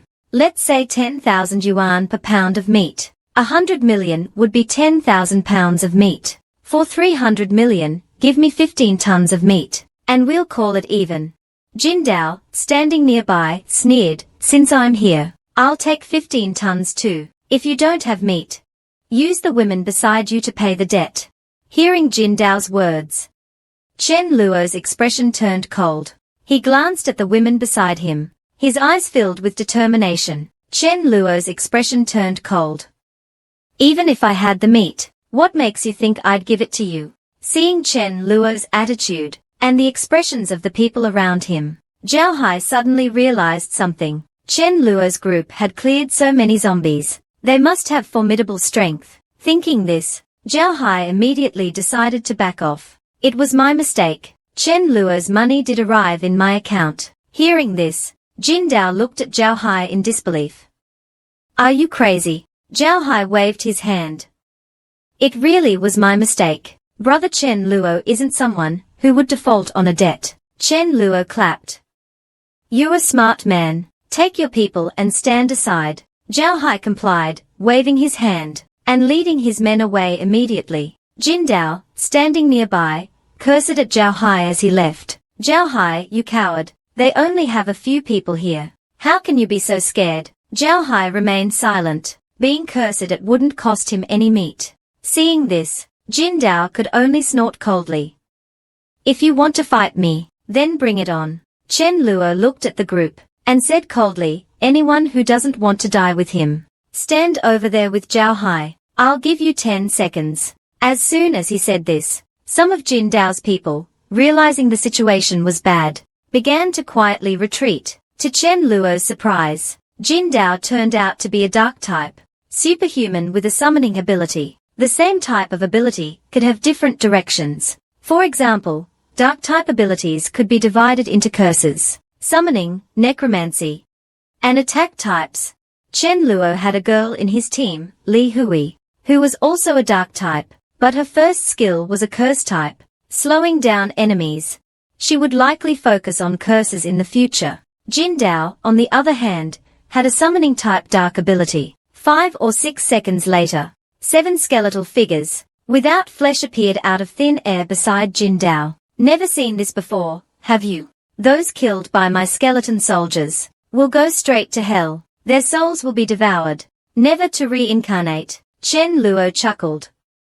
Trying to scare me? That's some serious nonsense. Why don't you just say you're the king of hell? With that, Chen Luo stepped aside and shouted, all right, it's your turn now. 5 points for each kill. 100 points if you capture Jin Dao alive. With great rewards come brave men. Though it wasn't a huge reward, Chen Luo's team had strict rules, and failure to act would result in severe punishment. Just then, Fa Weng suddenly ran out, barking loudly. He had been eyeing the elder position for the past 2 days. Mi Fan, exasperated, said to Chen Luo, Fa Weng says, dogs should earn points too, right? If not, he'll accuse you of discriminating against dogs. Chen Luo's mouth twitched. Even though Mi Fan is my favorite now, haven't I given you everything you wanted? What do you need points for? Fine, if you want them, you can have them. Hearing this, Fa Weng barked excitedly, indicating that he had injured a man. In his pursuit of the elder title,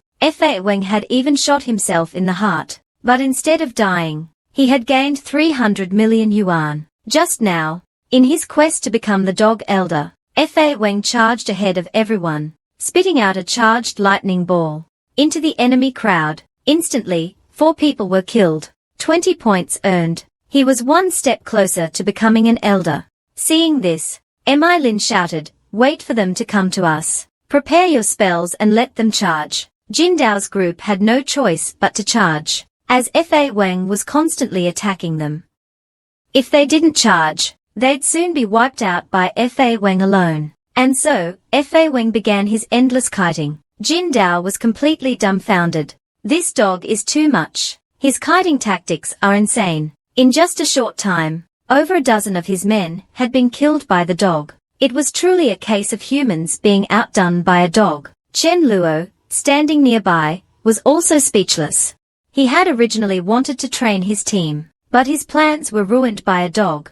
Just then, Fa Weng suddenly ran up to Jin Dao and peed on him, then chased after the others who were fleeing. The message was clear. This guy is mine. Anyone who tries to steal my kill will regret it. Chen Luo covered his face in embarrassment.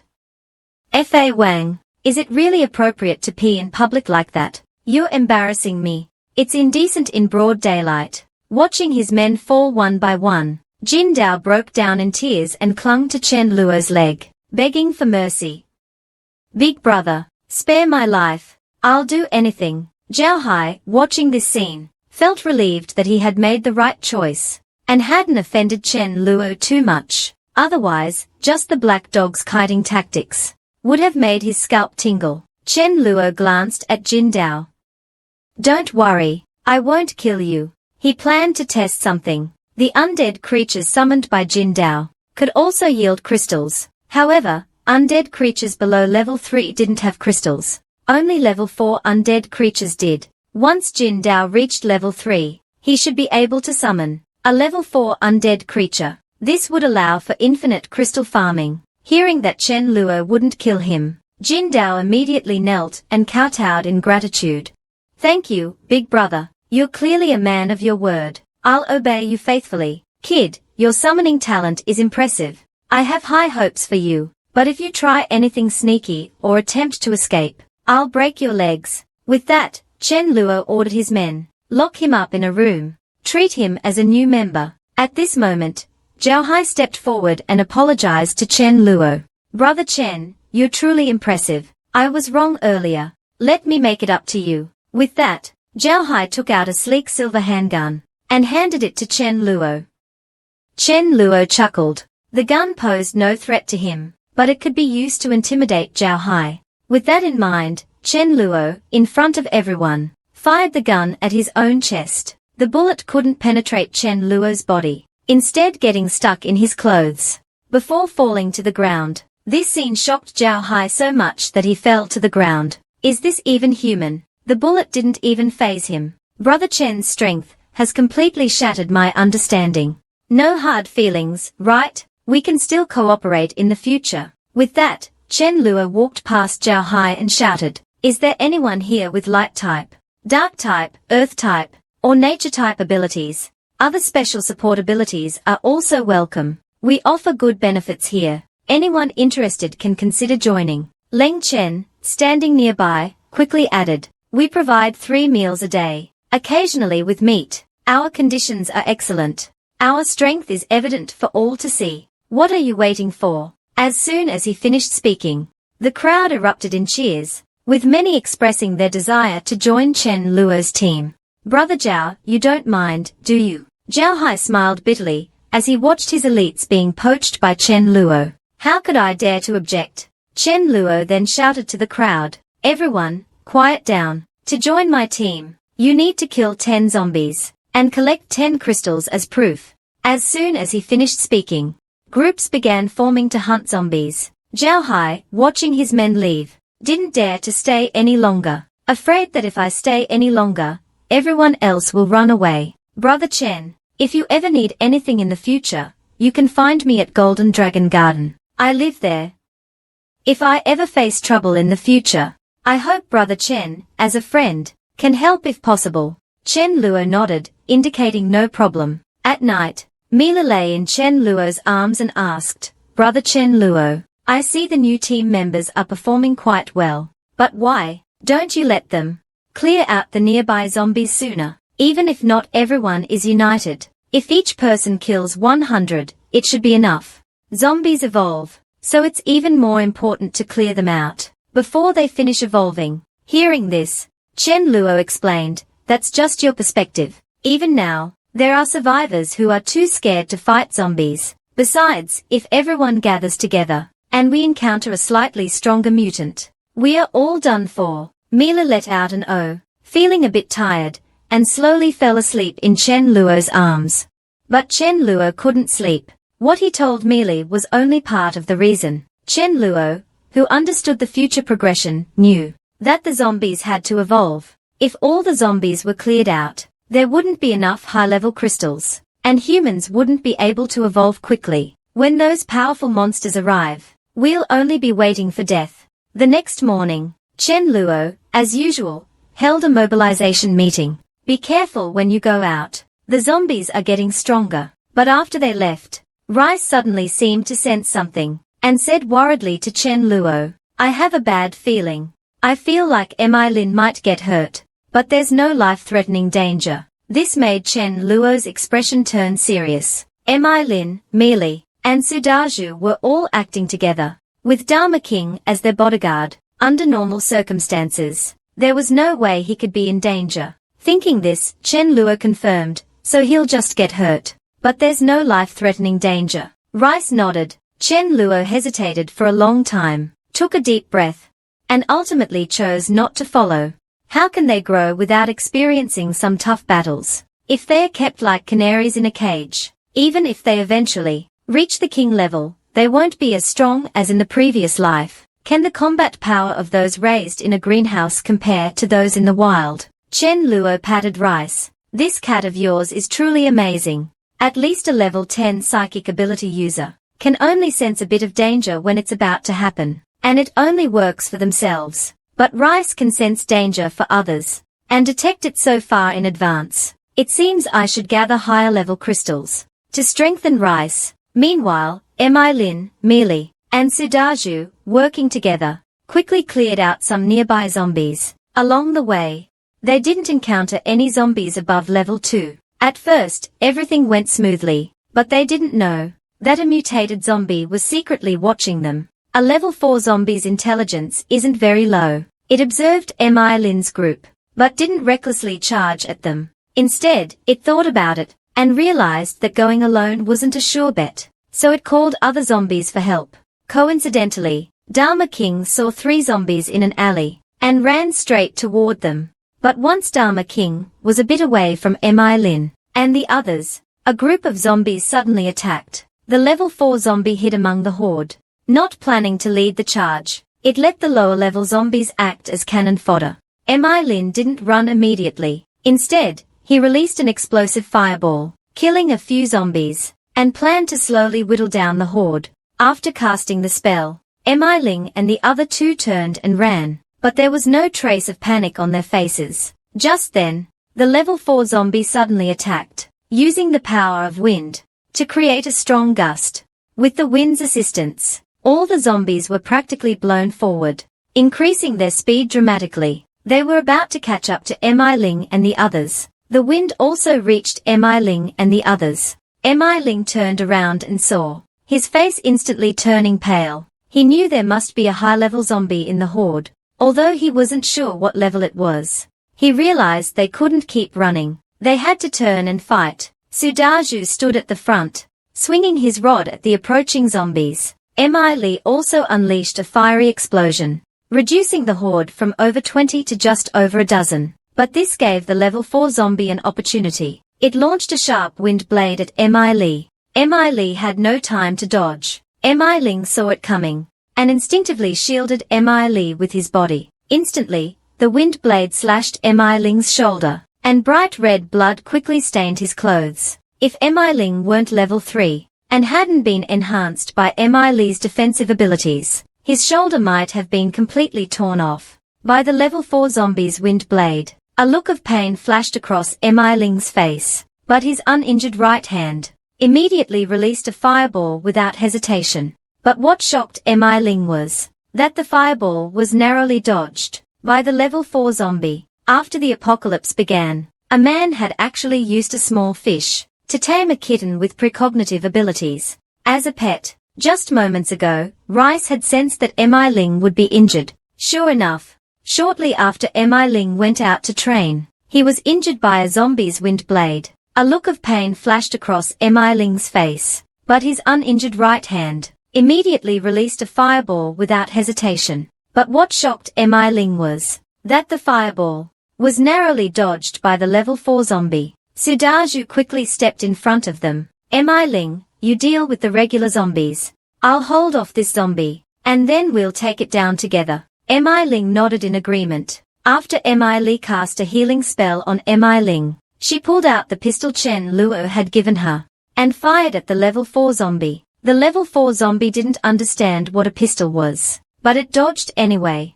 After all, the pistol wasn't very powerful, but it bought some time. At that moment, Sudaju seized the opportunity and charged at the level 4 zombie. With the buffs Mi Lee had given him, the level 4 zombie couldn't kill Sudaju immediately. Meanwhile, Dharma King, hearing the gunshots, finally realized that Mi Ling and the others might be in trouble. He rushed to the scene at lightning speed and joined the battle. From behind, he unleashed a lightning strike at the level 4 zombie. He didn't want to end up as dog meat hotpot for Chen Luo. Sudaju looked at Dharma King with relief. Glancing at him briefly, the level 4 zombie turned its attention to Dharma King, making Dharma King curse Sudaju for being such a terrible teammate. Dharma King then began circling around the level 4 zombie's back, making the zombie dizzy.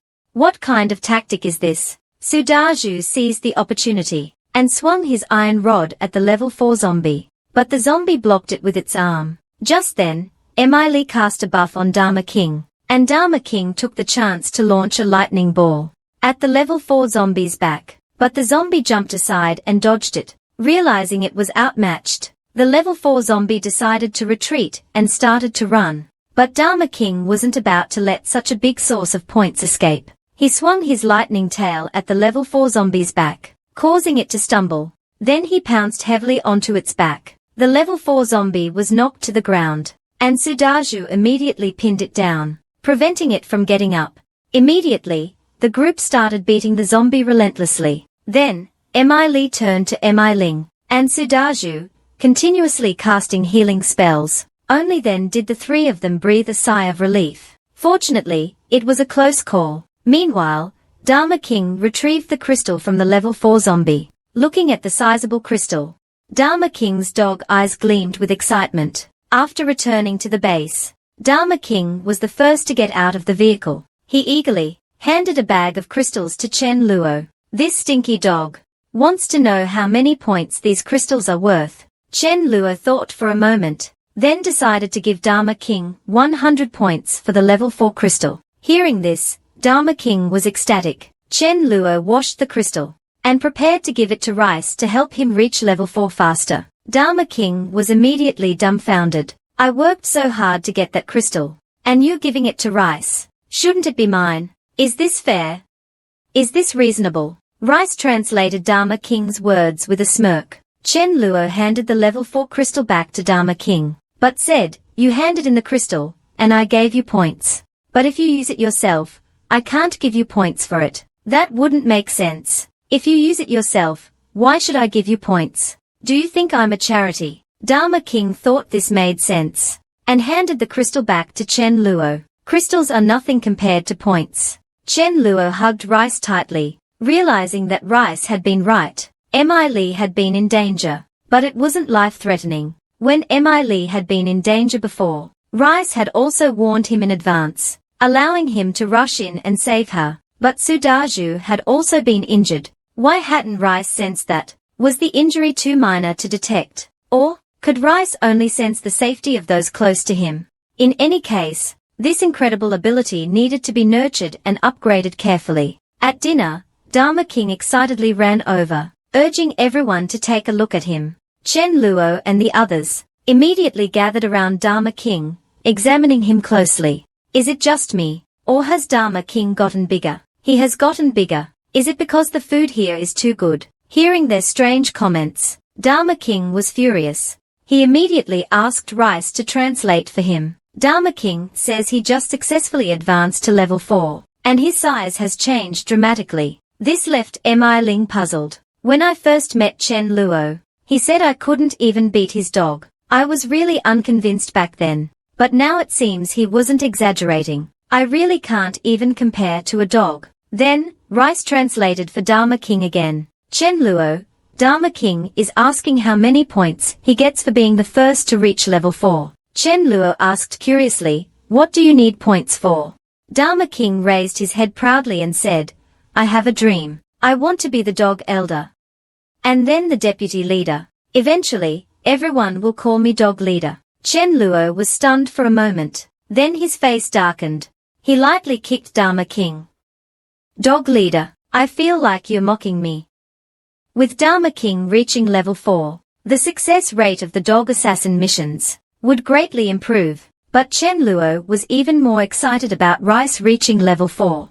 Just then, Chen Luo's walkie-talkie suddenly buzzed. Boss, Zhao Hai has sent people over again. They came in 3 cars, about a dozen people. They said they are here to ask for help. I was just being polite earlier. Did they really take it seriously? Let them in. Song Lin first had someone bring over a box of Huazi cigarettes. Brother Chen, you probably don't lack food here. Brother Hai couldn't find anything good to eat, so he gathered 100 packs of Huazi. It took a lot of effort to get these. Brother Hai said to bring them as a gift for you, whether you agree or not. These Huazi are yours. Chen Luo accepted the cigarettes with a nod. Chen Luo smiled and asked, what's the matter? Tell me about it. Song Lin nodded nervously. It's like this. Over at our place, a very powerful ability user suddenly appeared. His name is Jiang Wu. He's been competing with us for resources and recruiting survivors.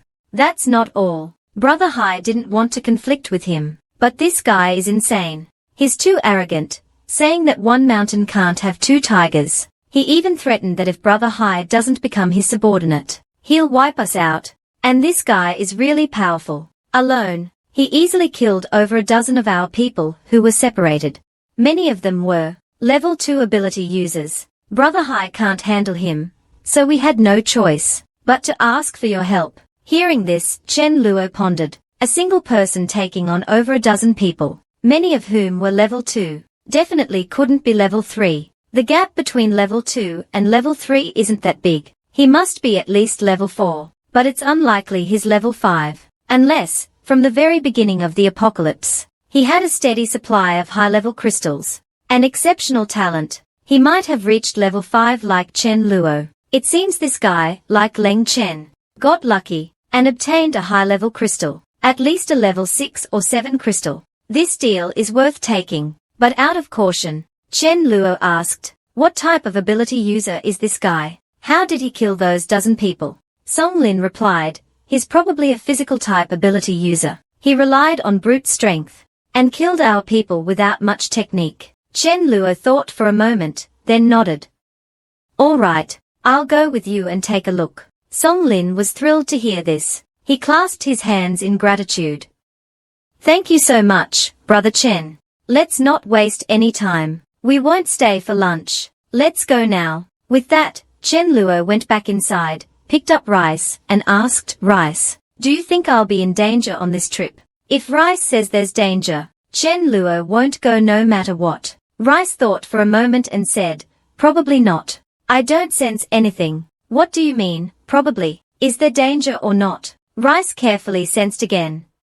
No, you can go in peace. Hearing the words go in peace, Chen Luo was utterly speechless. If we are going together. Dharma King, you stay and guard the house. Soon, the two arrived at Zhao Hai's base. Brother Chen, thank you so much for coming to help. I, Zhao Hai, will remember this favor. If you ever need anything, just ask. That Jiang Wu is really powerful. The spells we threw at him barely hurt him. Brother Chen, wait a moment. I'll gather our people and we'll go find Jiang Wu. After the apocalypse began, a man, inspired by the plots of novels, managed to obtain a mutated crystal. Right at the start of the apocalypse, using the crystal, he quickly rose to level 4. He also realized that the gap between him and others was too vast. So he started to dominate and conquer, not only winning over the goddess, who was out of his reach before the apocalypse, but also living the life he had always dreamed of.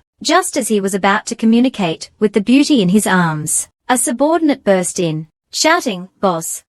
Zhao Hai is here with his people. Angry that his fun was interrupted, Jiang Wu was furious. I haven't gone after him yet, and he's coming to me first. He's tired of living. Gather all the brothers and bring your weapons.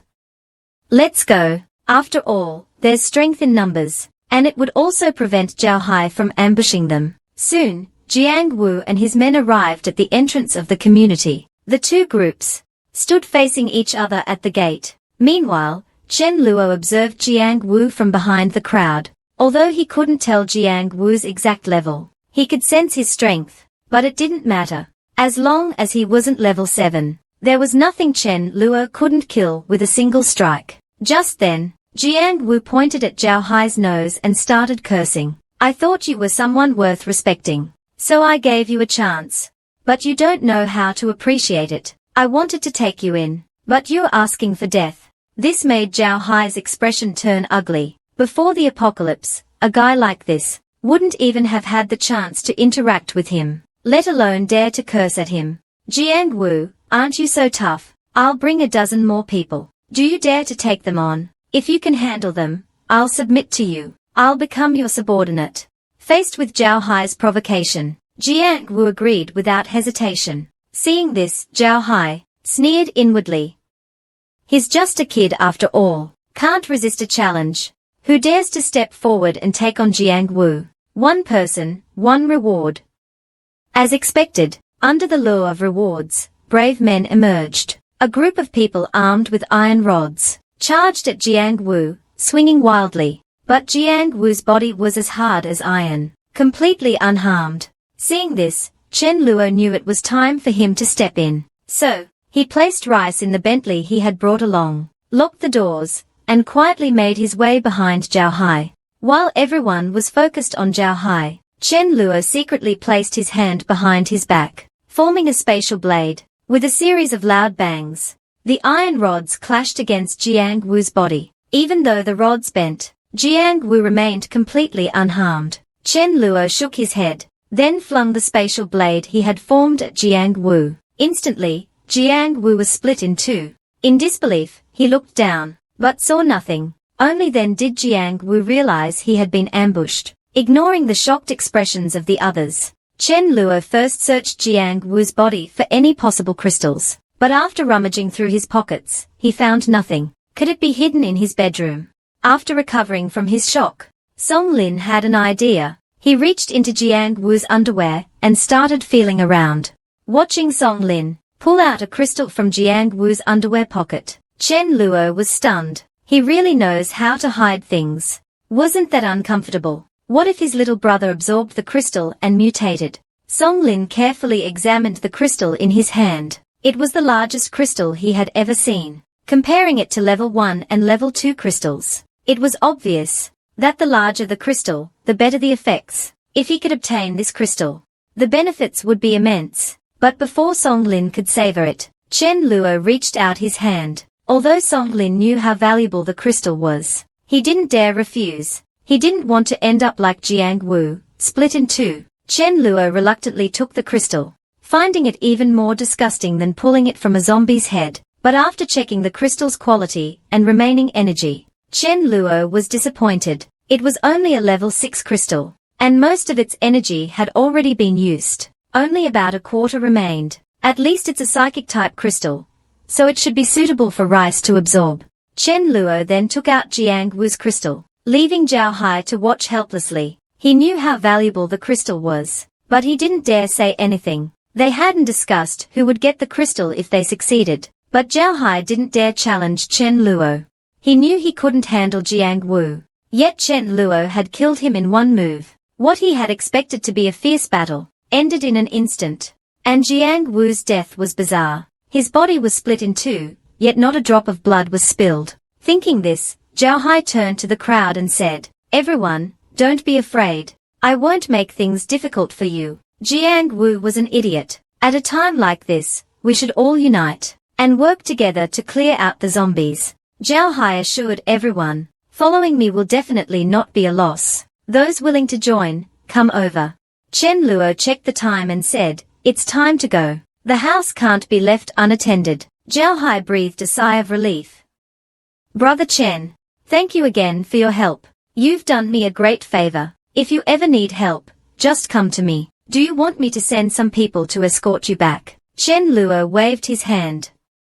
"No need, but I'll take that golden Bentley without hesitation. Brother Chen, if you like it, take it. If I find any other good cars, I'll send them to you right away." Watching Chen Luo drive away, Zhao Hai sighed. Knowing someone so powerful has its benefits. Spread the word. From now on, anyone who encounters Chen Luo must treat him with respect. He's a lifesaver in critical moments. As Chen Luo drove back to the villa, Rice was watching a TV drama on his phone. Rice was engrossed in the show, which was a period drama. He saw a Taoist priest telling the protagonist's fortune, saying calmly, "Young friend, I see a great misfortune in your near future." Sure enough, the protagonist soon encountered danger. This instantly piqued Rice's interest. "This guy is even better than me," Chen Luo chuckled. "It's just acting, but Rice's abilities are real." Rice imitated the Taoist priest in the show, shaking his head and muttering. Chen Luo found it amusing. "So cute." Rice then tried fortune-telling with his paws. "Let me predict Mi Ling's fortune." Chen Luo laughed. Could Rice really have been inspired to actually tell fortunes? Suddenly, Rice's expression turned serious. "I foresee a great misfortune for Mi Ling." Hearing this, Chen Luo was stunned. "A great misfortune? Are you serious?" "I'm not home right now. Could Mi Ling really be in danger?" Mi Ling wouldn't go out at noon. It's too hot, and he already completed his mission in the morning. Even if he goes out, it'll be around 3 p.m. Dharma King is also guarding the house. What danger could there be? The little cat, inspired by the fortune-telling Taoist in the movie, tried to imitate him. He even used his paws to calculate Mi Ling's fortune. To his surprise, he predicted a great misfortune for Mi Ling. This scared Chen Luo. "Are you serious about this great misfortune? Don't scare me like this. It's real. I'm not joking." Hearing this, Chen Luo slammed on the accelerator, rushing back to the base. When he arrived, he was shocked by the sight of his team members. "What happened to you all? Why are you all bruised and battered?" Xu Yan and the others explained. "We were training by the artificial lake when we encountered a swarm of bees. There were over 2,000 of them, and they were really hard to deal with." Hearing this, Chen Luo understood what had happened. He then turned to Mi Li and asked, "Mi Li, are you okay? Are you hurt? And where's your sister?" "I don't see her." Mi Li looked around and, seeing no one nearby, whispered, "I'm fine. My sister's okay too, but she got stung and her chest swelled up. She went back to her room." This left Chen Luo confused. Which part got stung? Emily blushed and pointed to her chest. Chen Luo instantly understood. So, this great misfortune isn't what I thought it was. Rice, you should have been clearer. You scared me to death. Rice pouted. I said it was a great misfortune. Which part wasn't clear? Which misfortune are you talking about? You need to be more specific. Rice looked aggrieved. I said it was a great misfortune. Which part wasn't clear? Looks like Rice's 9-year compulsory education still needs some work. Meanwhile, on the streets, Xu Yang held his dying brother, heartbroken, but his brother was gasping weakly. I've observed it. If you join the base in the villa area, it's very safe there. You won't have to worry about people around you betraying you. Xu Yang looked at his brother and wailed, Brother, don't die. You're my only family. If we join together. His brother smiled weakly. I can't make it. Right now, we only have 2 crystals. The requirement is 3, so we are still 1 short. But the crystals don't have to come from zombies. Take my crystal. With 3, you can join. His brother grew weaker and weaker, until his head slumped down lifelessly. Xu Yang was left alone on the street, heartbroken. In the end, Xu Yang dug out his brother's crystal, but his mindset had completely changed. We were a bit weak at the start, but why didn't you give us a chance? Why not let us join you and fight zombies together? Killing zombies isn't that hard. Why force me and my brother to kill zombies alone? If it weren't for your harsh joining requirements, my brother wouldn't have died. I hate you all. I'll make sure you all pay for my brother's death. Xu Yang's plan was to first join Chen Luo's group, then find a way to drag Chen Luo's group into ruin, avenging his brother. But to his surprise, when he returned to Chen Luo with the crystals, Rice immediately sensed the malice in him. This person wants to kill you. Chen Luo didn't show any reaction on the surface, but he was puzzled inside. I've always been thorough in dealing with threats. If I can eliminate someone on the spot, I do. What grudge does he have to want me dead? Chen Luo first sent Rice back, as the following scene wasn't suitable for him to watch. He then took Xu Yang into a room, where Jing Dao was. As soon as they entered, Chen Luo slapped Xu Yang across the face without hesitation. Speak. Why do you want to kill me? Or who sent you? Xu Yang was shocked. How could he know I want to kill him? Is he testing me? Xu Yang pretended to be aggrieved. This is our first meeting. How could I want to kill you? I'm here to join sincerely. Hearing this, Chen Luo slapped him again. Speak. My patience is limited. This time, Xu Yang couldn't hold back. He stood up coldly, his hands crackling with lightning, and a blazing fireball forming in the other. Chen Luo's pupils contracted. Dual abilities. Dual ability users were extremely rare. The conditions to activate a second ability were incredibly harsh. In his previous life, even after reaching the king level, Chen Luo had tried countless methods, but failed to activate a second ability. He never expected Xu Yang to be a dual ability user, and to have successfully awakened a second ability. Xu Yang roared. It's all because of your harsh conditions. That my brother died because of you. And here you are, giving orders and playing with your cat. Don't you deserve to die? Chen Luo was speechless. It's not like I caused the apocalypse. Did I create the hardships you faced? Or did I beg you to join? If you're weak, don't blame others. This enraged Xu Yang even more. He immediately attacked Chen Luo with both abilities. But to Chen Luo, it was nothing. Chen Luo stopped holding back. With a slight wave of his hand, a spatial force sliced Xu Yang in half. Around 10 a.m., the team members started heading out for missions. But Rice was staring intently at one person, saying uncertainly, I feel like this person will die. Chen Luo was surprised. Previously, Rice could only sense the safety of those close to him, but after reaching level 4, he could now sense the fate of strangers. To test whether Rice's prediction was accurate, Chen Luo decided to follow personally. Sure enough, the death Rice predicted came true. Xu Ming hid behind a tree, putting some distance between himself and the others. Chen Luo looked up, and saw a zombie cat in the tree. It was a black cat, hidden so well that it was hard to notice without careful observation. In the next second, it was about to pounce on Xu Ming. Fortunately, Chen Luo reacted quickly and slapped it away. At the same time, Rice suddenly spat out a mouthful of blood in the villa, and fainted. This made Dharma King's eyes widen in shock. If something happened to Rice, how would he explain it to the master? The key was that Rice was with him, and there was no one else around. If the master thought he had hurt Rice, no amount of explaining would clear his name. He wouldn't become the dog elder. He'd end up as dog meat. Dharma King cautiously approached Rice, gently nudging him, but there was no response. His heart sank. He tried a few more times, but still no response.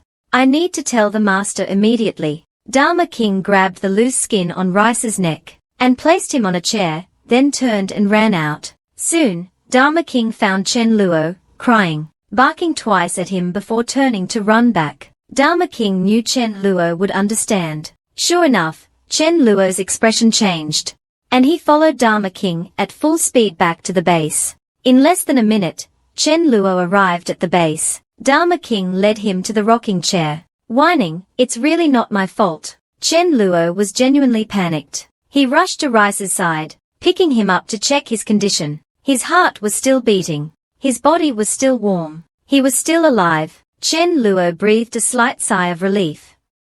What happened? How did Rice get hurt like this? The guards at the entrance hadn't been injured, so it wasn't an outside attack. Chen Luo's eyes turned cold.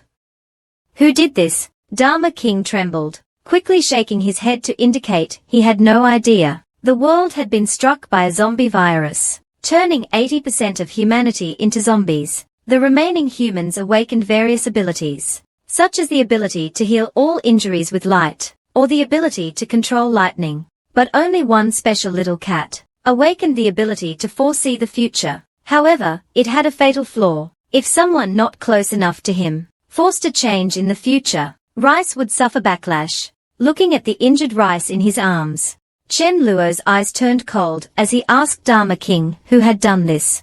Dharma King's face turned even darker with fear, quickly shaking his head to indicate he truly didn't know what had happened. Just then, Li arrived and asked, "Brother Chen Luo, what's going on? Why did you call me back so urgently? What happened to Rice?"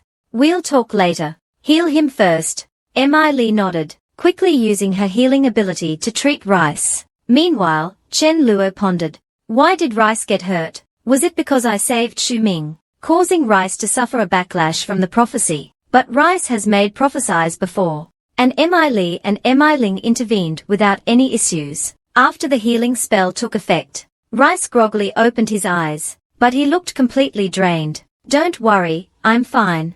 This time, it was because the prophecy was altered that I coughed up blood and fainted." Chen Luo felt deeply guilty. "I shouldn't have acted so recklessly." Rice carefully sensed his surroundings, then explained, "I feel like there's a track around me. You, Ling, and Li are orbiting around me on this track. Everyone else is outside the track. If the three of you stray, I can correct it, but if others stray, I take a huge risk." And Dharma King seems to be desperately trying to get on the track, but he's the farthest from me. If I try to correct him, I might never eat fish again. Hearing this, Chen Luo carefully analyzed Rice's words. The general idea was this. If the intimacy with Rice was at 100, then the outcome of Rice's prophecies could be changed, without Rice suffering any backlash. Currently, only Chen Luo, Li, and Ling had this level of intimacy. In short, this ability had to be used cautiously. After all, in his previous life, Chen Luo had never encountered Rice. Thinking this, Chen Luo patted Dharma King's head. "Dharma King, from now on, try to get closer to Rice. It'll be good for you." Dharma King was skeptical. "Forget it. Today, he climbed on me, and it nearly scared me to death. A few more times like that, and I'll be done for. Besides, I'm not a sycophant. Why should I suck up to him?" Chen Luo whispered in his ear, explaining the benefits. Dharma King's eyes lit up. "The benefits are that big. It can keep me from dying. Then I won't have to worry about ambushes anymore." Chen Luo placed Rice on Dharma King's back. "Rice, from now on, Dharma King will be your part-time mount." A month later, Chen Luo held another meeting. As you've all seen these past few days, in just over a month, some of the zombies that evolved to level 2 have started evolving again. This statement made everyone nervous. They started murmuring. Yesterday, I ran into a level 3 zombie. It scared me to death, but I'm not even level 3 yet. Will they keep evolving indefinitely? Hearing this, Chen Luo interrupted them. Don't panic. The zombies' evolution is just an increase in their attributes and a bit of intelligence. It's not the same as your leveling up. Of course, I'll give you enough time to adapt. For the first 3 days, I only require 1 level 3 crystal per day. Any extra crystals will earn you 2 points. After 3 days, the daily requirement will increase to 2 level 3 crystals. And extra crystals will earn you 3 points. At that moment, the walkie-talkie suddenly transmitted Cheng Wang's voice. Brother, Zhao Hai's people are at the gate again. They say they have news to share with you. Chen Luo was instantly speechless. Why are they here again? All right, everyone, continue practicing in teams nearby. Dismissed. Arriving at the villa gate, Chen Luo got straight to the point and asked them why they had come. Brother, it's like this. Someone has organized a trading meet near the toll station on Highway 999. They want everyone nearby to gather and discuss how to overcome the current crisis. The event is scheduled for the day after tomorrow. Brother Shanghai plans to attend and asked me to check if you'd like to join. Hearing this, Chen Luo rubbed his chin, indicating that he would, of course, attend the trading meet. Chen Luo felt like he had some vague memory of this.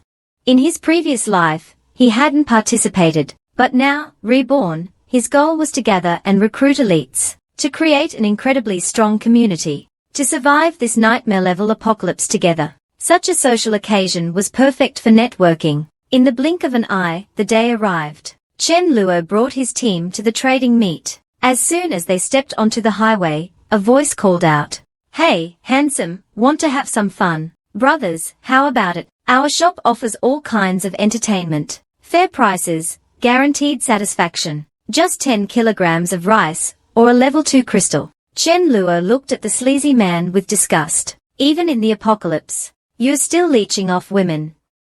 Scum. Besides, I'm a decent man. Chen Luo couldn't stand people like this. The trading spot was on the highway, with attendees parking their cars on both sides, and setting up stalls with some supplies in front. It looked like a flea market. Chen Luo's team marveled at the lively scene, something they hadn't seen in a long time. Chen Luo also set up a stall with a sign, advertising the benefits of joining his base. But he was only recruiting level 3 ability users, or those with special abilities. He was also offering high prices for advanced crystals. Don't worry about me not having money. Worry about you not having the goods. Everyone, feel free to buy whatever you like.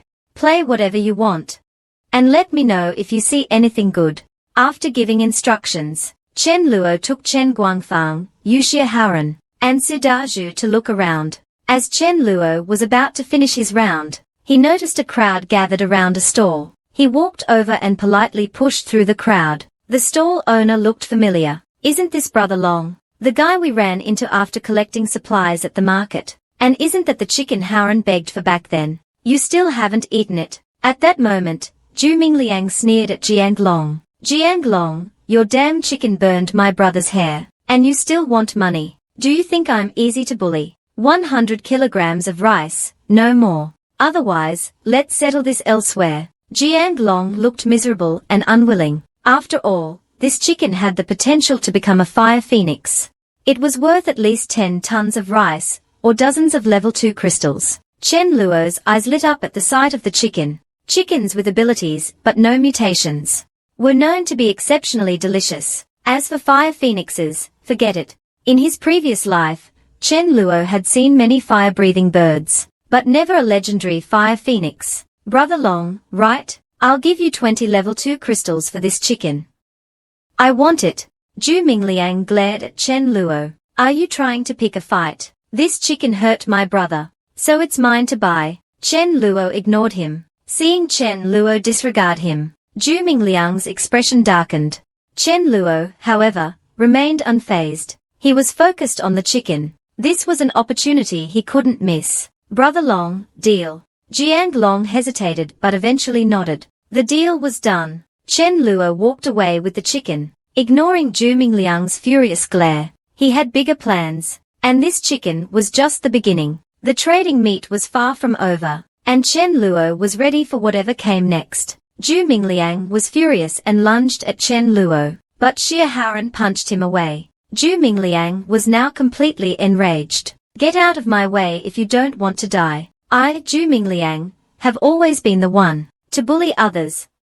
Today, I'm the one being bullied. Kill them all. Brother, let me handle this. Facing Xia Haoran's direct attack, Chen Luo smirked. If Jiang Long knew how powerful Xia Haoran was, he'd probably be shocked. Xia Haoran stepped forward with a cold expression, throwing punches as fast as lightning. In less than 2 minutes, dozens of people who had surrounded them were knocked to the ground. It was like taking down kids with one punch each. After everyone was defeated, Xia Haoran remained unharmed. Those who hadn't attacked saw Xia Haoran like a tiger among sheep, and immediately turned and fled. Jiang Long, watching from the side, was stunned. Although he knew Xia Haoran was a martial arts champion, he hadn't expected the gap in abilities to be so vast even in the apocalypse. Such a fierce warrior, and all it would have taken was a chicken to win his loyalty. But I refused. Jiang Long was filled with regret. How could I have been so stupid back then?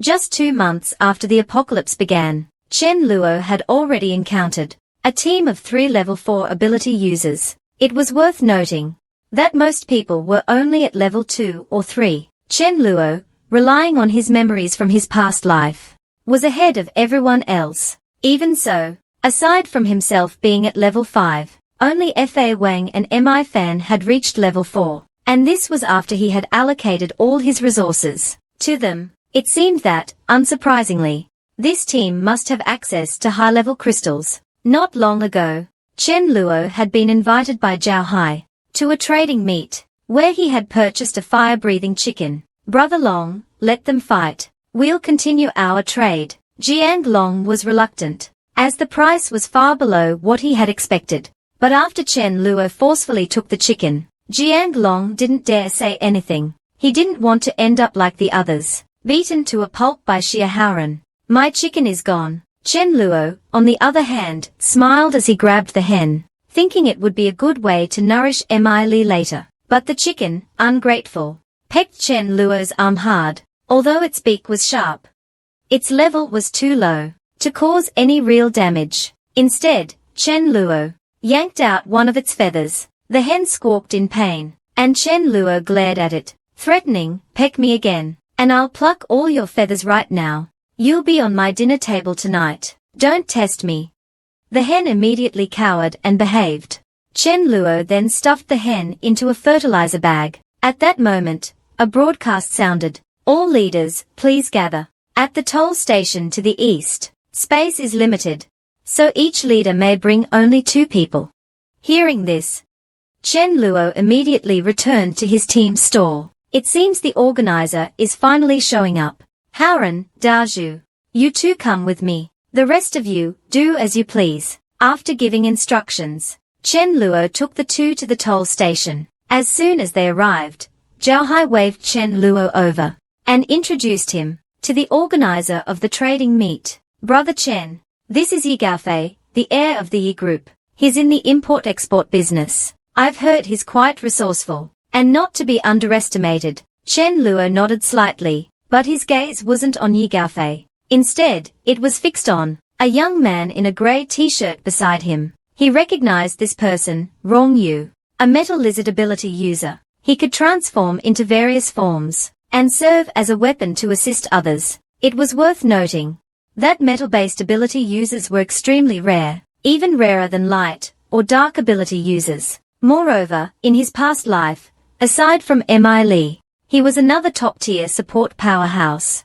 If I could recruit him, wouldn't he be able to transform into a sword or a staff for the mags or warriors in my team, giving them a significant boost? However, while the idea was appealing, reality was harsh. Unfortunately, Rong Yu wasn't his ally yet. At this moment, Yi Gaofei, seeing that most people had arrived, began his introduction. I'm very glad that everyone could come to this trading meet I organized. My name is Yi Gaofei, and I've established a base Currently, there are 1,252 survivors in my base, 812 at level 2, 56 at level 3, and 3 at level 4.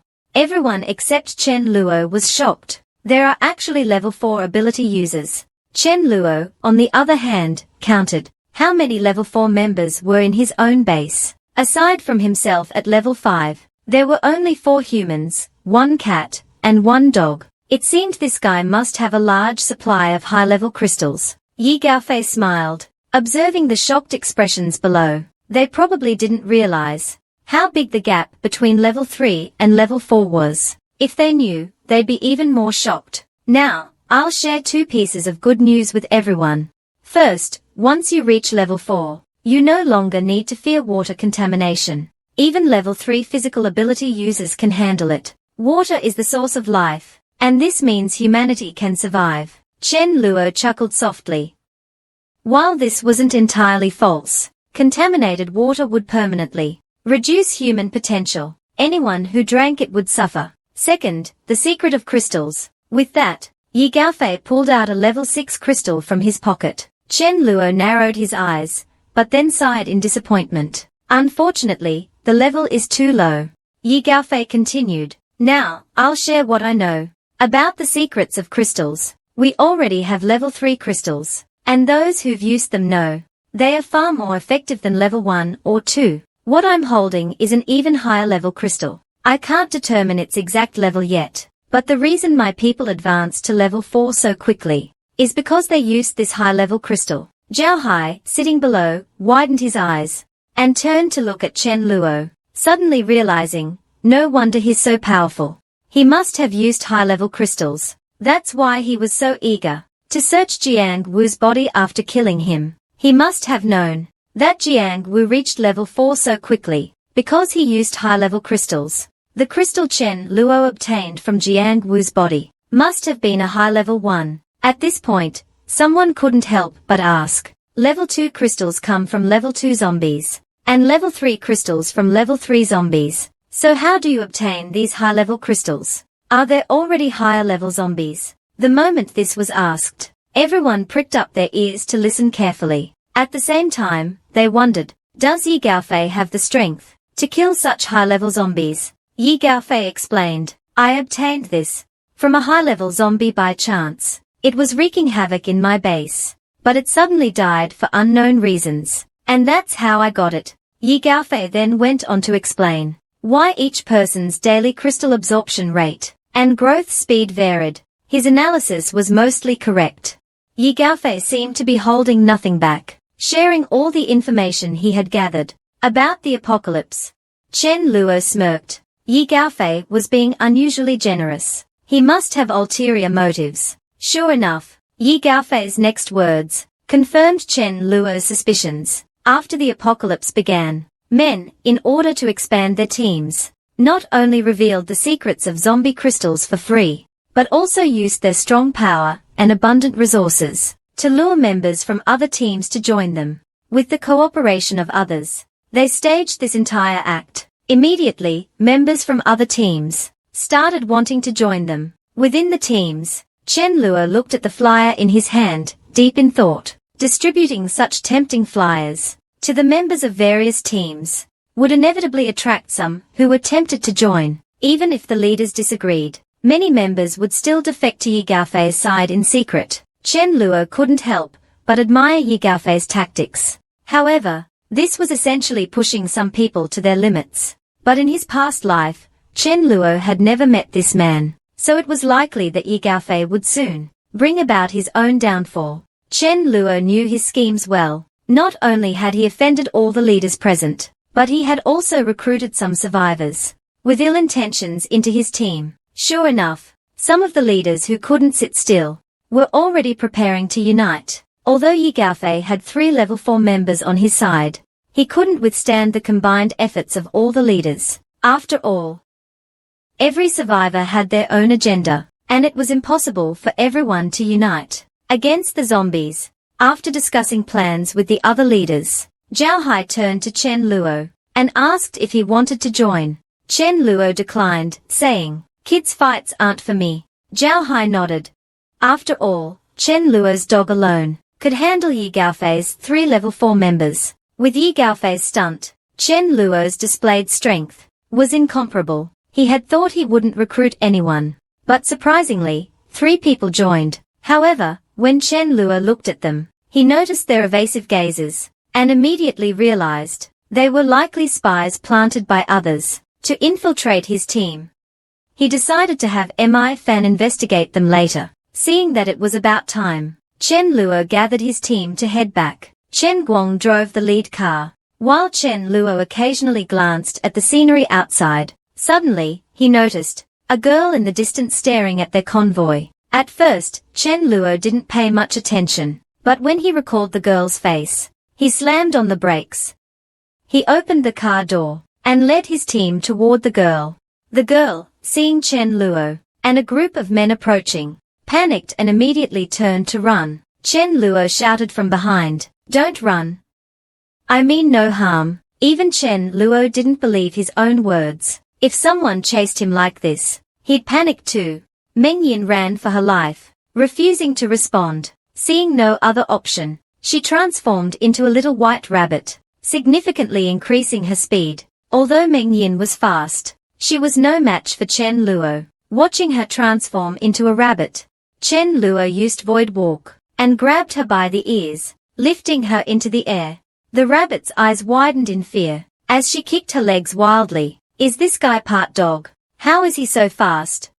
Chen Luo smiled and said, "I really mean no harm. Are you alone? Why don't you transform back?" Meng Yin, now caught, had no intention of transforming back. What if this guy was a pervert? She wasn't taking any chances. Chen Luo saw that he had no intention of changing back. He then chuckled darkly, "It's dangerous for you to be alone. Come back with me. If you don't say anything, I'll take it as your agreement. Let's go. Big brother will take you back to eat something delicious." Meng Yin was in tears. "Where did you get the idea that I agreed?" Just as they returned to the base, Mi Li and the Dharma King came forward to greet them. Mi Li asked in surprise, "Where did you get the chicken and rabbit?" Chen Luo replied, "Found them on the road." As soon as he finished speaking, Chen Luo's grip slipped, and the rabbit fell from his hands. At the same time, Meng Yin's ability ran out, and she transformed back from a rabbit into a little girl. Meng Yin stood up and glared at Chen Luo. "What do you mean found? Am I some wild animal? You clearly forced me to come with you." Chen Luo ignored her words and asked Xu Yan to take her to eat first. Meng Yin, who had been forcibly brought by Chen Luo, was furious. She shouted, "I would rather starve to death than eat a single bite of your food." Chen Luo chuckled, "Little girl, don't speak so absolutely. I remember someone once said, I, Meng Yin, would rather starve to death than eat your food." Meng Yin retorted, "But I didn't starve to death, did I? If I'm not starving, of course I'll eat meat." Chen Luo remarked, "You've got quite the thick skin, little girl. Go ahead and eat. I'm really sorry for forcing you to come here. My base is in desperate need of natural abilities, so I brought you here. As long as you can grow vegetables, you'll have stewed meat every day, no problem." Meng Yin said with dissatisfaction, "I've been kidnapped by you. It seems I have no choice but to agree.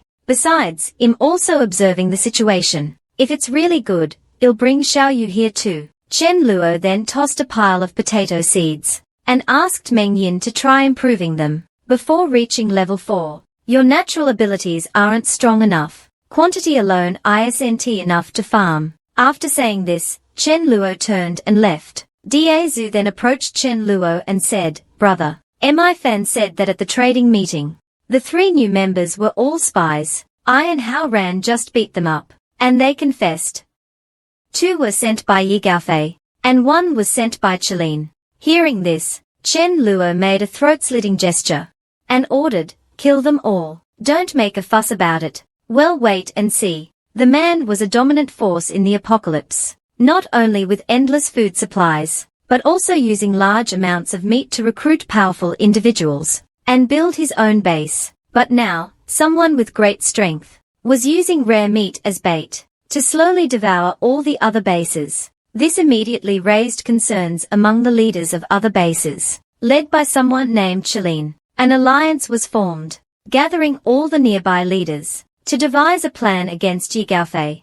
Qilin even thumped his chest and declared, Ye Gaofei can be left to me. I have a way to kill him, but as payment, I want 30% of the supplies. The rest can be split among everyone, those willing to join me. In dealing with Ye Gaofei, speak up. Chen Luo immediately declined, saying, I have few people and won't participate. Qilin coldly stared at Chen Luo, little brother. Don't be ungrateful. If you're thinking of waiting for us to weaken each other, and then reap the benefits, I suggest you drop that idea. Otherwise, it'll take you out first. Zhao Hai, standing nearby, broke into a cold sweat. He thought, didn't I warn this old guy not to provoke Chen Luo? How dare he threaten him now? Is he out of his mind? He quickly spoke up. I guarantee that Chen Luo is definitely not that kind of person. My friend here simply doesn't want to get involved in conflicts. But Qilin remained unconvinced. I never trust words alone. I only believe in actions. If it weren't for giving you some face, he wouldn't even be sitting here. He'd be kneeling to speak. Hearing this, Zhao Hai knew Qilin was doomed, so he stopped trying to persuade him. Chen Luo, on the side, sneered. So you think you're impressive? Let me see what makes you think you can make me kneel. Come on, show me how you'll make me kneel. As soon as Chen Luo finished speaking, Qilin's lackeys around the table immediately surrounded Chen Luo. Qilin glared fiercely at Chen Luo. Kid, you've got some nerve. Even if you're level 4 like Ye Gaofei, I don't believe a level 4 can take on hundreds of people. Since you've grown so quickly, you must have high-level crystals on you. Hand over the crystals, and swear to lead the charge against Ye Gaofei. I might spare your life. Hearing this, Chen Luo finally understood what was going on. No wonder he planted spies, and insisted on Zhao Hai dragging me into this. He was just looking for an excuse to deal with me. Seeing Chen Luo unmoved, Qilin immediately ordered his men to search him. Several burly men aggressively moved to restrain Chen Luo, ready to frisk him. In the next second, Chen Luo suddenly appeared behind Qilin. Before Qilin could react, Chen Luo raised his hand and slapped him across the face. Tell me, how exactly did you plan to kill Ye Gaofei? The slap wasn't particularly damaging, but it was incredibly humiliating. Qilin couldn't remember the last time he had been slapped like that. For a proud and arrogant leader like him, it was truly degrading. Go to hell. Kill me if you dare, but if you kill me, you won't leave my base alive. Instantly, the people around them surrounded Chen Luo. If it weren't for their fear of Qilin being in Chen Luo's hands, they would have already attacked. One of Qilin's lackeys shouted, let my boss go, and he'll let you leave. But Chen Luo ignored them completely. He hated being threatened. He continued slapping Qilin repeatedly, until Qilin's face was swollen like a pig's, blood streaming from his nose and mouth. Still not talking. Qilin, despite the pain, sneered. I've been in this game since I was 13. I've endured all kinds of beatings. Haven't you eaten? Kill me if you dare. Let's die together. Hearing this, Chen Luo immediately snapped his neck. He really had some tough guy spirit. Too bad he had the audacity to mess with me. Looks like I'll have to deal with Ye Gaofei myself. One of Qilin's lackeys, eyes bloodshot, charged at Chen Luo without hesitation. Chen Luo coldly summoned a void sword, and began the slaughter. A few were level 3, but most were level 2. They were no match for Chen Luo. After killing a portion, the crowd panicked, and scattered in all directions. Chen Luo first targeted Qilin's core lackeys. Chen Luo usually didn't leave loose ends, but in this situation, with only Chen Luo alone, it was impossible to kill everyone fleeing in all directions. He turned to Zhao Hai and the others, telling them not to fear. I won't kill spectators. As long as you don't provoke me, I won't cause trouble. And I won't be like Ye Gaofei, who covets others' resources. I can't afford to support other leaders.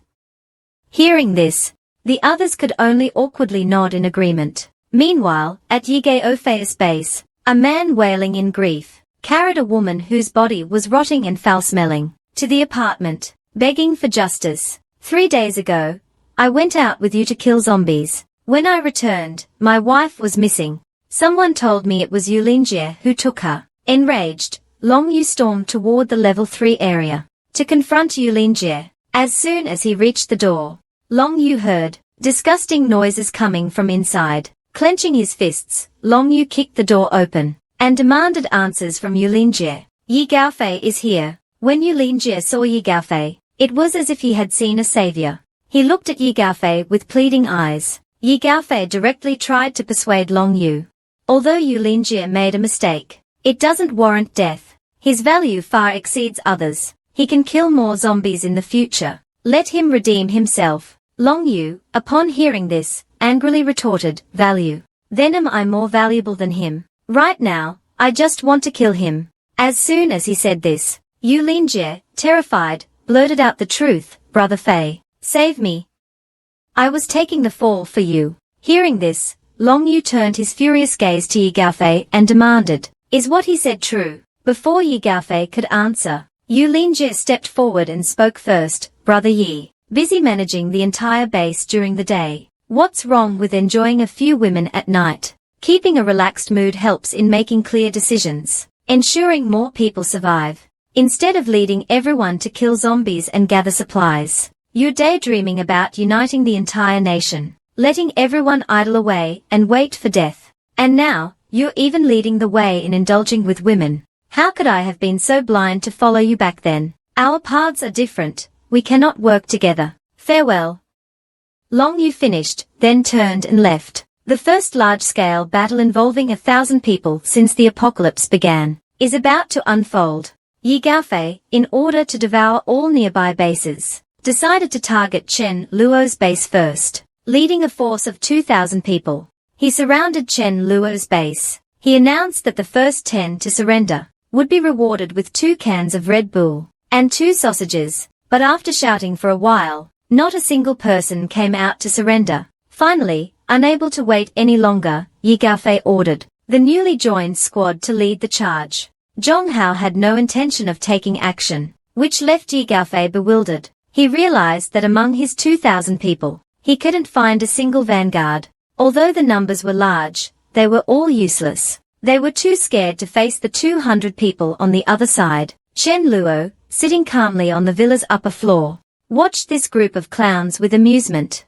As the situation reached a strange stalemate, Chen Luo threw the core of the apple he had just finished eating toward the enemy. The crowd panicked and scattered, thinking it was some kind of hidden weapon. But when they took a closer look, they realized it was just a fresh apple core. This made Yi Gaofei realize a serious problem. Apart from Long Yu, who had been with him before, and his ultimate sycophant Manhwa, no one was willing to risk their lives for him. Now that Long Yu had left in anger, only the sycophant Manhwa remained. With no other choice, he looked affectionately at Manhwa and said, Manhwa, you go. You're level 4.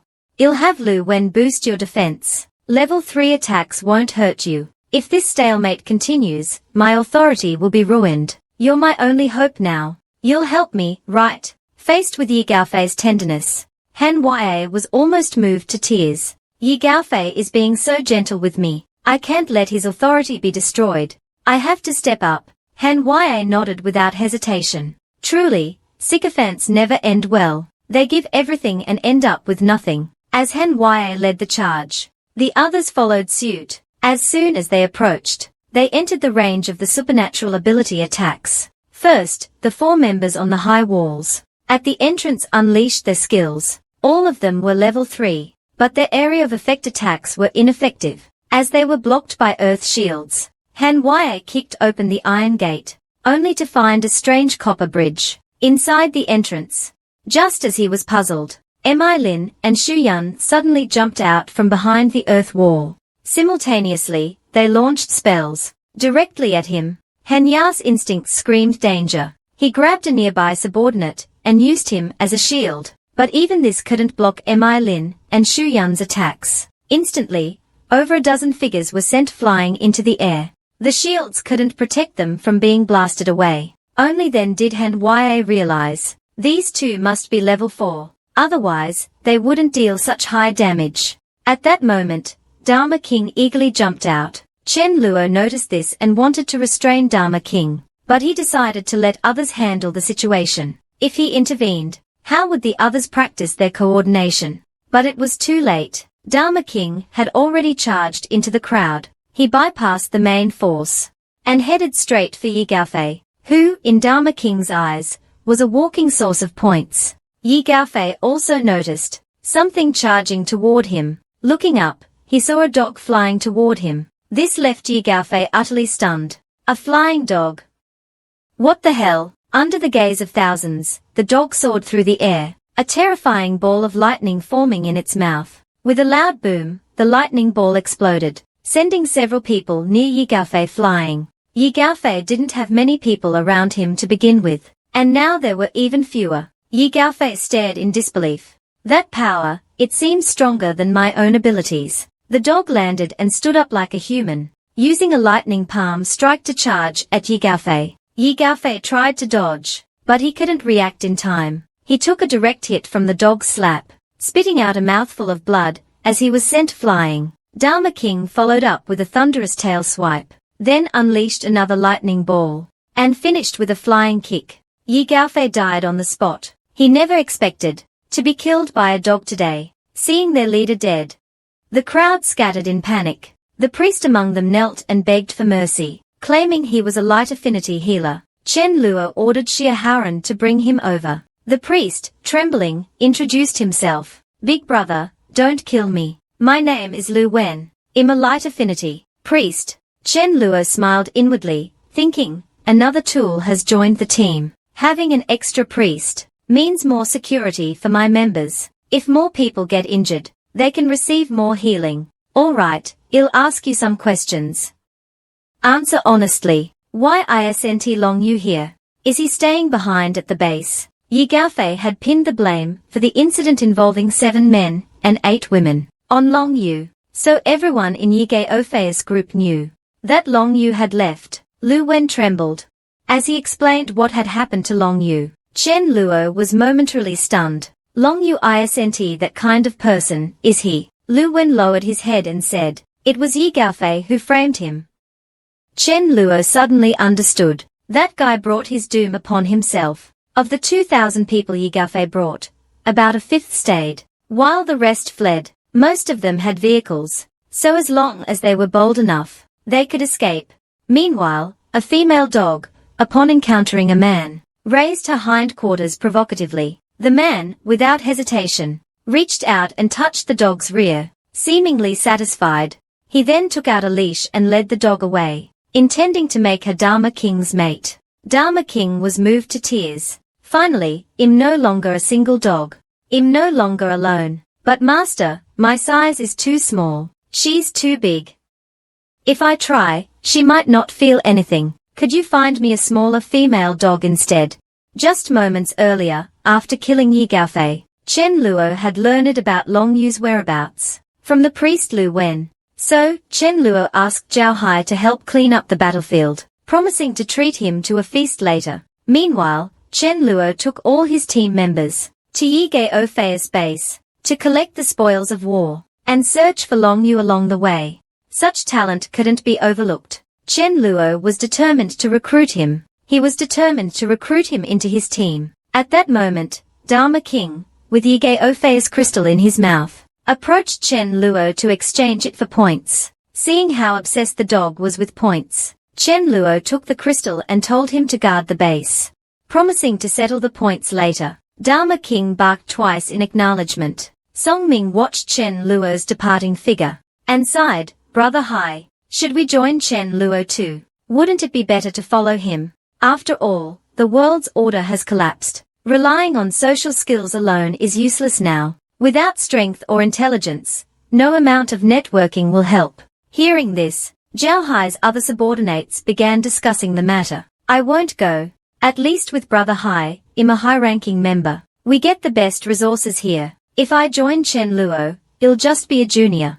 At best, I'll be treated as a newcomer. Do you think Chen Luo will give us face and promote us to elite members right away? At most, Brother Hai might become an elite member. Hearing this, Zhao Hai felt a pang of discomfort. He sighed deeply, deciding to wait and see. If I'm lucky enough to get a high-level crystal, I might still have a chance to rise. Meanwhile, with Lu Wen guiding the way, Chen Luo easily reached Yi Gaofei's base and took control of all its supplies. He ordered others to move the supplies, While he wandered around outside, bored, suddenly, Chen Luo's eyes lit up. He spotted a golden retriever in the base. Like humans, many cats and dogs had survived without turning into zombie creatures. But just like humans, not all surviving animals were powerful. In fact, cats and dogs generally had weaker innate abilities than humans. Their overall strength was lacking, though there were exceptions,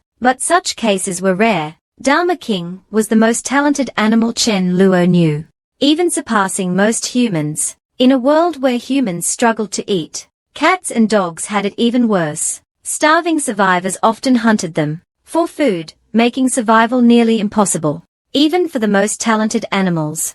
The golden retriever, seeing Chen Luo, wagged its tail and acted cute. Before the apocalypse, it had been a pet, skilled only in being adorable. Chen Luo ignored the dog's antics and began inspecting it. After a thorough examination, he discovered it was a female. Chen Luo chuckled darkly. Turns out it's a female, perfect to take back and give to Dharma King as a mate. Dharma King, I found you a wife. Deducting 1,000 points from your ISNT too much, right? With that thought, Chen Luo took out a leash from his storage space and tied it around the dog. Returning to the villa, Chen Luo thanked Zhao Hai and then led the golden retriever to Dharma King. When Dharma King saw Chen Luo bringing back another dog, his excitement for Chen Luo's return and the promise of points vanished instantly. After staring at the golden retriever, Dharma King looked at Chen Luo with teary eyes. Seeing Dharma King's expression, Chen Luo was puzzled. Is it really that emotional for a single dog? The next moment, Dharma King's tears burst forth like a fountain. He barked in frustration. Not only do you have MI fan, but now you've brought back another dog. What about me?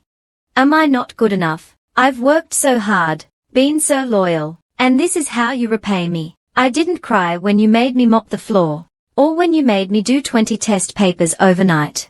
But now, seeing you bring back another dog, I can't hold back my tears. I've been devoted to you.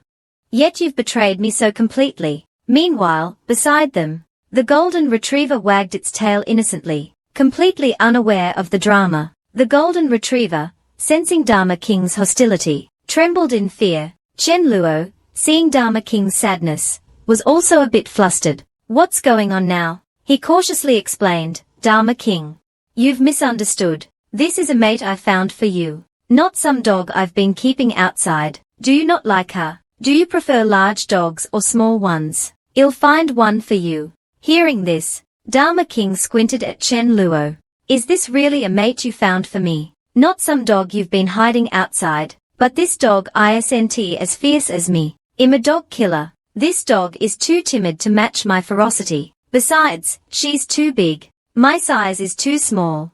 And she won't feel anything if we mate. Can you find me a smaller female dog instead? Dharma King finally achieved his long-cherished dream of becoming the dog elder. Zhao Hai and others, witnessing this scene, thought these people were idiots for calling a dog an elder. However, only those in Chen Luo's base knew how powerful Dharma King was. Not only had he awakened a rare lightning-based ability, but his strength had reached a terrifying level. He could even take on a squad of over 100 people alone. Moreover, when the leader was away from the base, Dharma King was the one who guarded it. Just moments ago, Dharma King had spent 1,500 points to officially earn the title of Dog Elder. Chen Luo was speechless about this, not understanding why Dharma King was so obsessed with this position. Mi Fan explained beside him. Dharma King said to spread the word quickly, so everyone knows, and respectfully calls me Dog Elder. Chen Luo chuckled and scolded, everyone, rest now. Well, announce it tomorrow. I'm going to sleep now. Dharma King barked once, and Mi Fan translated, stupid dog. Make sure you wake up early tomorrow, and announce it publicly. The next morning, Chen Luo announced the news to everyone. Recently, one member has performed exceptionally well, earning 1,500 points, and meeting the conditions to become an elder. We will now confer the title of elder upon this member. Immediately, the members below couldn't help but whisper among themselves. Someone's already becoming an elder. Is it Xia Haoran? He kills a lot of zombies every day. He's really a beast. Could it be Mi Lin? Or maybe Shu Yun? As everyone speculated, Chen Luo cleared his throat. Let's welcome this member to meet everyone. Dharma King appeared, wearing a purple hat, a purple cape, and holding a long stick. As a cane, walking upright, Dharma King made a dazzling entrance in his cool outfit, looking every bit the part of a dignified elder. Everyone who didn't know the truth was stunned. So the first elder is Dharma King. But if it's Dharma King, it makes sense. Everyone knows how strong he is. Aside from Chen Luo, even if everyone teamed up, they couldn't beat him. At that moment, Chen Luo called out to the crowd, "What are you all standing around for? Greet him. Say, hello, Dog Elder." From now on, Dharma King is an elder. The members, as if waking from a dream, all shouted, "Hello, Dog Elder." If it had been anyone else, there might have been jealousy or envy, but with Dharma King becoming an elder, everyone just found it amusing and fun. Zhao Hai, standing in the crowd, was completely dumbfounded. Is this for real? It feels like playing house. Hearing everyone call him Dog Elder, Dharma King barked excitedly. Chen Luo translated, "The Dog Elder says, hell cover all the drinks today. Everyone, drink up." The crowd erupted in cheers. "Thank you, Dog Elder." Meanwhile, Long Yu was shocked when he heard the news about Chen Luo. Killing Yi Gaofei and Han Ya would require at least 5 or 6 people of my level, or even higher level ability users. And Chen Luo is still recruiting people. Long Yu thought for a moment and decided to check it out. When he arrived at Chen Luo's base, Long Yu was first drawn to the notice board. The members guarding the base didn't approach him, as they had seen this kind of thing many times before. Long Yu stepped forward and looked, his eyes growing brighter as he read, "Only accepting level 3 members." That's very strict. Not many people have reached that level yet. They have to kill zombies every day. This aligns perfectly with my goal of clearing out the zombies. At least 2 kills per day, with rewards for more kills. Long Yu strongly agreed with the base's rules. No criminal behavior, and strict punishment for violators. This was completely unlike Yi Gaofei's approach, where anyone could join.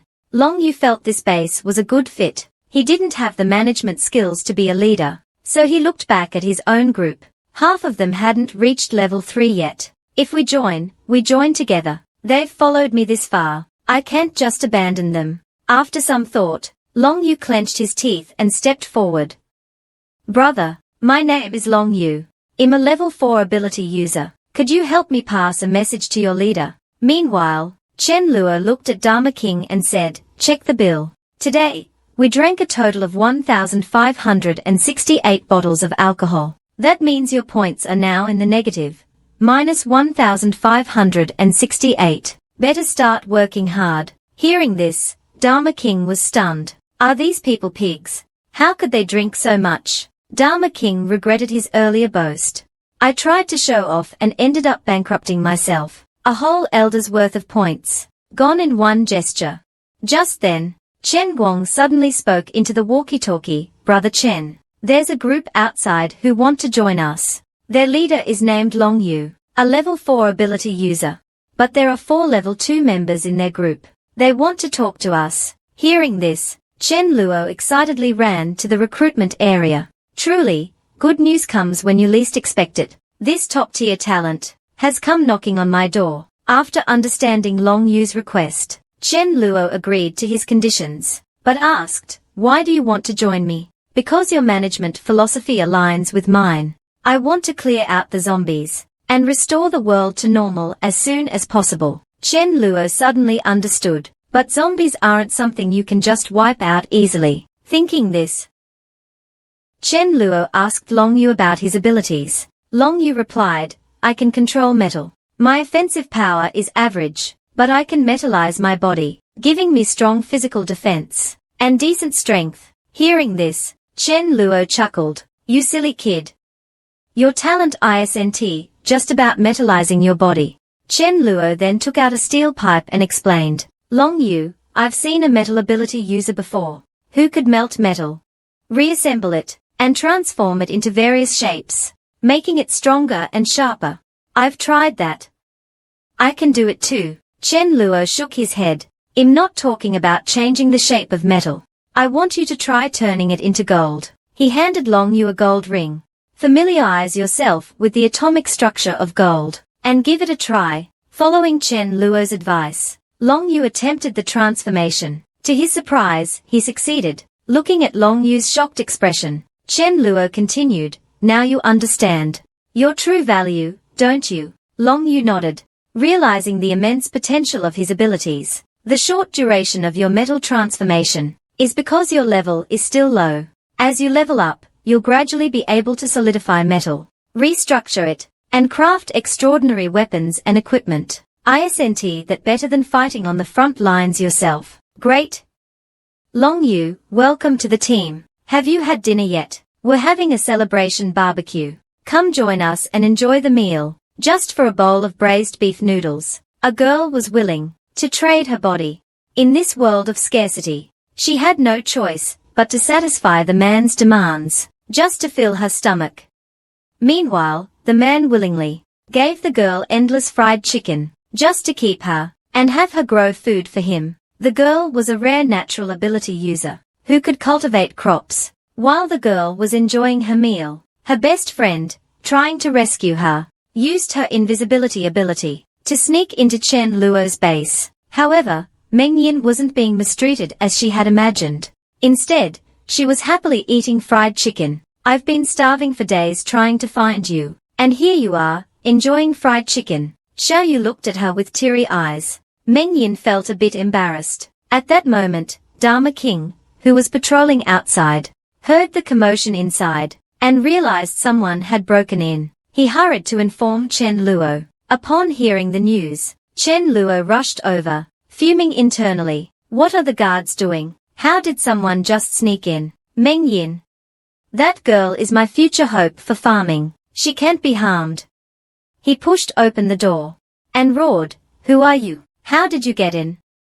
Meng Yin quickly explained, she's my friend. She can turn invisible and snuck in. Hearing this, Chen Luo sighed in relief. All this fuss over a friend. I thought someone had broken in with malicious intentions, but this rare talent with invisibility was too valuable to let go. Chen Luo decided to convince her to stay, using Meng Yin as an excuse. He said, it's dangerous for a young girl like Meng Yin to be out there alone. That's why I brought her here. I didn't mean to worry you.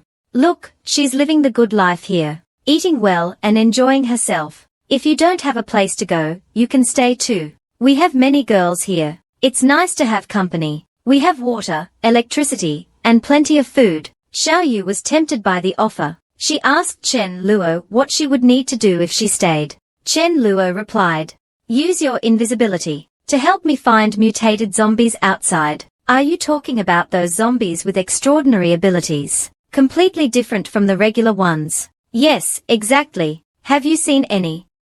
Xiao Yu nodded. On my way here, I saw a dead zombie, but its body and surroundings were covered in unmelted ice. It was completely different from the regular zombies. So I didn't dare get too close. Its crystal is still there. Hearing this, Chen Luo immediately understood. It seems there are high-level mutated zombies fighting over territory nearby. He asked for the location and planned to check it out at dawn. The next morning, as Chen Luo was about to leave, Zhao Ha hurriedly stopped him. Run for your life. Just now, I saw a zombie. That was 100 meters away 1 second, and the next, it teleported right next to my men. With just a breath, it killed one of them. Its strength is terrifying. Chen Luo's expression turned serious. This was no ordinary threat.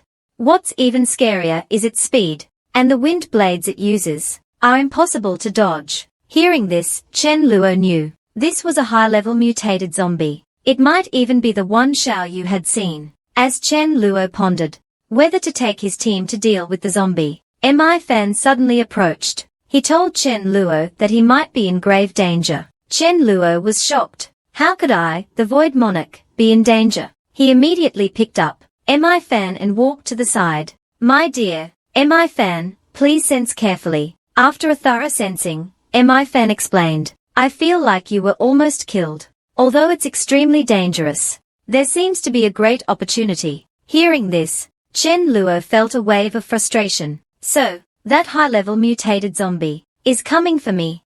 After the apocalypse, a man encountered a king-level zombie. At this stage, there were very few level 5 ability users, let alone a level 8 king-level zombie. Such power could easily wipe out all survivor bases. Just moments ago, Mi Fan had predicted that Chen Luo was in mortal danger, but there was a slim chance of survival. If he could endure, he would gain immense benefits. Hearing this, Chen Luo felt another wave of frustration. So, that high-level mutated zombie is coming for me. Based on Zhao Hai's description, the zombie could cover 100 meters instantly, making it at least a level 8 wind-type mutant. If I remember correctly, there shouldn't be level 8 zombies at this point in time. Could my presence have caused a butterfly effect? And what exactly is this great opportunity? It can't just be a level 8 crystal. Although rare, it wouldn't be a huge surprise for me. Chen Luo then asked Mi Fan, what about Mi Lin, Mi Li, and the others?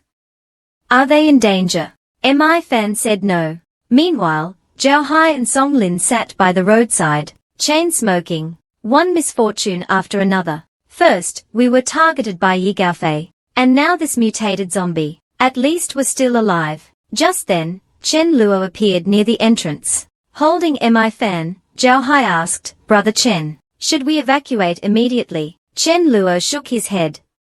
No, you guys can stay here and rest for now. As for the zombie, don't worry. I'll go check it out first. Zhao Hai and Song Lin were stunned. This is too bold. At that moment, Mi Lin, Mi Li, and the others returned from killing zombies, laughing and chatting. As soon as they stepped into the base, a blood-covered young man surrounded by wind approached the villa area. He stared at Mi Lin and Mi Li, showing a keen interest. The guards, seeing him covered in blood, shouted, Who are you? What do you want? The young man smirked coldly and didn't respond. With a whoosh, his hand, now blackened, swung toward the guards. A sharp gust of wind instantly killed them. Mi Lin, Mi Li, and Su Dazhu turned around and saw the guards being slaughtered. Chen Luo, who had just arrived, witnessed this scene. He immediately summoned a void sword and slashed at the zombie's back. To his shock, the void sword couldn't penetrate its defense. Chen Luo's expression changed drastically. Is it level 9 or 10? The wind-type zombie turned around and slapped Chen Luo's arm. Chen Luo was sent flying and crashed to the ground. The zombie glanced at Chen Luo with disdain and continued toward Mi Lin and Mi Li. Chen Luo clutched his arm, ignoring the pain. The only option now was to use Void Walk to escape with everyone, taking Su Dazhu, Mi Lin, and Mi Li with him. Chen Luo attempted to use Void Walk to escape. However, he hadn't mastered taking others with him, so it was a gamble. Chen Luo instantly appeared in front of the three, urging them to leave, but only he managed to escape, while the others remained in place. Just as the wind-type zombie's hand was about to grab Mi Li's neck, Chen Luo used Void Walk again, appearing in front of Mi Li. He shielded her from the attacking zombie. Now, there was only one option left. Wait for the mutant's lifespan to expire and hope it dies suddenly. Chen Luo screamed internally, just die already. Due to Chen Luo's intense emotional fluctuations, the crystal in his mind underwent a mysterious change. The wind-type zombie suddenly seemed to fast-forward countless times. In the next second, the zombie collapsed to the ground. The crystal in Chen Luo's mind instantly drained all its energy and nearly shattered. Chen Luo's vision went dark, and he collapsed as well. Mi Li tearfully used her healing ability on Chen Luo, while Mi Lin ordered Su Dazhu to seal the gates until Chen Luo wakes up. No one leaves the base. Everyone, stay on guard. Dharma King barked furiously. How could you let this happen to our master? Why is he the only one hurt? Though Mi Fan was also worried, he reassured everyone, don't worry. I predicted this would happen. He won't die. In fact, he'll gain something incredible. But no one believed him. Mi Fan sighed in frustration. I told you he'd be fine, and even gain something great. Why doesn't anyone believe me? 2 days later, Chen Luo woke up groggily, and suddenly realized he had awakened a second ability, the terrifying power of time manipulation. Chen Luo couldn't believe it. My second ability is time-based. That's an incredibly rare ability. Space abilities appear in 1 out of 5 or 6,000 people. But in my past life, I only ever saw one time-based user. And this is only my second ability. My first is space manipulation. After the apocalypse, a man awakened a second ability, the terrifying power to control the flow of time. Space abilities, already extremely rare, appear in 1 out of hundreds of thousands. But time-based abilities, they appear in 1 out of billions. In his past life, Chen Luo had only seen one such user. He knew firsthand how terrifying time-based abilities could be. It was an unimaginable power. As he thought about it, Chen Luo's mind drifted to memories of his past life. The only time-based user I ever saw was when I used to sneak into Mi Lin's base to steal vegetables. I never took much, just enough for a few days, but one time, I was caught by an unbelievable ability. Not only did my abilities fail, but my body couldn't move. It was as if time itself had stopped. That was when Mi Lin kicked me. The user was Jiang Chushue. Though she only knew one move, time stop. It was an incredibly terrifying ability. It was almost godlike. If your opponent can't move or use their abilities, they are completely at your mercy. After Jiang Chushue died in my past life, I took her body from the monsters and stored it in my space, but I never absorbed her crystal. And in my past life, Jiang Chushue only knew time stop, but I can use time acceleration, something she couldn't do. Could some unknown factor have caused the crystal to mutate? Never mind, I can't figure it out now. This time, I almost shattered my crystal. It'll take at least 3 months to recover. Unable to make sense of it, Chen Luo turned to Mi Li. Did you retrieve the mutant's crystal? Mi Li nodded, and handed Chen Luo a pink crystal. Chen Luo sighed in disappointment. After all that effort, nearly losing my life, it's just an 8th level crystal. I can't even absorb it right now, at least a month from now. Thinking this, Chen Luo decided to let Dharma King use the crystal first, allowing him to reach level 5 ahead of everyone else. This way, Dharma King could protect the base and deal with enemies, while Chen Luo recovered from his injuries. But Dharma King refused outright. The dog doesn't want it. It'll cost dog points. The dog can't afford the debt. Chen Luo chuckled and scolded, "Don't worry. This one's free. If you can be the first to reach level 5, not only will I not charge you points, I'll even reward you with 500 points. How about that?" In the next second, Dharma King snatched the crystal from Chen Luo's hand with his mouth. If you put it that way, the dog is wide awake now. After just one absorption of the level 8 crystal, Dharma King reached level 5 that very night. Dharma King howled with joy. Chen Luo then instructed Dharma King to have Mi Fan relay a message to Mi Lin. Tell everyone I'm fine now, and let everyone feast on beef and lamb for 3 days, to celebrate our victory over a king-level zombie. Dharma King barked twice, acknowledging the order. Meanwhile, a man riding an elephant stopped a group of people. "This road is mine. These trees are mine. If you want to pass, leave your toll, hand over all your food, or I'll start killing." Facing the elephant's threat, the group was defiant. "You think you're so tough? You're not even as strong as a dog. Bullying us weaklings is nothing to brag about. If you're so brave, go fight that dog. I guarantee you won't even know how you died, if you dare to face him." Hearing this, and Chen's face darkened. He couldn't believe a dog could be that powerful. "I have an elephant. It's dozens of times bigger than a dog. How could a dog be stronger than that? Besides," and Chen himself was a level 3 natural ability user, who could enhance the elephant's strength, and the elephant had just reached level 4 yesterday. Even among level 4 ability users, few could match his strength. This man was incredibly powerful. Not only had he established a dominant base in the apocalypse, but he also used his natural ability to control elephants, to rob people on the road. Any base that refused to hand over supplies would face the wrath of his elephant. This made him a feared figure in the apocalypse. But now, someone was telling him he wasn't even as strong as a dog. This infuriated Chen.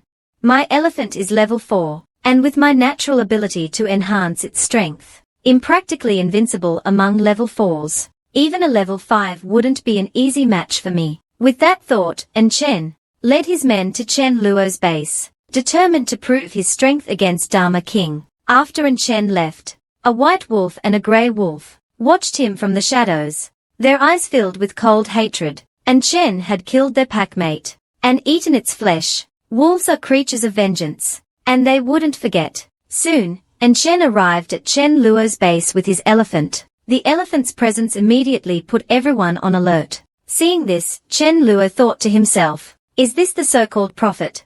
Chen was somewhat famous in my past life. That elephant was indeed powerful." The Dharma King, with a hooligan-like grin. Few at the same level could match it. Later, Chen was betrayed and killed by his own men. Without its master, the elephant went on a rampage, until Lin finally took it down.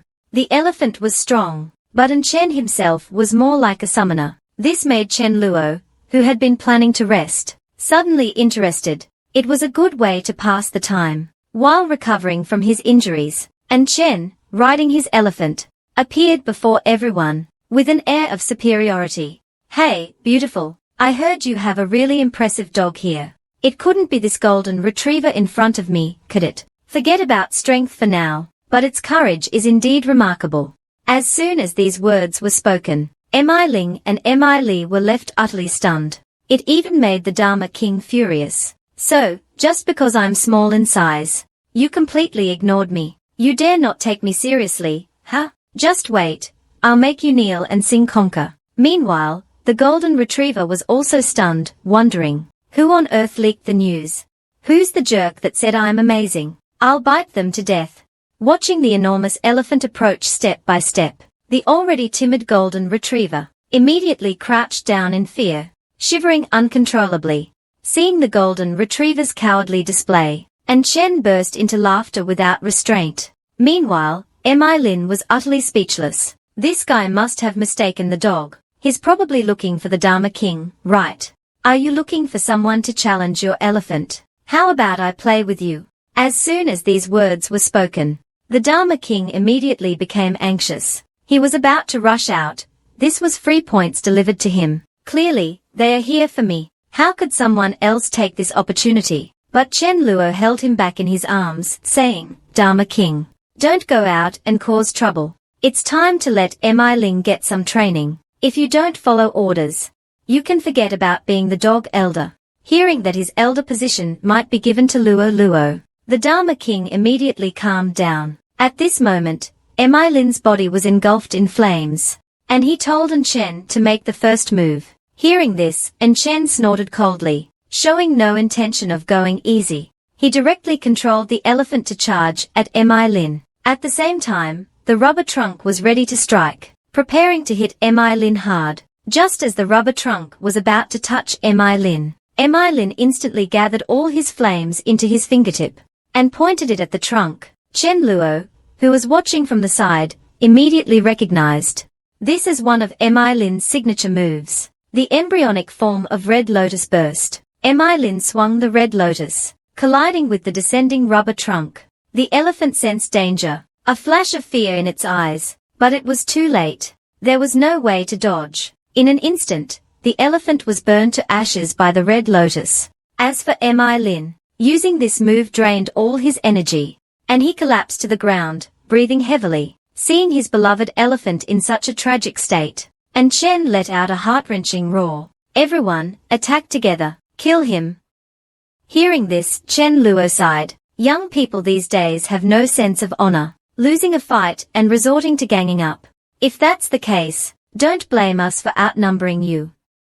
Da Zhu, Xia Haoran, you two go ahead, show them what we are made of. The local dog and the white wolf transcended species barriers, but before the Dharma King grew into a large dog, he could only lick, as his small frame couldn't handle the white wolf's massive body. This made the white wolf completely uninterested in the Dharma King, while the Dharma King could only act like a simp, desperately licking the white wolf. Seeing the Dharma King's pathetic display, his owner, Chen Luo, was furious. Just moments ago, Chen watched as his subordinates were instantly defeated by Chen Luo and the others.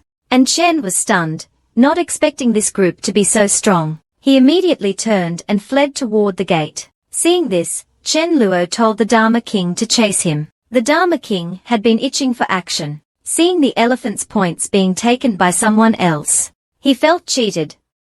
Now, this and Chen, there was no way he'd let him go. This was 100 points. Seeing the Dharma King chasing him, and Chen panicked, he chose a small path, hoping to shake off the Dharma King, unaware that two wolves were already waiting for him. After all, on Chen's way here, the two wolves had been following, seeking revenge. Now that they finally had the chance, they weren't about to miss it. As Chen ran toward them, the two wolves pounced immediately, one grabbing Chen's arm and biting down fiercely. One aimed for Chen's throat, while the Dharma King, catching up from behind, was shocked.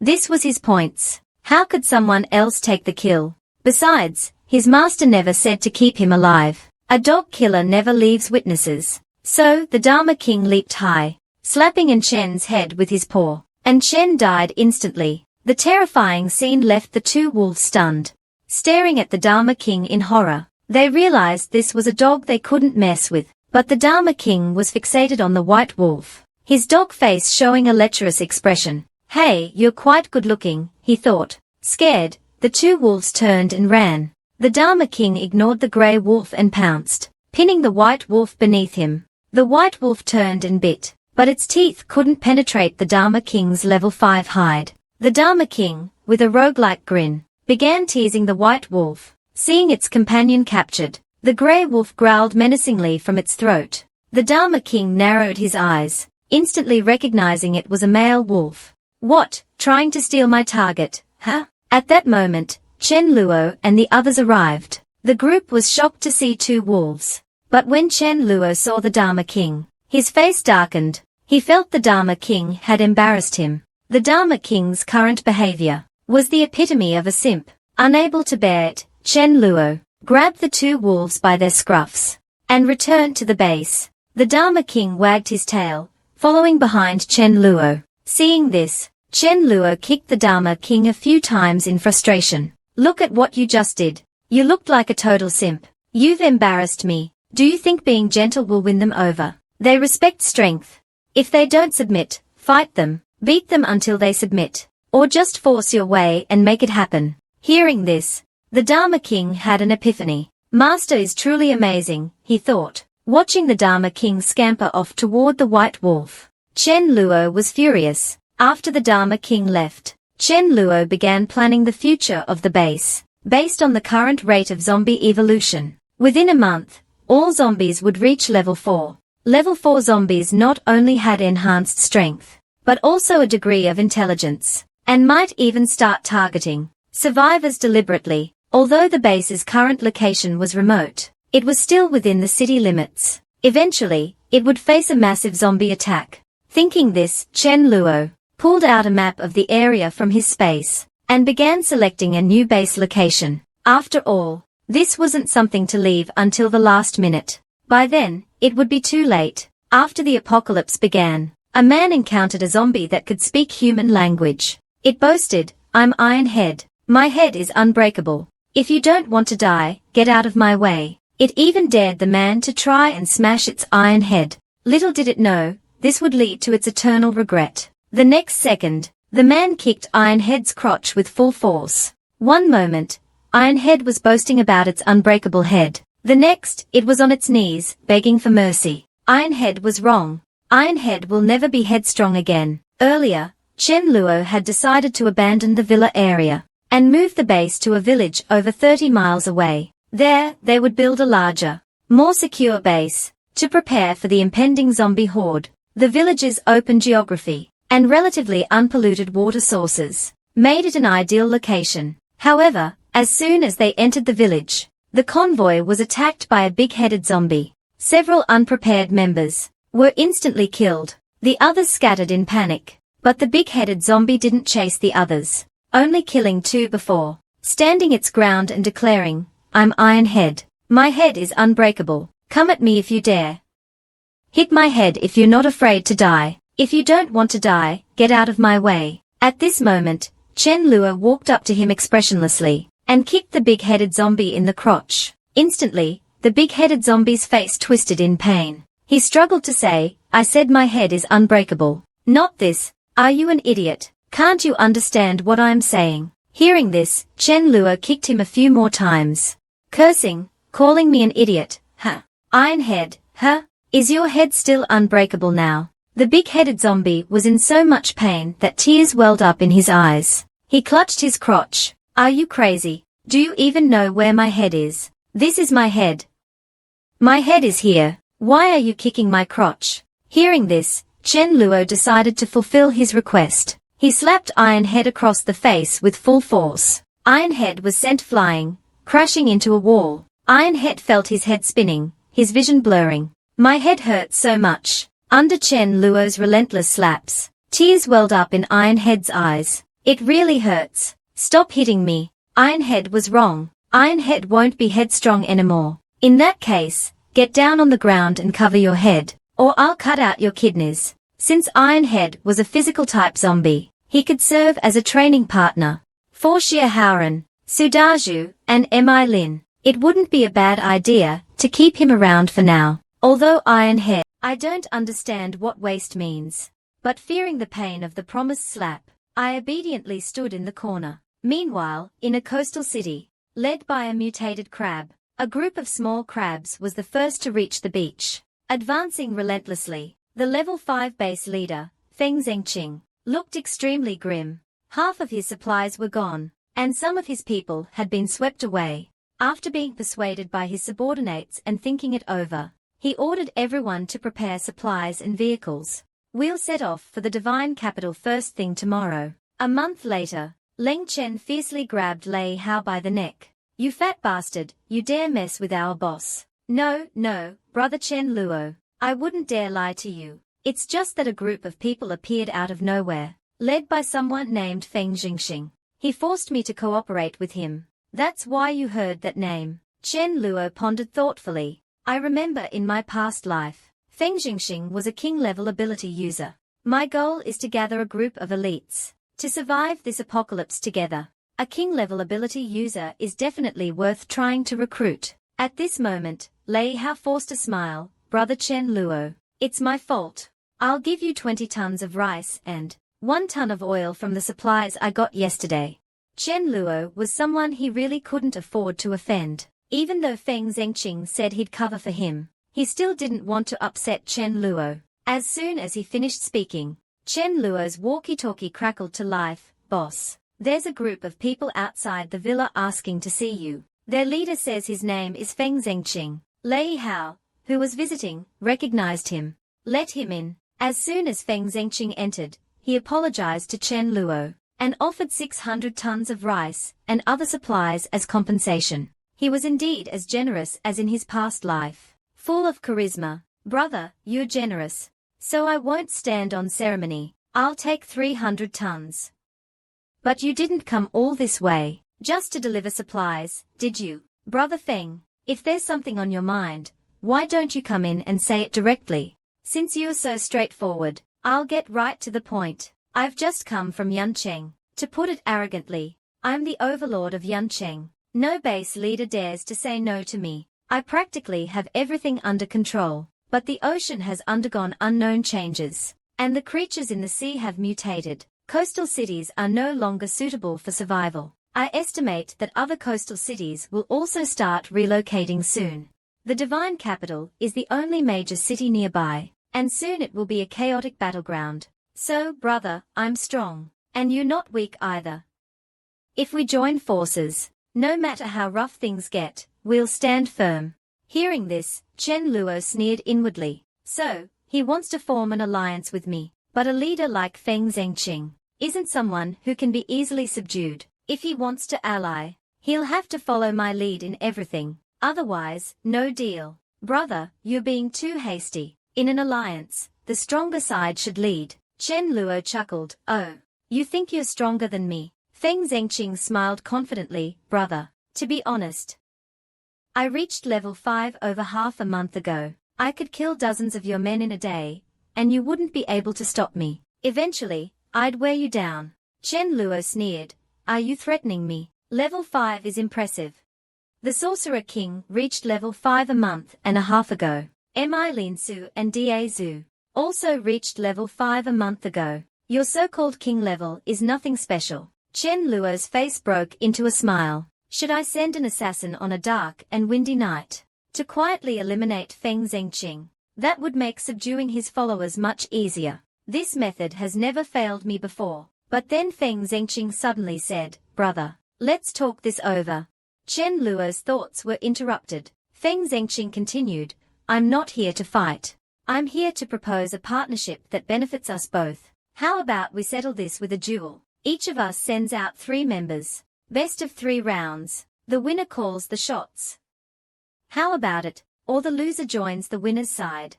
Chen Luo nodded. "No time like the present. Let's do it this afternoon. We'll meet outside the city."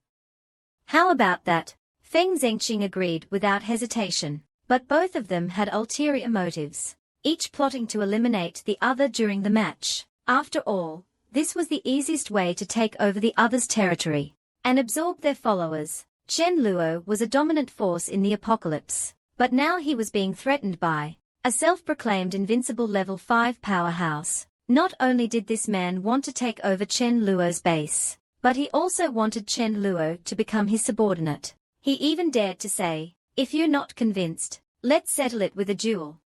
Each side sends 3 members to fight. Best of 3. The loser must unconditionally join the winner's base. But what he didn't know was that Chen Luo was already a level 7 powerhouse. With his second awakened ability, even a level 8 overlord was no match for him. Not to mention, the Sorcerer King, Mi Ling, and others were also level 5 powerhouses. Seeing this as an opportunity, Chen Luo gladly accepted. As both sides arrived at the arena, Chen Luo sent out his tank, Sudaju, to lead the charge. Feng Zhengqing immediately recognized Sudaju's physique, and guessed he was likely a physical ability user. So, he sent out Sun Yu, an earth-based ability user, who specialized in countering physical abilities. As the referee shouted for the match to begin, Sun Yu made the first move. Instantly, 4 earthen pillars surrounded Sudaju. These pillars wouldn't hold Sudaju for long, as they weren't very thick, but they bought Sun Yu some time. Looking at the narrow gaps between the pillars, Sudaju hesitated. "If I were a bit thinner, I could just squeeze through. But instead, I've gained 10 pounds since following my boss." While Sudaju was distracted attacking the pillars, Sun Yu unleashed his ultimate move, Swamp Technique. The ground beneath Sudaju's feet, once solid, suddenly turned into a swamp, trapping his feet in the mire. Seeing this, Chen Luo couldn't help but admire Sun Yu's talent. In the future, he'll at least be a level 10 powerhouse. For now, Sudaju, immobilized, became an easy target. 3 sharp earthen spikes shot toward Sudaju. Sudaju remained unfazed, blocking the spikes with his arms. A level 4 ability user couldn't even scratch him. Seeing this, Feng Zhengqing's expression changed drastically. He knew Sun Yu's attacks weren't the strongest, but they should have at least drawn blood. Facing an enemy he couldn't harm, Sun Yu had no choice but to concede. Feng Zhengqing's face darkened. To think they had such a strong fighter. "We lost the first round. We can't afford to lose the second one." To play it safe, he decided to use his trump card. Feng Zhengqing had a small truck brought in, and a zombie was released from it. The moment the zombie was released, the crowd erupted in shock. No one expected Feng Zhengqing to send out a zombie. The zombie's blood-red eyes made it easy to identify. Chen Luo was stunned. "You're controlling a zombie. If you're sending out a zombie, then I'll send out one too." Chen Luo ordered Sudaju to bring out Ironhead. When Sudaju and Shu Yun escorted Ironhead over, Ironhead roared at Chen Luo, "I'm starving. Give me something to eat." Hearing this, Chen Luo immediately struck Ironhead's head. "You've been obedient this past month, which pleases me, but I don't like your tone just now." After the lesson, Ironhead calmed down a bit. Chen Luo then pointed to the zombie on the other side and said, "Kill it." Hearing that he could kill, Ironhead immediately perked up with interest. Ironhead roared at the opposing zombie. Feng Zhengqing, seeing this big-headed zombie, turned pale. "What the hell? Chen Luo has everything. I control one zombie. And he controls one too. I wonder how strong this zombie is. At that moment, Ironhead roared and charged at the fire zombie. The fire zombie quickly unleashed a flame explosion. Ironhead didn't dodge, instead charging headfirst into the explosion. The fireball hit Ironhead's head, leaving only a slight scorch mark. It didn't cause any real damage, but instead of attacking the fire zombie, Ironhead charged toward the crowd. Seeing this, Chen Luo quickly rushed over. He couldn't let Ironhead eat people, especially not the girl who could grow plants. Chen Luo yanked Ironhead's head away, saving Ouyang Lu. Ironhead roared madly, "I want to eat people. I want to eat people." Chen Luo replied expressionlessly, "We agreed on tomorrow, didn't we?" Ironhead bellowed in rage, "You lied to me. I'll never get to tomorrow. If you won't let me eat, then I'll eat you." Ironhead used to eat 3 meals a day, each time devouring 2 children. He had endured enough this past month. At that moment, Ironhead's body began to change. His height of 1.7 meters rapidly expanded, his entire body growing larger. Chen Luo's expression changed. He's mutating. And the mutation has a process. I need to deal with him before he fully mutates. Chen Luo thought for a moment, then coldly watched Ironhead's mutation. Ironhead was currently level 5. After mutating, he'd be at least level 7, maybe even higher. If he's level 7, I can handle him with some effort. Level 8 would be trickier, but I'm confident I can deal with it. Besides, MIFN hasn't given any warnings, so there's no danger. After this, I'll at least get a level 7 crystal. That's not bad. With that thought, Chen Luo summoned his void sword. He shouted, "Why are you all standing there? Run! Don't you fear death?" With that, Chen Luo slashed at Ironhead's leg, planning to cripple him first. But to Chen Luo's surprise, the slash didn't harm Ironhead at all. By then, Ironhead had completed his mutation. His body grew from less than 2 meters to 13 to 14 meters tall. A true giant. Ironhead had become stronger, and his head was now truly ironclad. "I'll crush your eggs." Ironhead began stomping rapidly, leaving massive craters in the ground. Chen Luo was shocked. These attacks are at least level 8. If that's the case, don't blame me for targeting your weak spot. With that, Chen Luo leaped into the air, thrusting his void sword toward Ironhead's groin. To his surprise, the attack didn't even scratch Ironhead. It didn't even break his defense. Ironhead sneered, "I told you, my head is truly iron now. I'm not afraid of you anymore." Ironhead's weak spot had been reinforced, becoming the toughest part of his body. Ironhead continued stomping rapidly, while Chen Luo could only occasionally slash at him. To little effect. It would take dozens of strikes to kill him. Ironhead was now even tougher than the level 8 wind zombie Chen Luo had killed earlier. Using time acceleration, Chen Luo was a top-tier powerhouse with dual abilities, yet he was being threatened by a self-proclaimed invincible level 5 powerhouse. Not only did this man want to forcibly take over Chen Luo's base, but he also tried to ambush Chen Luo while he was fighting a level 8 zombie, attempting to kill him on the spot. Little did he know, his actions not only failed to harm Chen Luo, but also led to his own lifelong regret. Just moments ago, Ironhead, unable to endure Chen Luo's oppression, suddenly mutated, his power rapidly surging to level 8. Not only had his previous weak spot been reinforced, his body had grown into a 14-meter-tall giant. He roared at Chen Luo, determined to take revenge for the humiliation Chen Luo had inflicted on him.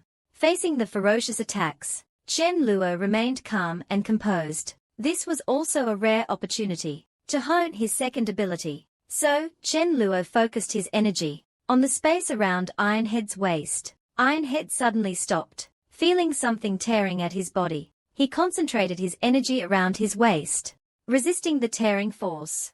After a few attempts, Chen Luo went all out with his ability. A spatial force appeared around Ironhead's waist, but due to Ironhead's level 8 physique, his body was extremely tough, and the cutting process met significant resistance. As Chen Luo and Ironhead were locked in a stalemate, Feng Zhengqing suddenly shouted, "Chen Luo, I'll help you." He couldn't let Chen Luo survive, or his base would surely be lost. In the next moment, a tornado swept toward Chen Luo. The tornado enveloped Chen Luo, but he remained completely still. It wasn't that the tornado had no effect on him, but rather that the wind was too weak. Seeing Chen Luo unharmed, Feng Zhengqing was thunderstruck, staring in disbelief. Chen Luo's next words shocked him even more. Feng Zhengqing quickly apologized to Chen Luo, claiming it was an accident. He never expected that his ultimate move would feel like nothing more than a slightly stronger fan to Chen Luo. By now, Ironhead's waist was half cut. He screamed in pain, "Don't touch my waist. I was wrong." Ironhead was wrong, but Chen Luo ignored his pleas, swiftly cutting him in half with a single strike. Chen Luo then extracted the crystal from Ironhead's body. Seeing this, Feng Zhengqing gaped in shock. A crystal this big must be at least level 8 or 9. Was that mutated zombie level 8 or 9? Yet Chen Luo killed it so easily. Feng Zhengqing wanted to slap himself. He had tried to ambush such a powerhouse. The thought made him break out in a cold sweat. He immediately submitted to Chen Luo, offering to recognize him as the alliance leader. But Chen Luo ignored him, instead asking why he had tried to ambush him. Feng Zhengqing stammered, "Brother, you have to believe me. It was really an accident." As soon as he said this, Chen Luo suddenly slapped Feng Zhengqing across the face. "Don't take me for a fool. Who would believe such nonsense? Ask your own subordinates if they believe it. Next time you lie, come up with a better excuse." With that, he slapped Feng Zhengqing again.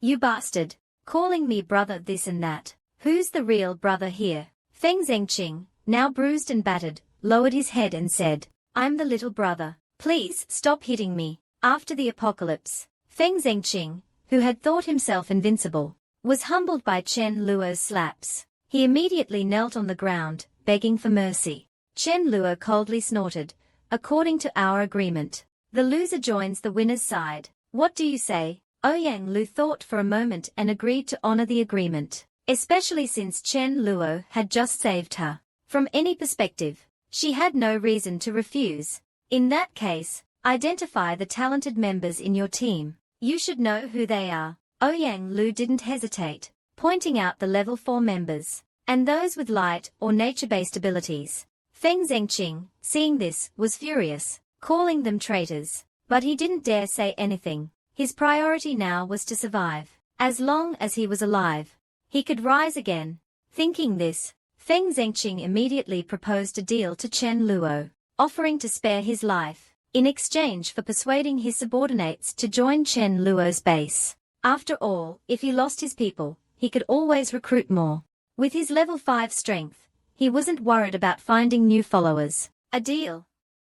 Fine, I promise I won't lay a hand on you. Hearing this, Feng Zhengqing cooperated with Chen Luo to complete the deal. Then, he turned and ran as fast as he could. He believed that with his speed, no one but Chen Luo could catch him. But he didn't know that Chen Luo had no intention of chasing him. Instead, Chen Luo sent the Sorcerer King, his dog assassin, after him.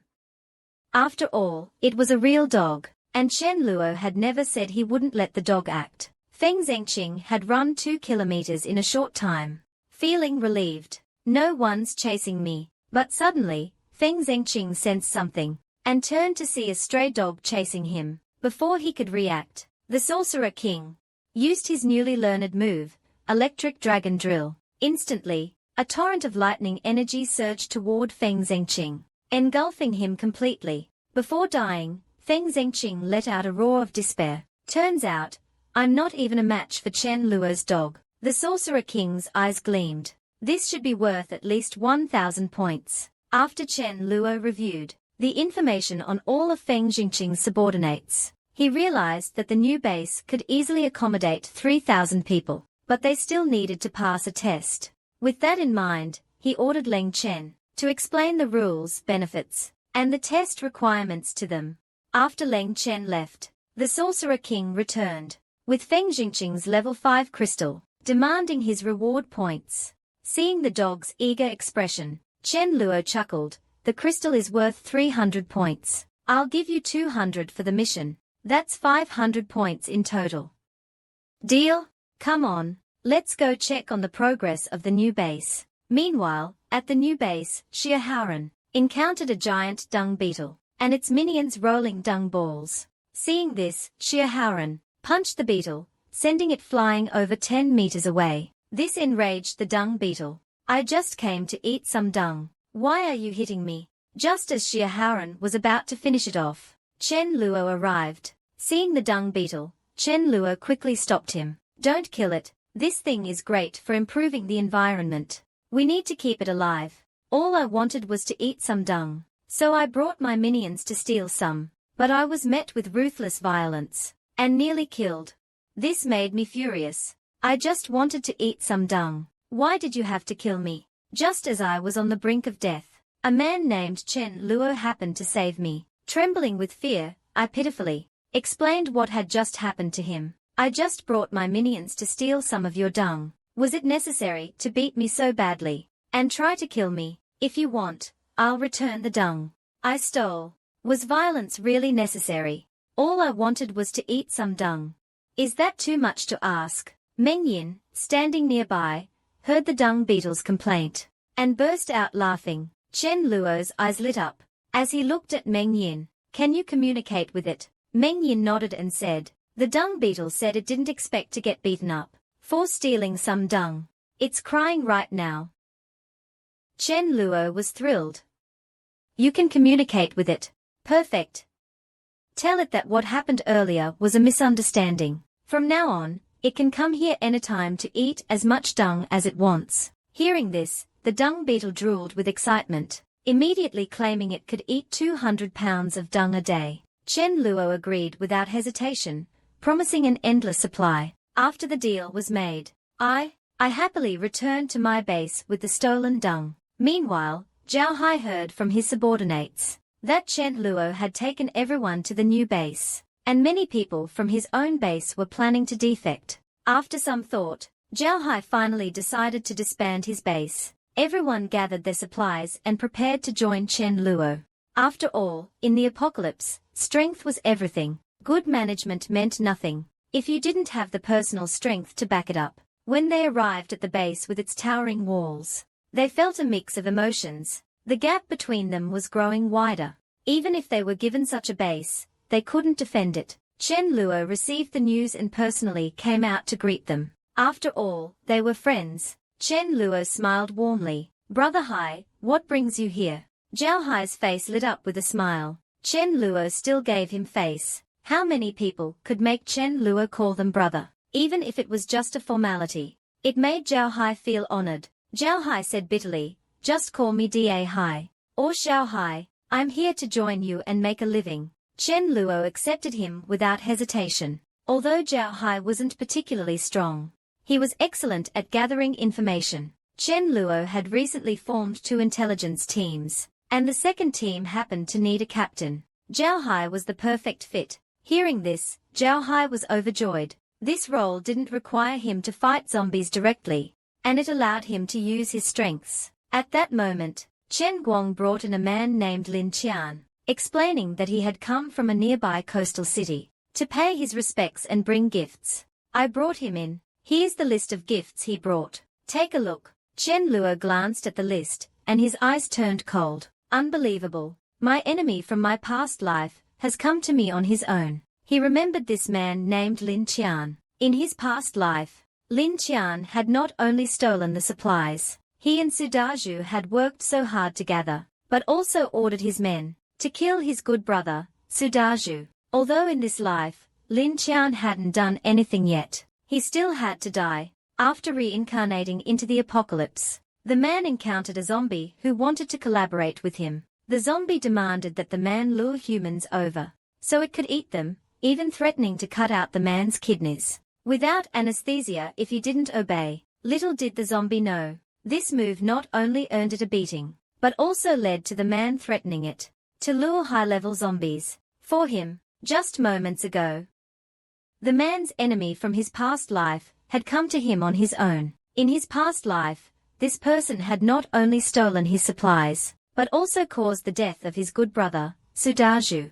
Although in this life, Lin Qian hadn't done anything yet, and even brought 20 tons of seafood to curry favor with him, along with 2 turtle shells. that could resist level 3 ability users. Chen Luo still had to die. Otherwise, Chen Luo's hatred would never be appeased. After accepting the turtle shells, Chen Luo prepared to head to the seaside. But halfway there, he encountered a zombie blocking the road, attempting to rob him. Seeing Chen Luo's car approaching, the zombie immediately stopped it, knocked on the window, and ordered Chen Luo to get out of the car. "I need you for something. Cooperate, or I'll eat you." Seeing Chen Luo obediently get out of the car, the zombie was pleased.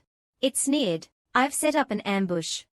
You'll lure humans over for me to eat. Don't bring too many at once, or I might not be able to handle them." Hearing this, Chen Luo realized the zombie had some intelligence, but wasn't very smart. So, Chen Luo asked, "What's in it for me?" The zombie immediately threatened Chen Luo, saying if he dared to ask for benefits, it would cut out his kidneys without anesthesia. As it reached out to grab Chen Luo's waist, it didn't realize this move would earn it a beating from Chen Luo. Chen Luo quickly figured out that this was just a low-level zombie, not very powerful at all.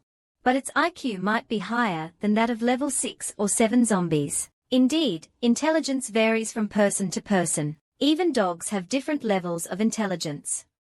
The king of dogs clearly outsmarts its kind. Zombies also vary in intelligence. This zombie is quite smart, at least smarter than Ironhead. After Chen Luo gave it a thorough slap lesson, the zombie immediately backed down. It knelt on the ground and begged, "Big bro, stop hitting me. I was wrong." Chen Luo sneered and said, "I'll give you two choices. Either help me lure high-level zombies here, and I'll give you some meat to eat, or I'll kill you right now." Hearing this, the zombie immediately chose to help lure high-level zombies. Only then did Chen Luo release the zombie. Afterward, Chen Luo went to the seaside, which immediately alerted the giant sea turtles. Seeing Chen Luo rushing toward them, 3 giant sea turtles stretched out their long necks, opening their mouths to bite Chen Luo's crotch. Terrified, Chen Luo quickly covered his groin, yelling, "What the hell are you biting at?" Then, Chen Luo reached out, quickly and accurately grabbing one of the giant sea turtles' heads.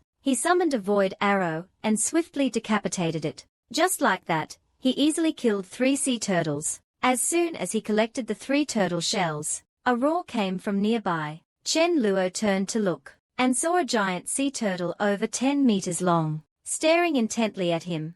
Its size suggested it had the strength of a level 8 creature. A man reincarnated back into the apocalypse, and the first thing he did was steal the Sea Turtle King's offspring. Everyone thought he was a suicidal fool, but only he knew the truth. The offspring of the Sea Turtle King is born with at least the strength of a level 3 powerhouse. If he raises it from a young age, it could potentially dominate a region of the sea in the future. Just as Chen Luo was about to use Void Walk to make his move, he was spotted by the Sea Turtle King. The Sea Turtle King glared coldly at Chen Luo. This was the guy who had killed so many of its underlings. Although it was still 5 or 6 meters away from Chen Luo, the Sea Turtle King opened its gaping maw wide. It lunged forward, aiming to bite Chen Luo's head off. Facing the Sea Turtle King's lightning-fast attack, Chen Luo was well prepared and dodged it effortlessly. Then, he extended his right hand, firmly gripping the Sea Turtle King's head. With his left hand, he summoned a void arrow and slashed at it. However, not only did it fail to cause any damage, but it also succeeded in enraging the Sea Turtle King. Instantly, from the gaps between its shell and body, several incredibly powerful water jets shot out.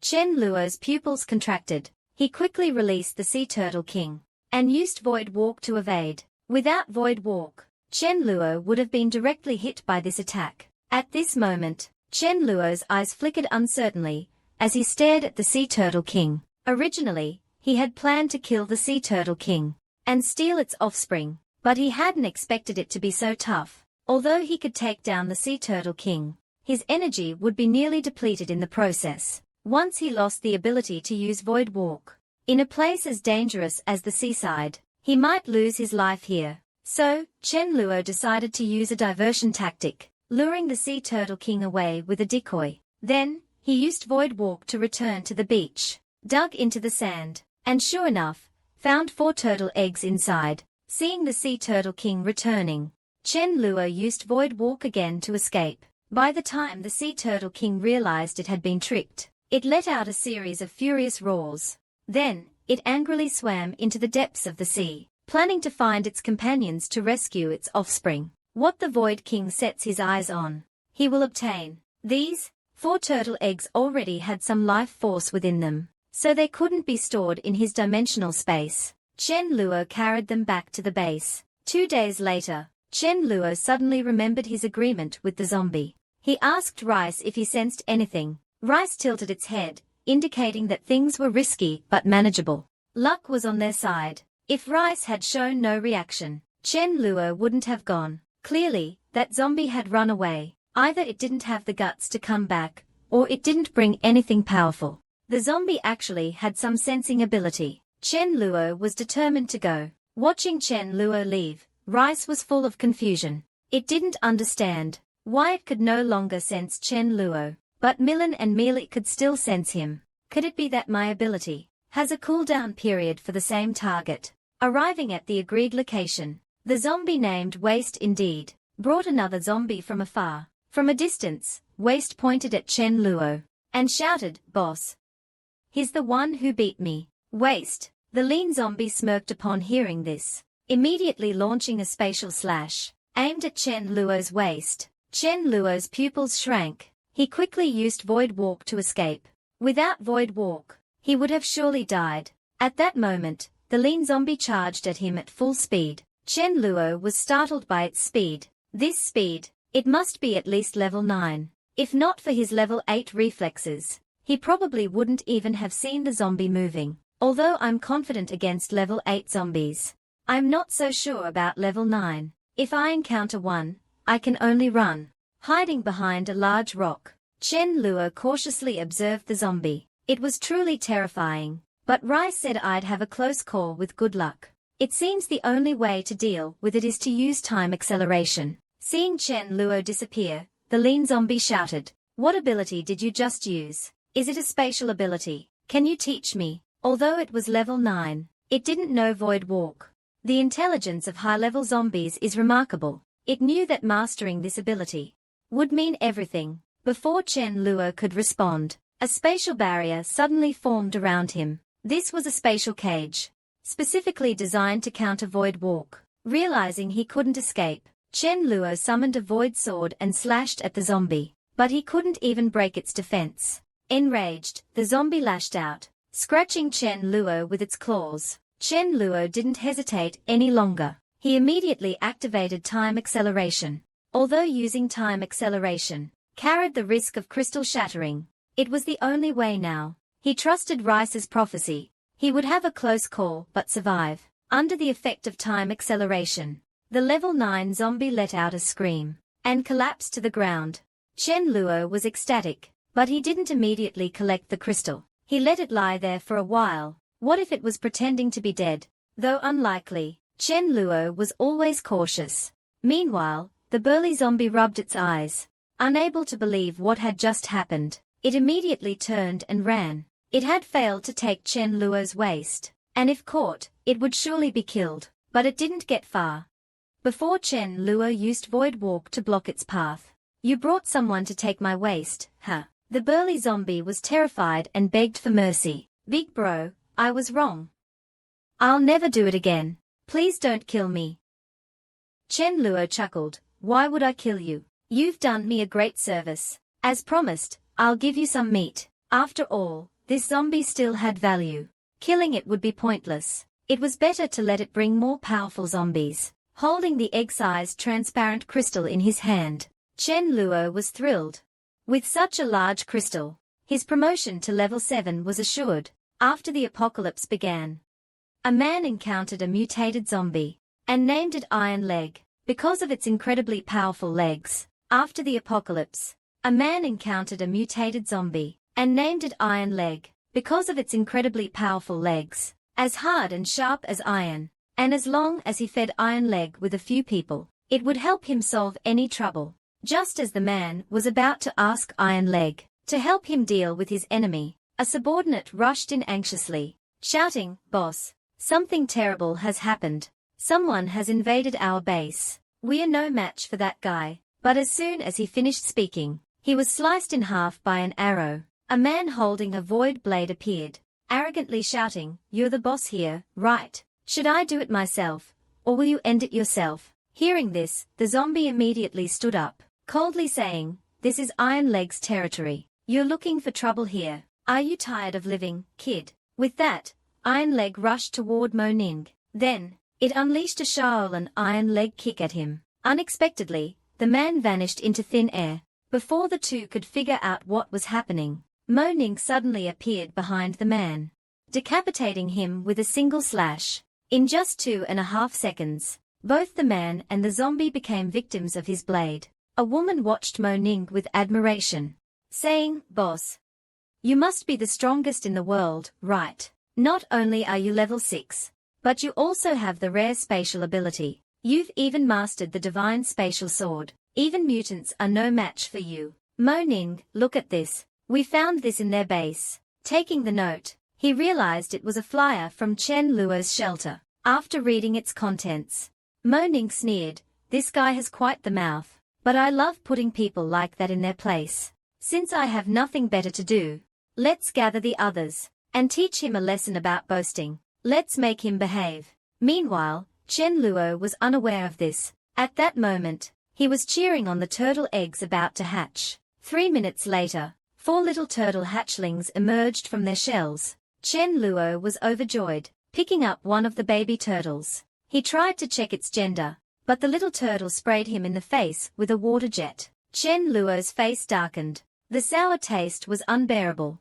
Surprisingly, the little one was already around level 3 strength at birth. If I use time acceleration to speed up its growth, could it reach the strength of the Sea Turtle King soon? Sure enough, after consuming most of his energy, the little turtle grew 3 times in size, reaching nearly half a meter in length. At that moment, the walkie-talkie crackled with Cheng Wang's voice. "Boss, a man named Moning has broken into our base. He has a sword that looks a lot like your void sword. He killed over a dozen of our members instantly, leaving no trace of blood. He also took one of our brothers hostage, saying that if you want to save him, you must meet him at the summit of Wuyun Mountain tonight." Hearing this, Chen Luo broke into a cold sweat. Could it be someone I've wronged who slipped through the cracks? But then he thought, I never leave survivors. Regardless, since he dares to provoke me, he must die. As soon as he arrived at the summit of Wuyun Mountain,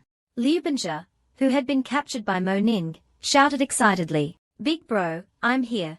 Don't worry, as long as I'm here, no one can hurt you." Hearing this, Moning stood up calmly and smiled. "You actually came, and alone, no less. You've got guts. I admire that. No wonder you've built such a large base." Chen Luo sneered, "I don't think I know you. Why are you targeting me? Do we have a past grudge, or were you sent by someone else?" "Neither.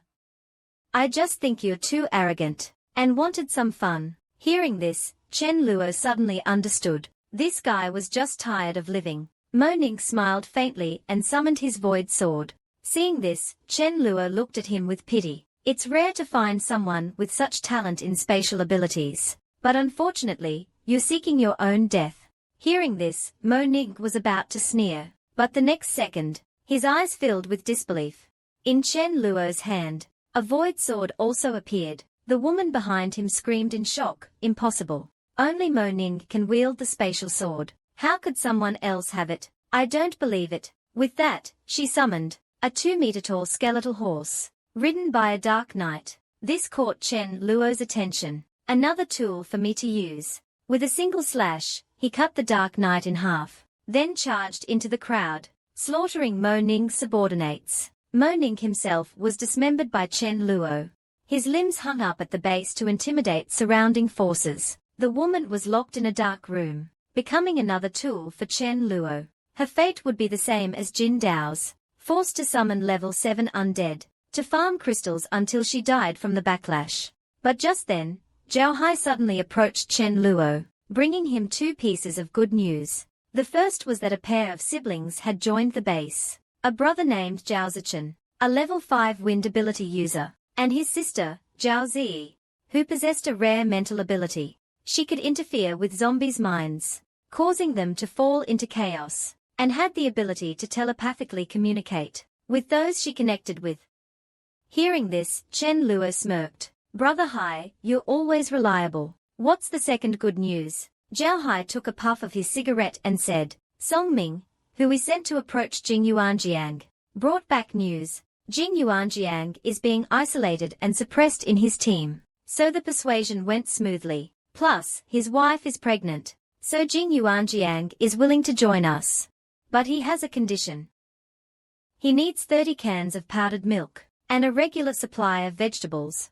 To Zhao Hai's surprise, Chen Luo agreed without hesitation, but insisted on delivering the supplies himself. Soon after, Chen Luo arrived at Jing Yuanjiang's base, showing him the supplies. Seeing this, Jing Yuanjiang was shocked. Since you're so sincere, I'll join you without hesitation. However, Jing Yuanjiang added, I hope my wife can work in logistics, and not participate in combat. Chen Luo readily agreed, but added, your wife's share will be covered by you. After reaching an agreement, Chen Luo took Jing Yuanjiang back to his base. Meanwhile, the Sea Turtle King, whose offspring had been stolen by Chen Luo, sought help from his friend, asking him to retrieve his child. I can sense my child's location, but I'm no match for that guy. As soon as he finished speaking, a stunning clam spirit emerged from a shell, having reached a high level of cultivation. She had taken on a human form, and named herself Haiji. Moved by the Sea Turtle King's plea, Haiji agreed to help, but warned, my power weakens on land, and I'll need your clan to guard my shell. The Sea Turtle King agreed, and the two set off immediately for Chen Luo's base. Meanwhile, Chen Luo's mind was suddenly forcibly connected by someone. A woman's voice echoed in his head. Brother Chen, it's Zhao Zi, the new member. Millen said the prophet warned that you need to return immediately, or she and Meili will die. Hearing this, Chen Luo was shocked. The base's king of dogs had reached level 7, but even that might not be enough. He had to hurry back. As he rushed back, he couldn't shake the feeling that something terrible was about to happen. Millen, Meili, Shuyun, and others are all at level 6. How is this possible? What kind of crisis could threaten Millen and Meili? Chen Luo immediately told Dazhu to drive slower, while he returned to the base first. In just 4 minutes, Chen Luo was back at the base. Rice, lying on the couch, saw Chen Luo, and said, you're back, so there's no danger now, right? Chen Luo was stunned. Rice, why are you so calm? As Chen Luo was puzzled, his walkie-talkie crackled, with Cheng Wang's voice. Boss, an 8-meter-long sea turtle, has broken into our base.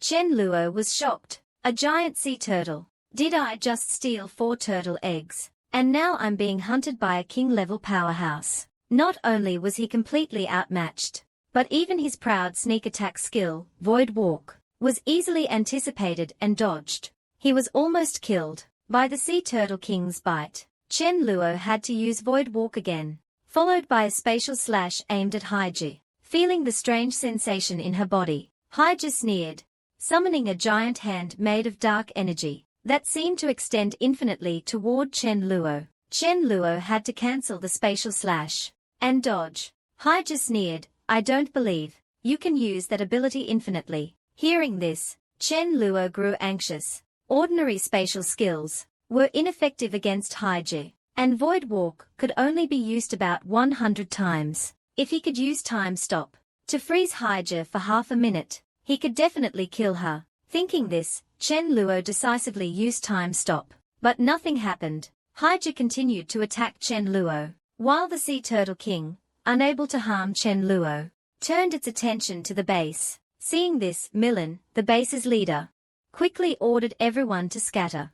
Secretly lamented in his heart, Chen Luo, how did you manage to provoke these maniacs? At that moment, the Dharma King picked up a small turtle and ran over. Behind the Dharma King followed 3 other turtles. You damn dog, why are you biting my brother? Let go now. Sensing the aura of the small turtle, the turtle rushed over with red eyes. The Dharma King suddenly slammed the ground, causing cracks to appear on the surface. The Dharma King then raised his paw menacingly, as if preparing to strike the turtle. The message was clear, The dog's strength was immense. If this paw were to land on you, the dog couldn't guarantee the consequences. Mr. Turtle King, you wouldn't want anything to happen to your child, would you? Witnessing this, Chen Luo couldn't help but exclaim, wow. Using the Emperor to command the lords. Truly worthy of the Dharma King. Impressive. Suddenly, Chen Luo's eyes lit up with an idea. With a void walk, he appeared in front of a small turtle.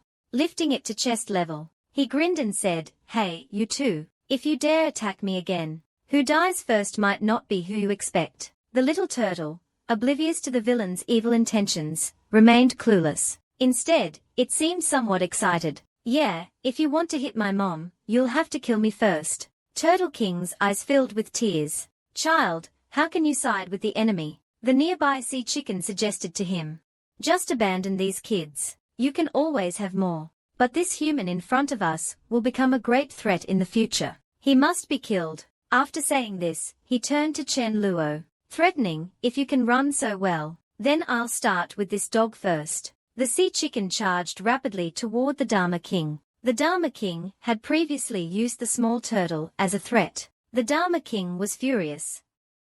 Dog, let me make this clear. I've never provoked you. Why are you targeting me? If you have the guts, come at me. What's the point of bullying a dog? The sea chicken completely ignored Chen Luo, this sly old fox. The king of dogs, unable to dodge, used its lightning clone ability. Suddenly, one king of dogs became four lightning-charged dogs, ran in different directions. Hydra paused for a moment, then sneered, I can't tell which one is real, but I can attack them all. A ball of dark energy slammed into the ground, and with a loud bang, two of the dogs were obliterated. Then, Hydra fired beams from her eyes, destroying another clone. Now, only the king of dogs' true body remained. Seeing Hydra about to attack the last body, Chen Luo panicked. He used Void Walk to appear in front of the king of dogs, shouting, get out of here. In the next moment, space rippled around Hydra, and she disappeared. The king of dogs collapsed, exhausted. That scared me to death. Thankfully, my master saved my life at the last moment. Using spatial banishment just once, nearly drained Chen Luo completely. His crystal showed signs of cracking. He could feel that Hydra hadn't been sent to another dimension. He wasn't strong enough for that yet. Hydra would definitely return. The priority now was to find Hydra's shell and use it as leverage. Chen Luo threatened the Sea Turtle King with the baby turtle, demanding to know where Hydra's shell was. The Sea Turtle King was shocked. How does this human know about Hydra's shell? But for the safety of his child, he revealed the location of Hydra's shell. However, he demanded that Chen Luo return his child. Chen Luo agreed readily, but said the baby turtle would only be returned after a year. After having merely cast a blessing to restore his stamina and speed, Chen Luo rushed toward the coast at full speed. The next day, Hydra returned to Chen Luo's base. Chen Luo patted her shell and said, Lady Hydra, long time no see. Hydra was stunned. How do you know my name? She had never introduced herself. Not only do I know your name, but I also know that if your shell is destroyed, you won't live long. Hearing this, Hydra realized the Sea Turtle King had betrayed her. Actually, we don't have any irreconcilable grudges. We don't have to fight to the death. Hydra, think about it. How many years have you lived? How many more years do you have left? Don't you want to turn back time and regain your youth? Hydra's eyes widened. Can you really turn back time? Chen Luo raised a finger. Once I reach your level, I can do it. It'll take about a year at most. Can't you wait a year? Hydra thought for a moment and agreed. Like you said, we have no real grudge. I was just helping the Sea Turtle King. But if, after a year, you fail to deliver on your promise, don't blame me for being ruthless. After taking the crystal from Hydra's head, the two went their separate ways. Chen Luo not only convinced Hydra, but also used the baby turtles to bind the Sea Turtle King to his side. It was a complete victory. Meanwhile, in a warehouse nearby, a mutated zombie was using its powers to barbecue. Dried meat isn't that tasty. Juicy meat is better. A man ran over to deliver a message, saying his boss was willing to provide as much food as the zombie wanted. Eat as much as you want. The mutated zombie was ecstatic. Such a good deal. If I run out, don't blame me for eating you too. And it has to be fresh. After the apocalypse, a man worshipped a mutated zombie, feeding it human sushi every day, and fulfilling every demand it made. This was because the zombie was a level 8 mutant. As long as he could outlast it, the man could not only obtain its crystal, but also use it to break through to level 7. But he didn't know that this mutant had already been targeted by Chen Luo. Just moments ago, Chen Luo had learned from Zhao Hai that a light attribute zombie had appeared nearby. Chen Luo was overjoyed. It was perfect for Mealy. He asked Rice to predict if there would be any danger on this trip. Rice told him there would be no issues, and that this was an opportunity for Mealy. Hearing this, Chen Luo was thrilled. With Rice's prophecy, he was certain that Mealy's opportunity was a high-level light attribute crystal. Meanwhile, Chang Yuan was sipping red wine, daydreaming about the level 8 mutant self-destructing. As he fantasized about obtaining the crystal and reaching level 7, a subordinate rushed in anxiously, shouting, "Boss, something terrible has happened. Someone has invaded our base. Our people are no match for him." He ran into the mutant's room. Hearing this, Chang Yuan was furious, cursing his subordinates as useless. "Can't even handle this. I'll have to go myself." At that moment, Chen Luo, using Void Walk, arrived at the warehouse. He heard a blood-curdling scream. A man was tied up, and the mutant was using a small knife to cut out his tongue. The mutant then stuffed it into its mouth, chewing with a look of pure enjoyment. Chen Luo kicked the door open and walked in. The mutant didn't seem bothered, just grinning and saying, "You're just in time. Cut off your ears for me. I want to see if they taste good. Do it yourself. Don't make me do it." Chen Luo sneered. "How dare you talk to your father like that?" This enraged the mutant, who immediately gathered light energy and launched an attack at Chen Luo. Chen Luo sneered, "Such a long charge time, and such slow attack speed. You think you can kill me?" With that, Chen Luo used Void Walk to appear behind the mutant, slashing at its head with his Void Sword. To his surprise, the attack didn't even break its defense. "It seems this is a level 8 mutant. I'll have to use time acceleration to kill it." In the apocalypse, a single pack of instant noodles could spark a frenzy in the entire base. If you possessed a level 10 crystal, you could even win over a pair of twin sisters. Not only would they warm your bed, but you could also do whatever you wanted with them. To win over these twin sisters, a man decided to hunt a level 10 mutant zombie alone. Under Chen Luo's time acceleration, the mutant's counterattack didn't even reach him. Before the man collapsed, the mutant's weakness was its lifespan, and the man's time ability was its bane. The mutant died without understanding what happened, thinking the meat it had eaten was poisoned. With that, it died silently. Chen Luo then extracted the crystal. Although it wasn't king level, it was still a high-level crystal, perfect for melee. As Chen Luo prepared to store the crystal and return to the base, a roar suddenly echoed. Chang Yuan, eyes wide with fury, stared at Chen Luo, demanding he leave the crystal or face death. Chen Luo sighed, "Looks like I won't be leaving safely unless I kill you today." With that, Chang Yuan ordered his men to attack, offering rewards for killing Chen Luo. 3 beauties, 5 bottles of alcohol, and 3 packs of sausages to whoever kills him. He knew Chen Luo had to die today, or else Chen Luo would return with reinforcements and crush him. Chen Luo just sneered, unfazed by the threat. In an instant, Chen Luo used spatial slash. Before Chang Yuan could react, his head was severed by the spatial blade. The head fell to the ground, rolling a few meters, eyes wide open, dying with unresolved anger. His subordinates were terrified, frozen in place. A young man in a gray shirt stepped forward, bowing respectfully. "Chang Yuan dared to oppose you, Boss Chen. He deserved to die. I, Zhong Chuan, believe my words. Carry some weight here. Now, everyone, step aside and make way for Boss Chen. Anyone who dares to block the path, I'll kill them myself." The others quickly moved to the sides, clearing a path. Zhong Chuan also stepped aside, bowing deeply and gesturing for Chen Luo to proceed. Chen Luo glanced at Zhong Chuan and nodded. "Not bad. You're a smart man, with good judgment. From now on, you're the boss of this base. If anyone disobeys you, come find me. Hearing this, Zhong Chuan's face lit up with joy. With Chen Luo's backing, and his own existing influence, his position as leader was secure. After returning to the base, Chen Luo immediately gave the crystal to Meili, but Meili refused, saying Chen Luo was the backbone of the base. His strength ensured everyone's safety. Chen Luo explained that he was about to reach level 8, and the crystal wouldn't help him much then. If Meili used it, she could reach level 8, and her enhanced abilities would benefit him too. Besides, right now, you can't keep up with me physically. You always start begging for mercy halfway through. Meili's face turned red as she snatched the crystal, scolding Chen Luo for being shameless. Chen Luo just grinned. A week later, Chen Luo finally reached level 8. As a dual ability level 8 powerhouse, he dominated the post-apocalyptic world. Even his dog was a level 7 powerhouse, and his subordinates were all level 4 or higher. He even boasted that anyone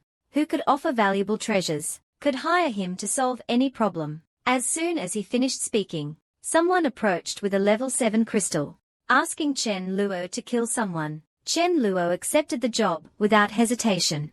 Earlier, Chen Luo had reached level 8, and immediately began his next plan. He announced that in 5 days, a gathering would be held at the South Stadium in Shen City. There, he would share knowledge on farming and facilitate trade and communication between different bases. He urged everyone to spread the word to nearby bases. The crowd buzzed with excitement. Improved seeds and increased yields. Does that mean we'll have fresh vegetables? Following Boss Chen is the best decision. Chen Luo interrupted the chatter, adding, from today onward, anyone who can offer sufficient payment can hire me to solve any problem. 5 days later, leaders from nearby bases gathered at the stadium. Ouyang Lu explained farming techniques, starting with the need for a level 4 nature ability user to neutralize soil contamination after planting. As Ouyang Lu continued, the audience grew more excited and enlightened. Meanwhile, upstairs, Chen Luo noticed someone in the crowd, Wang Lai, one of Milan's former suitors, who had tried to take over her base by winning her affection.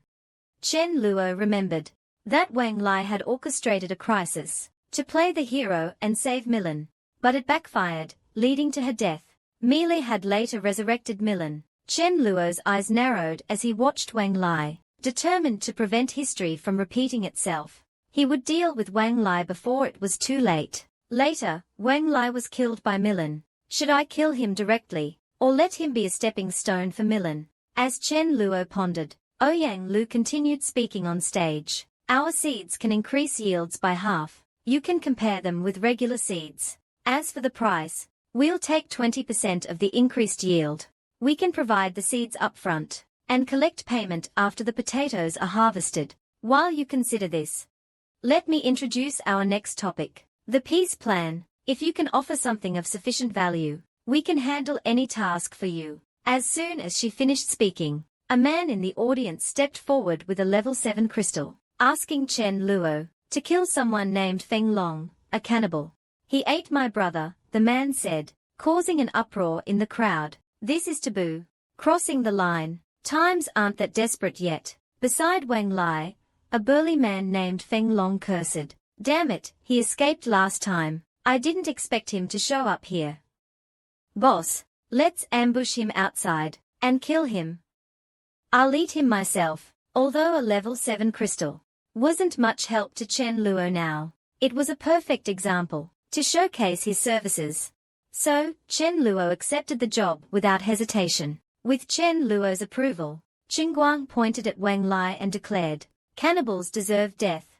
We'll take this request. In the apocalypse, a single pack of instant noodles could let you do whatever you wanted with the women in your base. If you had a level 7 crystal, you could hire Chen Luo to kill any powerhouse below level 8. Chen Luo was a dominant force in the apocalypse, a top-tier level 8 powerhouse. At this point in time, there was no one he couldn't kill. The man decisively offered a level 7 crystal to hire Chen Luo. Chen Luo accepted the job without hesitation, but Wang Lai sneered, publicly supporting his subordinate. and demanding evidence that Feng Long had eaten someone. He even tried to use his level 6 strength to persuade Chen Luo to drop the request, threatening to fight to the death if necessary. As soon as he finished speaking, many in the crowd began to gloat. Will the host be humiliated right away? I heard Wang Lai is very strong, a dominant force in his own right. As the crowd buzzed with speculation, Chen Luo stepped forward and gave Deng Xianhong a look, signaling him to stay calm. This brother offered a level 7 crystal to kill someone. We've accepted the job.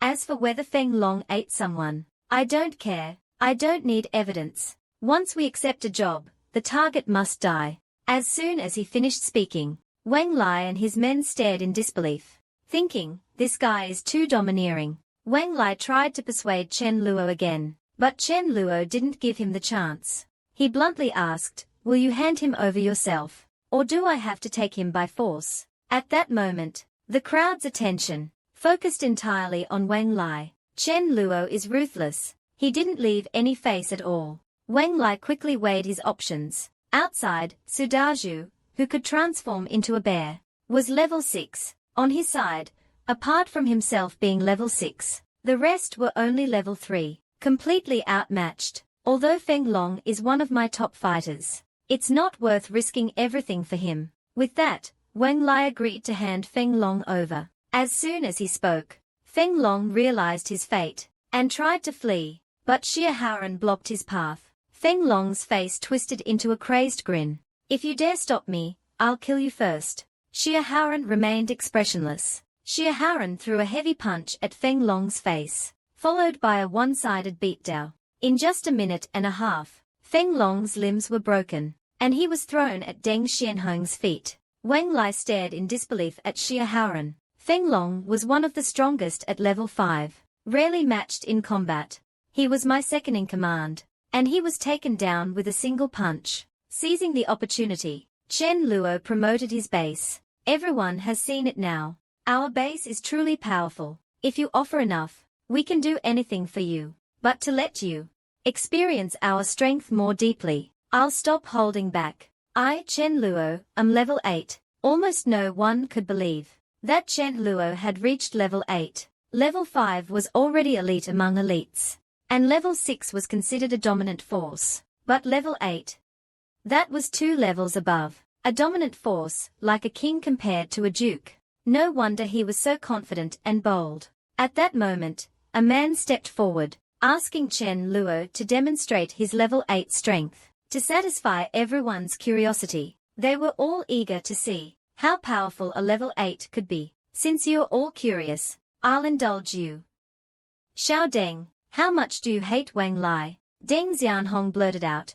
I wish he were dead too, but I know a level 7 crystal isn't enough. Wang Lai immediately felt a sense of dread. Chen Luo chuckled. Mr. Deng is our first customer. To reward his strong support, I've decided to offer a buy one get one free deal.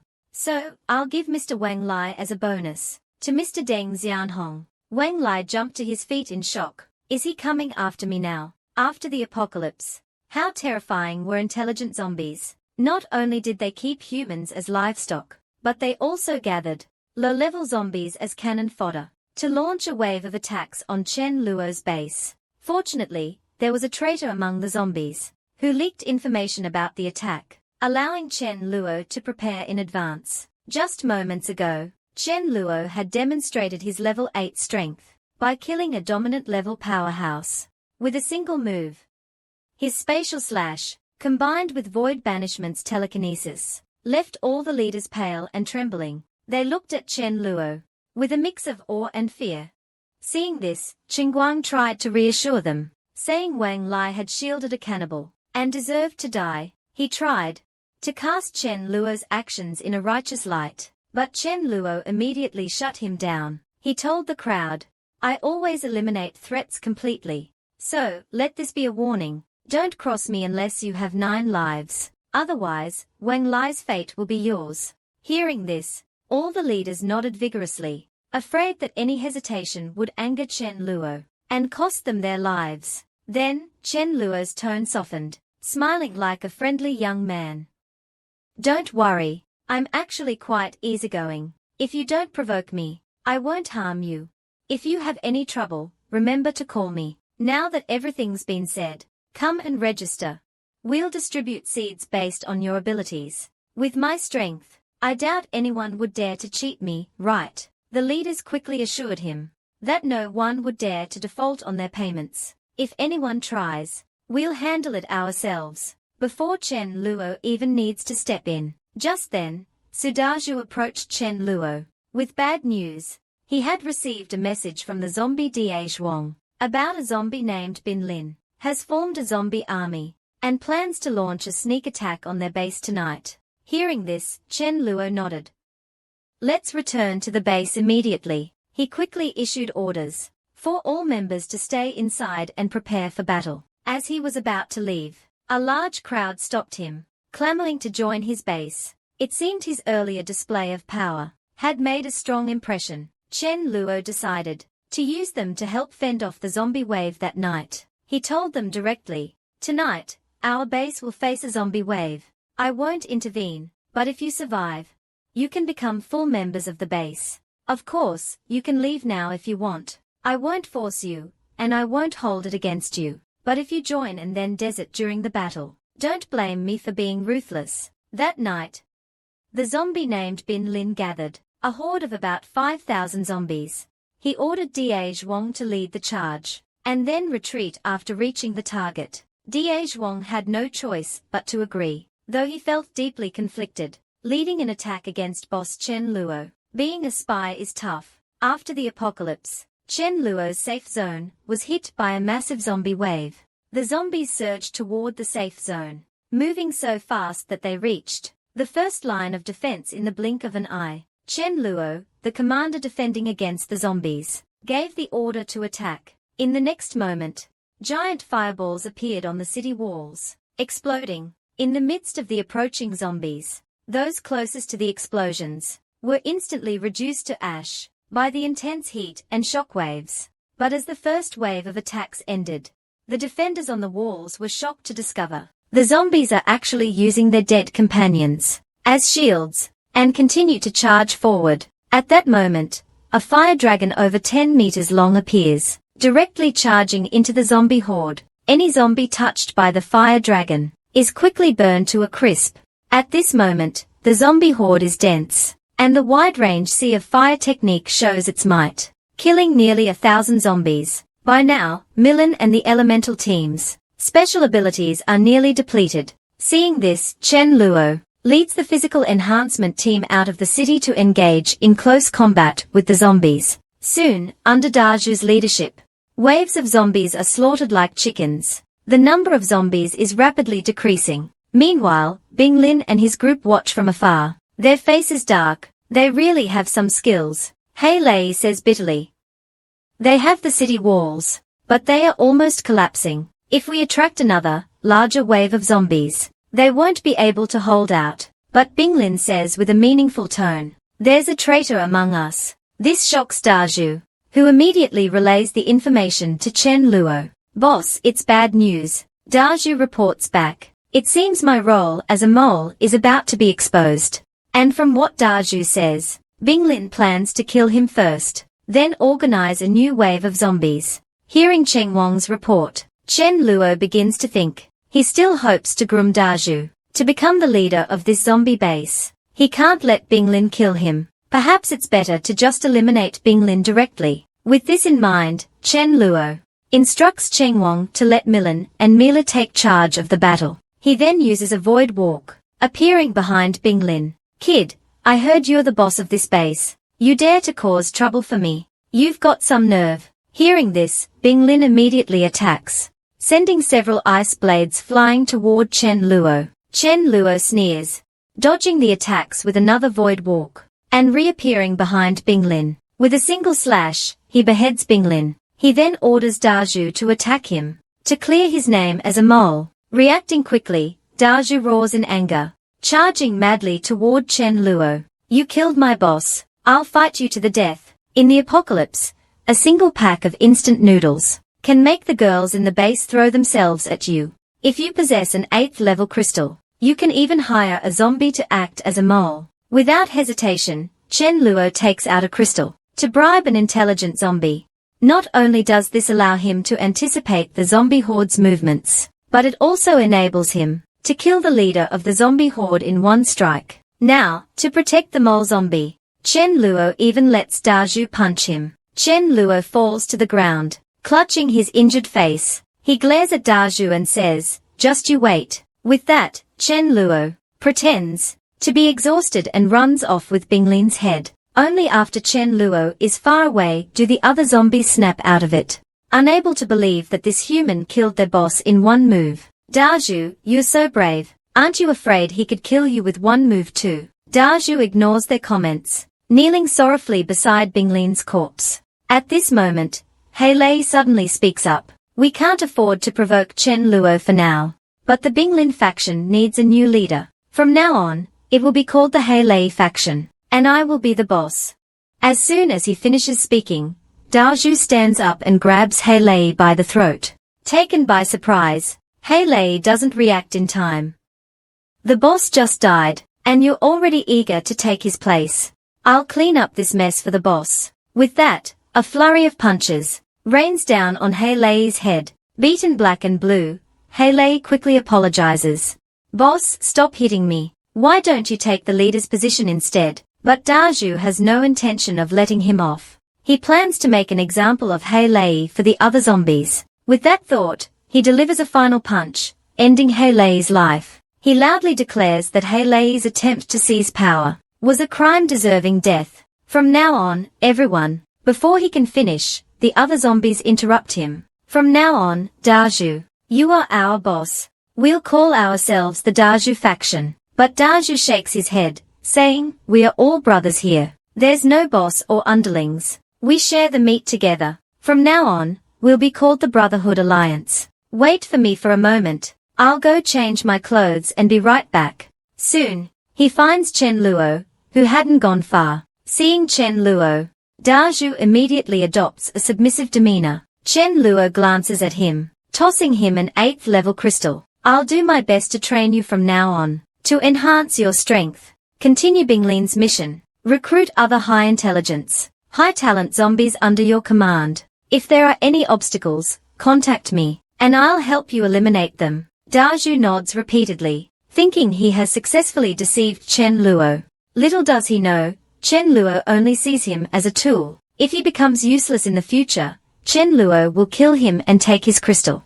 When Chen Luo returns to the base, he suddenly receives a message from Haiji asking to meet him. Excited, Chen Luo immediately heads to the seaside. As soon as Haiji sees him, she tosses him 2 7th level, 2 8th level, and 1 9th level crystal. She tells him there's a level 10 creature in the sea. "I'll lure it to the shore, and we'll work together to kill it. Take these crystals and strive to advance as soon as possible." Chen Luo nods in agreement. 10 minutes later, Haiji lures an electric eel to the shore. Chen Luo decisively uses spatial slash, but it doesn't cause any damage.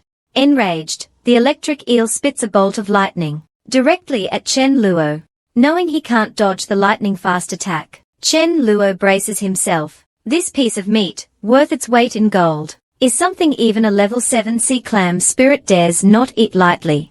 Just a small piece nearly caused her to explode, but it also transformed her overnight into a white-haired beauty. Not only did she successfully advance to level 10, but her little turtle friend, Xiao Wu, also reached level 8, just by eating the leftovers. To investigate the truth behind this, Haiji suggests Chen Luo eat the level 10 eel meat. It turns out, just moments ago, Chen Luo was frozen solid by the level 10 eel's Arctic beam attack. As the eel prepares to launch a second attack, Chen Luo, in a split second, uses spatial banishment. Seizing the opportunity, Haiji uses her dark energy to end the eel's life. After shattering the ice on Chen Luo, Haiji asks him where he sent the eel. "It's about 30 miles east of here. Let's go harvest its crystal," he says. The two arrive at the location, and Chen Luo digs out the eel's crystal, a frosty, egg-sized crystal. Haiji then suggests that Chen Luo try eating the level 10 eel meat. Chen Luo is stunned. He knows mutant creature meat is notoriously difficult to eat, But Haiji's next words make him reconsider. It turns out Haiji advanced to level 10 within a month of the apocalypse. By eating a piece of mutant meat, even her little turtle friend reached level 8, just by consuming a small piece. However, since Haiji ate the mysterious meat, aggressive sea creatures have been targeting her, constantly trying to devour her. Chen Luo is equally shocked by this revelation. It's similar to how they gain power by consuming high-level crystals. After some internal struggle, Chen Luo decides to eat the meat to grow stronger. Even if it's disgusting, he'll force it down. After all, in the apocalypse, strength is everything. With this in mind, Chen Luo prepares to consume the meat, determined to grow stronger. In the end, power is the ultimate currency in this world. Meanwhile, a little seal finds a king-level strongman and complains that his brother was killed. Was it the bloodthirsty great white shark, who calls himself the sea god? No, it was a giant sea clam. I remember it sent, Sister Ningxuang, please avenge my brother. Ningxuang is also puzzled. A giant sea clam? Could it be an ally of the sea god? She then asks the little seal to lead her to the sea clam. This is an extremely rare piece of mutant creature meat, but even an 8th level strongman, starving for 3 days, takes only one bite before spitting it out. For humans, the meat of such mutant creatures tastes like eating feces, but for mutant creatures, it holds a fatal allure. The meat contains immense energy, and can even allow them to leap several levels in a short time. Just moments ago, Chen Luo brought back the corpse of a king-level giant ribbon fish. He asks Mayu to cook it into a braised fish dish, because this mutant meat has an extremely strong fishy smell. 2.5 minutes later, Chen Luo picks up a small piece of the meat with his chopsticks, and takes a bite. Instantly, a foul taste fills his mouth, causing him to spit it out immediately. Chen Luo's expression darkens. Do I really have to eat something this disgusting?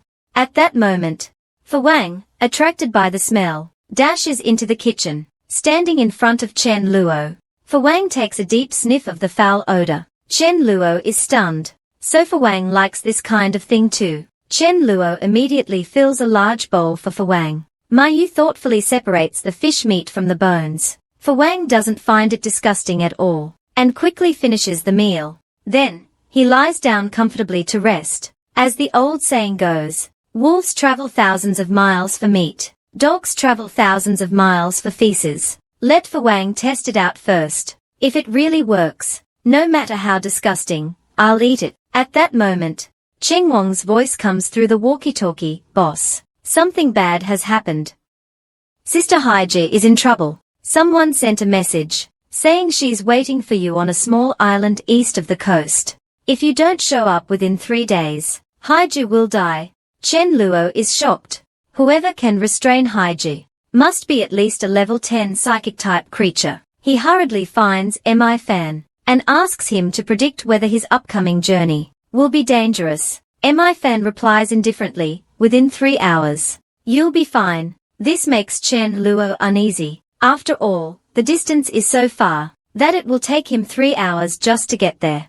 For a moment, he hesitates. Unfortunately, Mi Fan's ability has a cooldown, and I can't take him along for on-the-spot predictions. If I have to protect him, even a safe situation could become dangerous. But then he thinks, since when did I, the Void Monarch, become so cowardly? I'll see who the hell can kill me. It turns out that 2.5 hours ago, Haiju was frozen by the little seal's ally, and couldn't resist at all. This shows that the opponent's strength far surpasses hers. If you're bold enough, even a fisherman can take maternity leave. As a man who calls himself the Sea King, the moment he sees the mermaid, he shatters the ice covering her chest, causing the mermaid to scream and cover herself. The man, with a perverted grin, admires the scene before him. It turns out that just moments ago, Chen Luo received Haiji's distress call, and arrived at the agreed location. When Ningxuang sees Chen Luo for the first time, she is shocked. She can't see through Chen Luo's strength. Are you the sea god? Chen Luo replies seriously, no, I am the Sea King. This leaves Ningxuang utterly confused. What is a Sea King? At this moment, Chen Luo gets straight to the point. Why did you capture my sister? Has she done anything to offend you? Haiji killed the little seal's brother for no reason. If we let this continue, who knows how many innocent lives will be lost to her cruelty. I cannot allow such a ruthless killer to threaten the ocean's balance. Hearing Ningxuang's words, Chen Luo is stunned. He thought Ningxuang was seeking revenge for the giant ribbon fish, but it turns out she's a self-righteous do-gooder. These sea creatures, influenced by the meat, should all be bloodthirsty, right? How did a do-gooder like her even emerge? Chen Luo then explains. In the ocean, big fish eat small fish eat shrimp, and the strong prey on the weak. This is the law of survival. Is it wrong for my sister to hunt for food? After saying this, he points at the little seal and scolds him. Don't you eat fish? What do you think those fish you eat are? If you're a hypocrite, just say it outright. No need to sugarcoat it. This enrages the little seal, who shouts, I don't care. I want to avenge my brother. Ningxuang then uses Chen Luo's own words against him. You're right. The strong prey on the weak. But now, your sister is weak, so she must face the fate of being killed and eaten by me. Chen Luo curses under his breath. So you're resorting to violence, huh? Spatial slash. Seeing this, Haiji quickly warns, brother, don't attack her. You can't win. But Chen Luo doesn't attack Ningxuang. Instead, he instantly kills the little seal who was shouting nearby. Ningxuang's expression turns icy, and an overwhelming cold aura erupts from her body. Two beams of cold light shoot from her eyes. Without preparation, Chen Luo might not have been able to dodge. But since he was ready, there's no way he'd get hit. Chen Luo uses Void Walk to instantly appear beside Haiji. Grabbing her hand, he uses Void Walk again to escape. Before leaving, he smirks and says, Are you sure you want to chase me while naked? It turns out that earlier, Chen Luo used Spatial Slash to shatter the ice covering her chest. Feeling the cold air on her chest, Ningxuang covers herself with her arms and lets out a scream. Under her gaze, Chen Luo escapes with Haiji in tow. Chen Luo suggests that Haiji move her shell to his base. Once they grow stronger, they can return for revenge. Although on land, Haiji's strength will continuously weaken, and her recovery speed won't be as fast as in the sea. Survival comes first. At this moment, Chen Luo realizes he's no match for the sea creatures. It seems he needs to find Jiang Chuxue, who possessed time manipulation in his past life. After returning to the base, Chen Luo immediately finds Mi Li and tells her he's going to City A to recruit someone. It'll take 2 or 3 days at best, or up to a month at worst. After all, Jiang Chuxue has time manipulation abilities, specifically time freeze. With time freeze, Chen Luo's safety will be greatly enhanced. Additionally, Chen Luo's time abilities have been stagnant, unable to master time freeze. Although Jiang Chuxue can't directly teach Chen Luo, observing her might give him some insights. But in the apocalypse, a single pack of braised beef noodles can get you close to any girl in the base, even convincing these twin sisters to give up their first time. But it's impossible to win over Jiang Chuxue, who possesses time manipulation. Only 2 people in the world have awakened time abilities. And to lure Jiang Chuxue away, the man emptied all the supplies from her base, looted everything. He even stole Jiang Chuxue's favorite dog, just to dismantle her base. When she was left with no options, he would step in to recruit her. After finalizing his plan, Chen Luo arrives at A10, using a cigarette to bribe a burly man. He successfully learns Jiang Chuxue's location. The burly man, however, thinks Chen Luo is just another freeloader, and warns him not to have such thoughts. Their base doesn't accept useless people, but Chen Luo insists he's not useless. He's a level 5 physical enhancer. Sure enough, under the burly man's fists, Chen Luo passes the test. The burly man then leads him back to the base. As soon as they arrive, Chen Luo meets Jiang Chuxue's parents. Although he never met Jiang Qiancheng or the dog in his past life, reaching level 6 at this point in time means they have the potential to become king level in the future. In this situation, no matter what he offers Jiang Chuxue, it won't work. He needs to recruit Jiang Qiancheng as well. It seems he'll have to use some tricks. That night, using Void Walk, Chen Luo sneaks into the base's warehouse. Using his spatial ability, he loots the entire warehouse. He even steals Jiang Chushue's favorite dog. The next morning, Jiang Tiancheng sees the empty warehouse and collapses to the ground in despair. Without these supplies, the entire base will fall apart. Sure enough, members start leaving one after another. By the third day, Jiang Chushue tells Jiang Tiancheng that a third of the base's members have already left. If this continues, everyone will be gone. As soon as she finishes speaking, a subordinate rushes in, saying, "Boss, something bad has happened.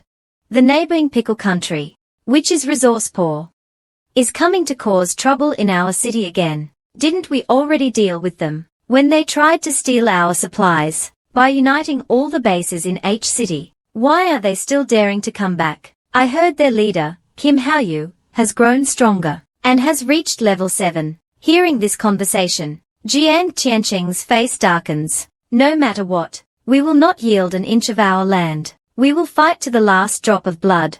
Listening from outside, Chen Luo begins to think, was Jiang Tiancheng killed by Kim Haoyu in my past life? Should I wait until his father dies before acting, or should I save him now? At this thought, Chen Luo suddenly slaps himself hard. I may be ruthless, but I can't play games in matters of right and wrong. If I have the ability, I shouldn't let my own people bleed. In matters of justice, I can't afford to scheme. Chen Luo's eyes gleam with determination. I'll take on this battle for you. After the apocalypse, the first major battle between Pickle Country and Dragon Country is about to begin. As the leader of this resource war, Jiang Tiancheng gathers all the leaders of H City's bases and explains his plan. Once Kim Haoyu shows himself, Xia Xue will freeze him. Then, all dark-type abilities will unleash negative status effects, and we'll kill him together. The others nod in agreement. He's only level 7.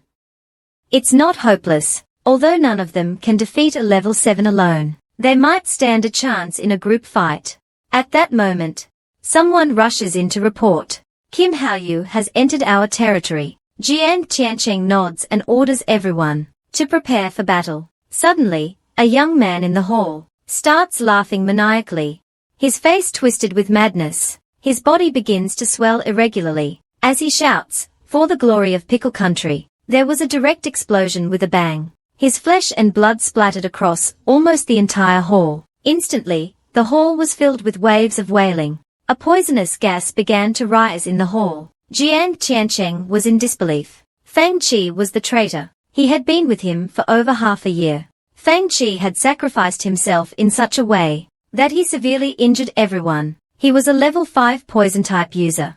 The power of this move was comparable to level 6. It directly reduced everyone's strength by half. At this moment, someone suggested whether they should temporarily retreat, but Jiang Tiancheng decisively refused. He knew it was already too late. If they didn't organize a frontal resistance, more people would die. Just as everyone was helping each other up, preparing to go out and face the battle, Chen Ruolan appeared in front of them. She told everyone not to be afraid. I can handle all of them alone, she said. Jiang Chushue looked at Chen Ruo in disbelief, feeling as if Chen Ruo was like the wind, but Chen Ruo told her, just stand on the city wall and watch the show. With that, Chen Ruo turned and walked outside. Jiang Tiancheng watched Chen Ruo's back and could only helplessly follow. At this moment, outside the city, the Kimchi Nation had surrounded the entire base. Their leader, Kim Haoyu, arrogantly shouted, Jiang Tiancheng,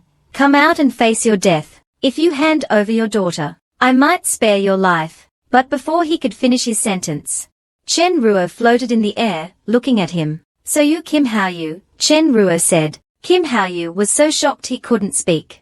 This completely shattered his understanding. Even Jiang Tiancheng and Jiang Chushue were utterly stunned. Isn't he a level 5 physical type user? How is he flying? At this moment, Chen Ruo decided not to waste any more time. He unleashed his only large-scale attack skill, Spatial Pulse. The space rapidly compressed, and with a wave of his arm, a series of loud rumbling sounds followed. Instantly, thousands were killed. Kim Haoyu, relying on his level 7 Earth Shield, managed to block the attack. This made him smirk involuntarily. I thought it was some amazing move, but it's not that impressive. But Chen Ruo's next words left him utterly stunned. You didn't think I could only do this once, did you? With that, Chen Ruo's arm swung repeatedly, releasing 15 consecutive spatial pulses. Jiang Tiancheng and his daughter, standing on the city wall, were so shocked that cold sweat dripped down their backs. This kind of attack was far beyond what a level 5 could achieve.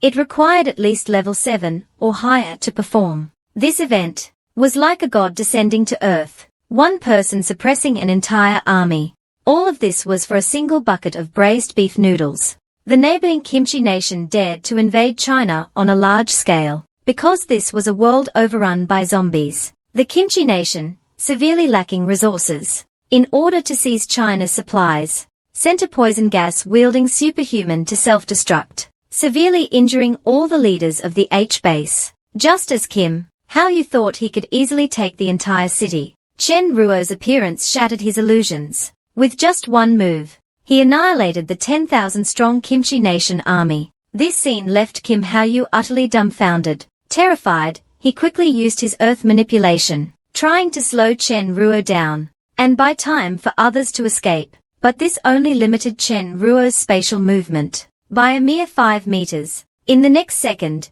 Chen Ruo slapped one after another, quickly closing the distance to Kim Hao-yu. If he managed to reach level 7 at this point, he must have a high-level crystal on him. Seeing Chen Ruo approach, Kim Hao-yu panicked. He hastily summoned an earth shield to block Chen Ruo, but Chen Ruo easily shattered it. Then, with a single slap to Kim Hao-yu's head, he caused him to bleed from all 7 orifices and explode. Immediately after, Chen Ruo searched Kim Hao-yu's body for the crystal. On the city wall, Jiang Tiancheng watched this scene, cold sweat dripping down his back. With just one slap, he killed Kim Hao-yu. Who on earth is he? At this moment, Zhong Xiaojie whispered into Jiang Tiancheng's ear. He came for the young lady. I'm guessing there's a 90% chance he likes her. Hearing this, Jiang Tiancheng carefully observed Chen Ruo. He's truly an outstanding individual. His strength is beyond comprehension, and he has a patriotic heart. He didn't hesitate to strike hard against the Kimchi nation. There's nothing to criticize. If this really works out, I can die in peace. But as Chen Ruo passed by Jiang Chushue, he directly told her to come with him.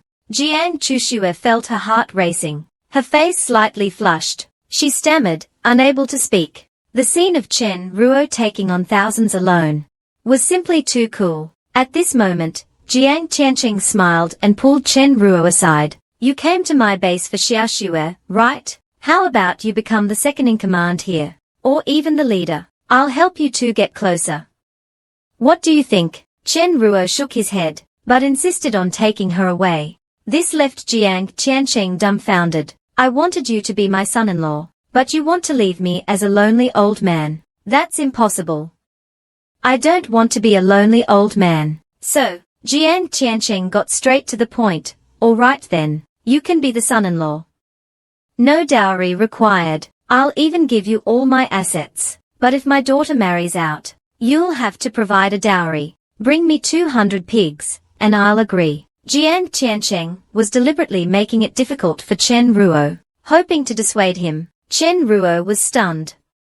A dowry of 200 pigs. That's impossible. At this time, where would you even find live pigs? Finding even one is difficult. Otherwise, drop this idea, and stay at my base. Hearing this, Chen Ruo's expression instantly changed. This is an era of collapsed order. Do you think you have the right to negotiate with me? Forgot to mention, I kill without blinking. I've killed Kimchi Nation people, and I've killed my own. So, what if I forcefully take Jiang Chushue away? Can you stop me, Mr. Jiang Tiancheng? You wouldn't want your daughter crying and begging, would you? Let's go. Looking at Chen Ruo's cold and ruthless face, Jiang Tiancheng was completely stunned. Just a moment ago, he was a gentle and kind son-in-law. How did he turn so hostile so quickly? In the apocalypse, just for a bite of braised beef noodles, a beautiful school beauty would lie on the wall, letting you do as you please. If you had a piece of braised pork knuckle, a big celebrity would even be willing to exchange her body for it. And yet, this man tried to sell his daughter to Chen Ruo as a wife. for the exorbitant price of 200 pigs. Hearing this, Chen Ruo was stunned. A dowry of 200 pigs is impossible in the apocalypse. Nowadays, finding even one live pig is as difficult as reaching the heavens, let alone 200 pigs. With no other choice, Chen Ruo immediately turned hostile, directly threatening Jiang Tiancheng. This is an era of collapsed order. You have no right to negotiate with me. Besides, this isn't a bad thing for Jiang Chushue. I have a base in the divine capital, filled with a group of elites I've gathered. They are all at least level 4 or higher in strength. Only this way can we survive better in the apocalypse. So, I mean no harm, but I must take Jiang Chushue with me. If you want to come along, that's fine too. Also, according to my observations of the sky, there will be heavy rain soon. The H-base will likely be flooded. If you don't leave now, you'll have to later. I'll give you a day to think about it. With that, Chen Ruo turned and left. Finding Jiang Chushue, he asked her to use her spatial ability on him. Jiang Chushue hesitated for a moment, but eventually nodded. In the next second, Chen Ruo suddenly felt his body completely immobilized. He couldn't even move a finger, but the energy within him was still flowing. In his previous life, when he was immobilized, only his thoughts remained. Everything else was frozen. But now, his abilities were still active. Just as Chen Ruo was about to use his energy to break free, Jiang Chushue's time-freezing effect had already worn off. It had immobilized Chen Ruo for about 3 seconds. Chen Ruo wanted her to do it again. So Jiang Chushue once again used her time-freezing ability. This time, Chen Ruo, who was prepared, instantly broke free from the time freeze. Having confirmed this, Chen Ruo was filled with excitement. In my previous life, time freeze could still restrain me, the Void Monarch. But now, nothing can control me anymore. I, Chen Ruo, can go wherever I want, and take whatever I desire. At this moment, Jiang Chushue was panting heavily, clearly exhausted. Chen Ruo told her to rest for now. A week later, Chen Ruo successfully convinced Jiang Tiancheng and his daughter to leave with him, along with a large number of talented individuals from their base.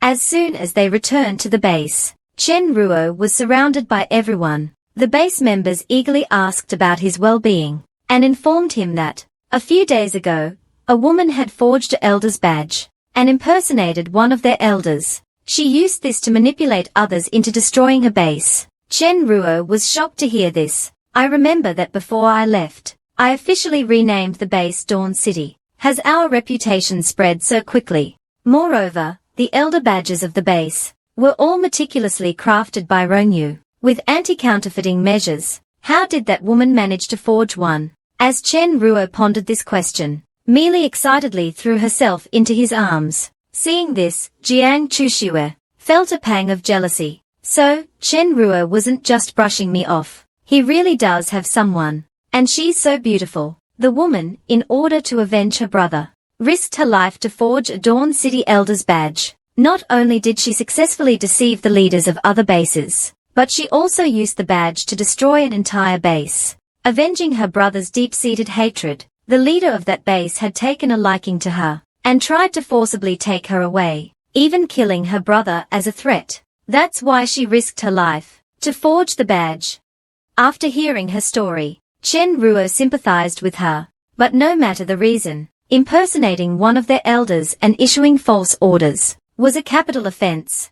So, Chen Ruo ordered her to be detained and publicly executed at the assembly a week later. Only by making an example of her could they prevent others from following suit. After all, it was Dawn City's reputation at stake. At this moment, Chen Guang hurriedly found Chen Ruo, reporting that someone had delivered a corpse. However, no one in the base could inflict any damage on it. Hearing this, Chen Ruo was astonished. Even the Mage King couldn't harm it. Only a king-level expert's body would be this indestructible. This is truly a gift from heaven. With that, Chen Ruo used his Void Walker ability to teleport to the base's entrance. Where's the corpse?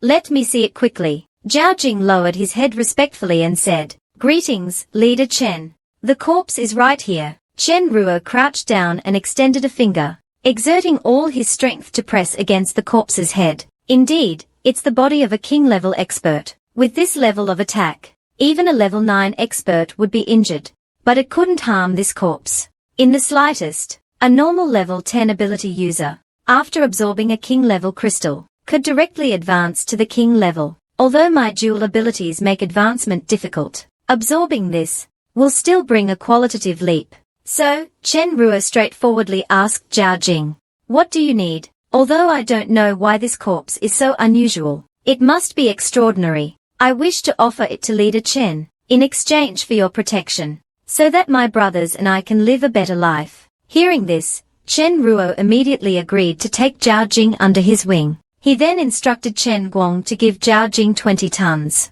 of rice and 1 ton of potatoes. Zhao Jing was moved to tears. While Chen Ruo returned to the villa area, Chen Ruo extracted the crystal from the corpse. Although it wasn't a space-type crystal, once he absorbed it, he estimated he could reach the high tier of level 9. A few days later, countless bases in the towns near the divine capital were submerged by heavy rain due to severe weather. Large groups of people migrated from afar, led by a level 7 expert, Jiu Changfeng, who actually demanded that Dawn City make room for them, or else he would take action. His words instantly drew ridicule from the crowd. Is level 7 something to boast about? Our leader of Dawn City in the divine capital, Chen Ruo, is already level 9. The man, having been reborn in the apocalypse, immediately spent 100 million to buy a stray dog. Everyone thought he was foolish and wasteful, but only he knew that this stray dog would awaken an extremely rare lightning ability. After the apocalypse began, in his previous life, the dog was known as the Lightning Mage King. Now, the Mage King had finally become a level 7 expert, and those who had mocked the man had all turned into zombies. Moreover, before the apocalypse broke out, the person who had abused the Mage King had unknowingly come to Chen Ruo's base, seeking protection. Just a few days ago, heavy rain had fallen from the sky, submerging all the towns near the divine capital. This caused a large number of people to migrate to the divine capital from afar. In an instant, the local bases in the divine capital were thrown into chaos. Countless bases fought fiercely over territory. The woman was also among them. She had even heard that the strongest force in the divine capital was called Dawn City. Not only were they powerful, but they also had someone who had enhanced seeds that could increase yields by 50%. This was twice as much as the 3x yield she had managed to achieve. She had even heard that Dawn City was holding a meeting tomorrow. So, the woman decided to go and check it out. If she could join their base, that would be ideal. But she didn't know that the stray dog she had abused before the apocalypse was now an elder of the base. This trip would surely leave her with lifelong regret. Soon, the next day arrived. All the nearby leaders gathered in the stadium. In the next moment, a haggard-looking woman was brought in. This woman impersonated an elder of Dawn City and committed a shocking act. I won't go into the details, but leaders who are curious can inquire about it. In short, impersonating a member of Dawn City is a capital offense. No exceptions. As soon as Chen Guang finished speaking, Chen Ruo, from behind the scenes, used spatial slash. The woman's body was instantly split in half. This bizarre scene shocked everyone present. Those who had seen spatial slash before were still amazed, while those who hadn't were utterly stunned. The crowd couldn't help but discuss. Such a beautiful woman, killed just like that. What a pity. Jiu Changfeng's pupils contracted. With his keen eyesight, he seemed to catch a glimpse of a black crack flashing by. He wasn't sure if he had imagined it. At this moment, Chen Guang interrupted the discussions. By the way, let me announce something else. Our recruitment conditions have changed. We are now only accepting level 6 ability users. As soon as these words were spoken, Lin Weiwei in the audience was visibly tempted. Her companion beside her asked, "Weiwei, where are you going?" Lin Weiwei glanced at her and said, "All good things must come to an end. I'll take my leave first. If fate allows, we'll meet again someday." Who would have thought that this seemingly sweet and innocent girl was actually a despicable monster behind the scenes? To satisfy her perverse psychological desires, she had committed atrocities against a stray dog. Not only had she cruelly cut off one of its ears, but she had also slashed it multiple times. Little did she know that the stray dog she had abused would become the elder of the most powerful force in the apocalypse, Dawn City. The dog elder, unaware of the truth, she abandoned her former subordinates in order to join Dawn City. Just as she thought she could live a comfortable life in the apocalypse, she was recognized by the Mage King. A memory flashed through the Mage King's mind. 2 years ago, he was just a stray puppy, wandering the streets. It was winter, bitterly cold. He was shivering from the cold. When he saw a garage door left open, he ran inside and found warmth in a cardboard box, only to be discovered by Lin Weiwei when she returned home from work. She subjected him to brutal abuse. Not only was he stabbed multiple times, but she even cut off one of his ears. If he hadn't managed to break free from Lin Weiwei and escape that hellish garage, he would have died that cold winter. A kind old lady saved him. Otherwise, he would have been a dead dog by now. At this moment, the Mage King's face twisted into a ferocious expression. Dog Elder, what's wrong?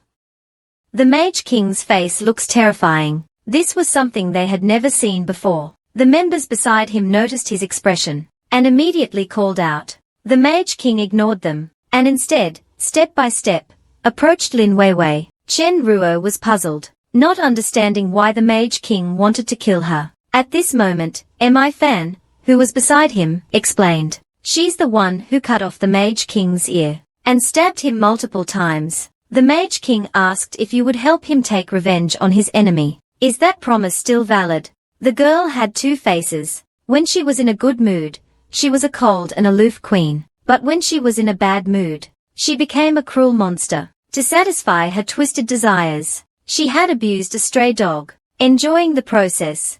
What she didn't expect was that the stray dog she had once abused would become the dog elder of the most powerful force in the apocalypse, Dawn City. At this moment, Chen Ruo asked her if she had cut off a dog's ear. Lin Weiwei was shocked, wondering how he knew, but she still denied it, claiming she had never done such a thing. Seeing her reaction, Chen Ruo already knew the truth. It doesn't matter if you admit it or not.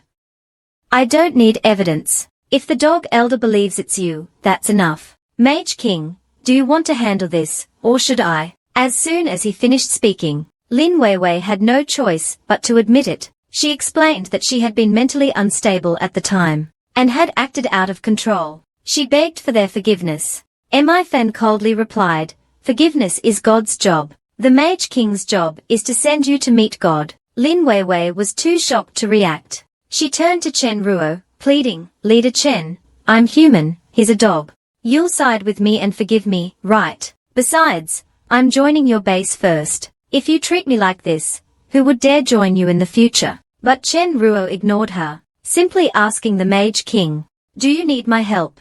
The Mage King shook his head, step by step approaching Lin Weiwei. The Mage King didn't rush to attack. He wanted Lin Weiwei to feel the same despair and helplessness he had once experienced. Lin Weiwei pitifully begged for mercy, but the Mage King ignored her pleas. Instead, he slapped her hard. At this moment, Lin Weiwei's mind was on the verge of collapse. Chen Ruo, standing nearby, noticed something unusual.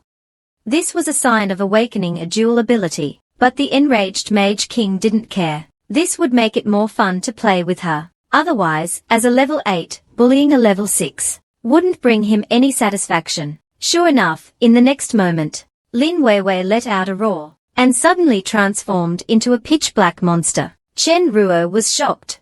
The blackened Lin Weiwei seemed to have gained the power to fight the Mage King. However, this battle could destroy the base. So Chen Ruo used Void Banishment to send the black monster outside the base. Chen Ruo then used Void Walk to bring the Mage King closer to the black monster. The Mage King unleashed a barrage of lightning attacks on the blackened Lin Weiwei. Surprisingly, the attacks didn't even break her defense. Lin Weiwei even mocked him, saying the Mage King was just giving her a light massage. Without hesitation, the Mage King slapped the black monster repeatedly. Meanwhile, Chen Ruo noticed something strange. The Mage King's attributes seemed to be weakening. At this moment, he realized the true horror of this monster. The girl, after being beaten by the Mage King, had directly transformed into a 5-meter-tall black monster. Not only could it weaken the Mage King's attributes, but it could also absorb his power and use it for itself.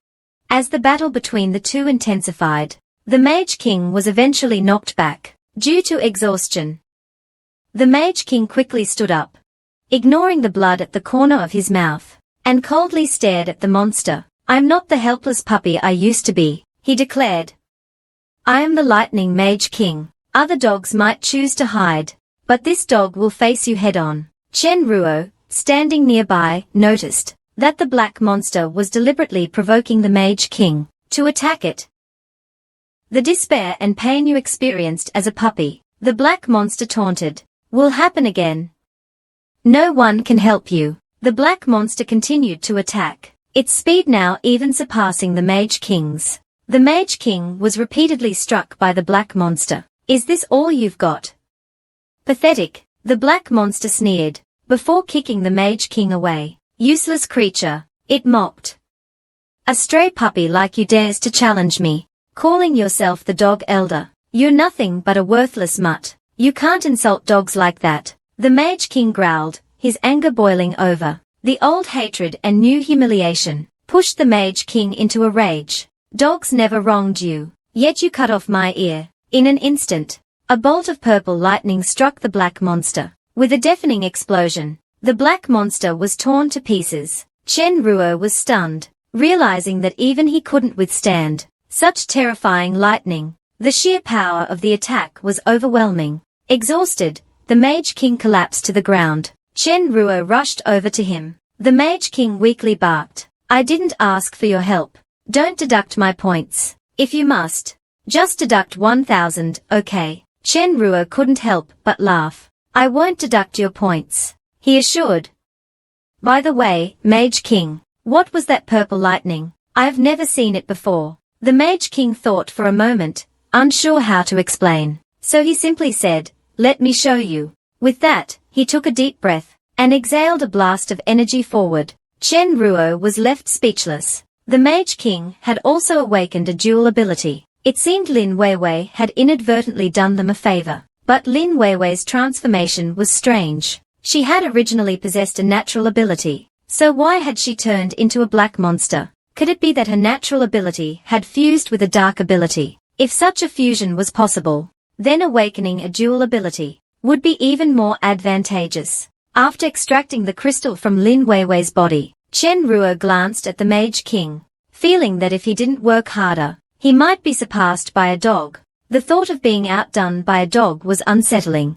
Just how cunning was Chen Ruo? Earlier, the Mage King had awakened a dual ability, and Chen Ruo, fearing he'd be seen as inferior to a dog, challenged the Mage King to a race, to see who could return to the base first. The winner would receive 100 points, while the loser would lose 100.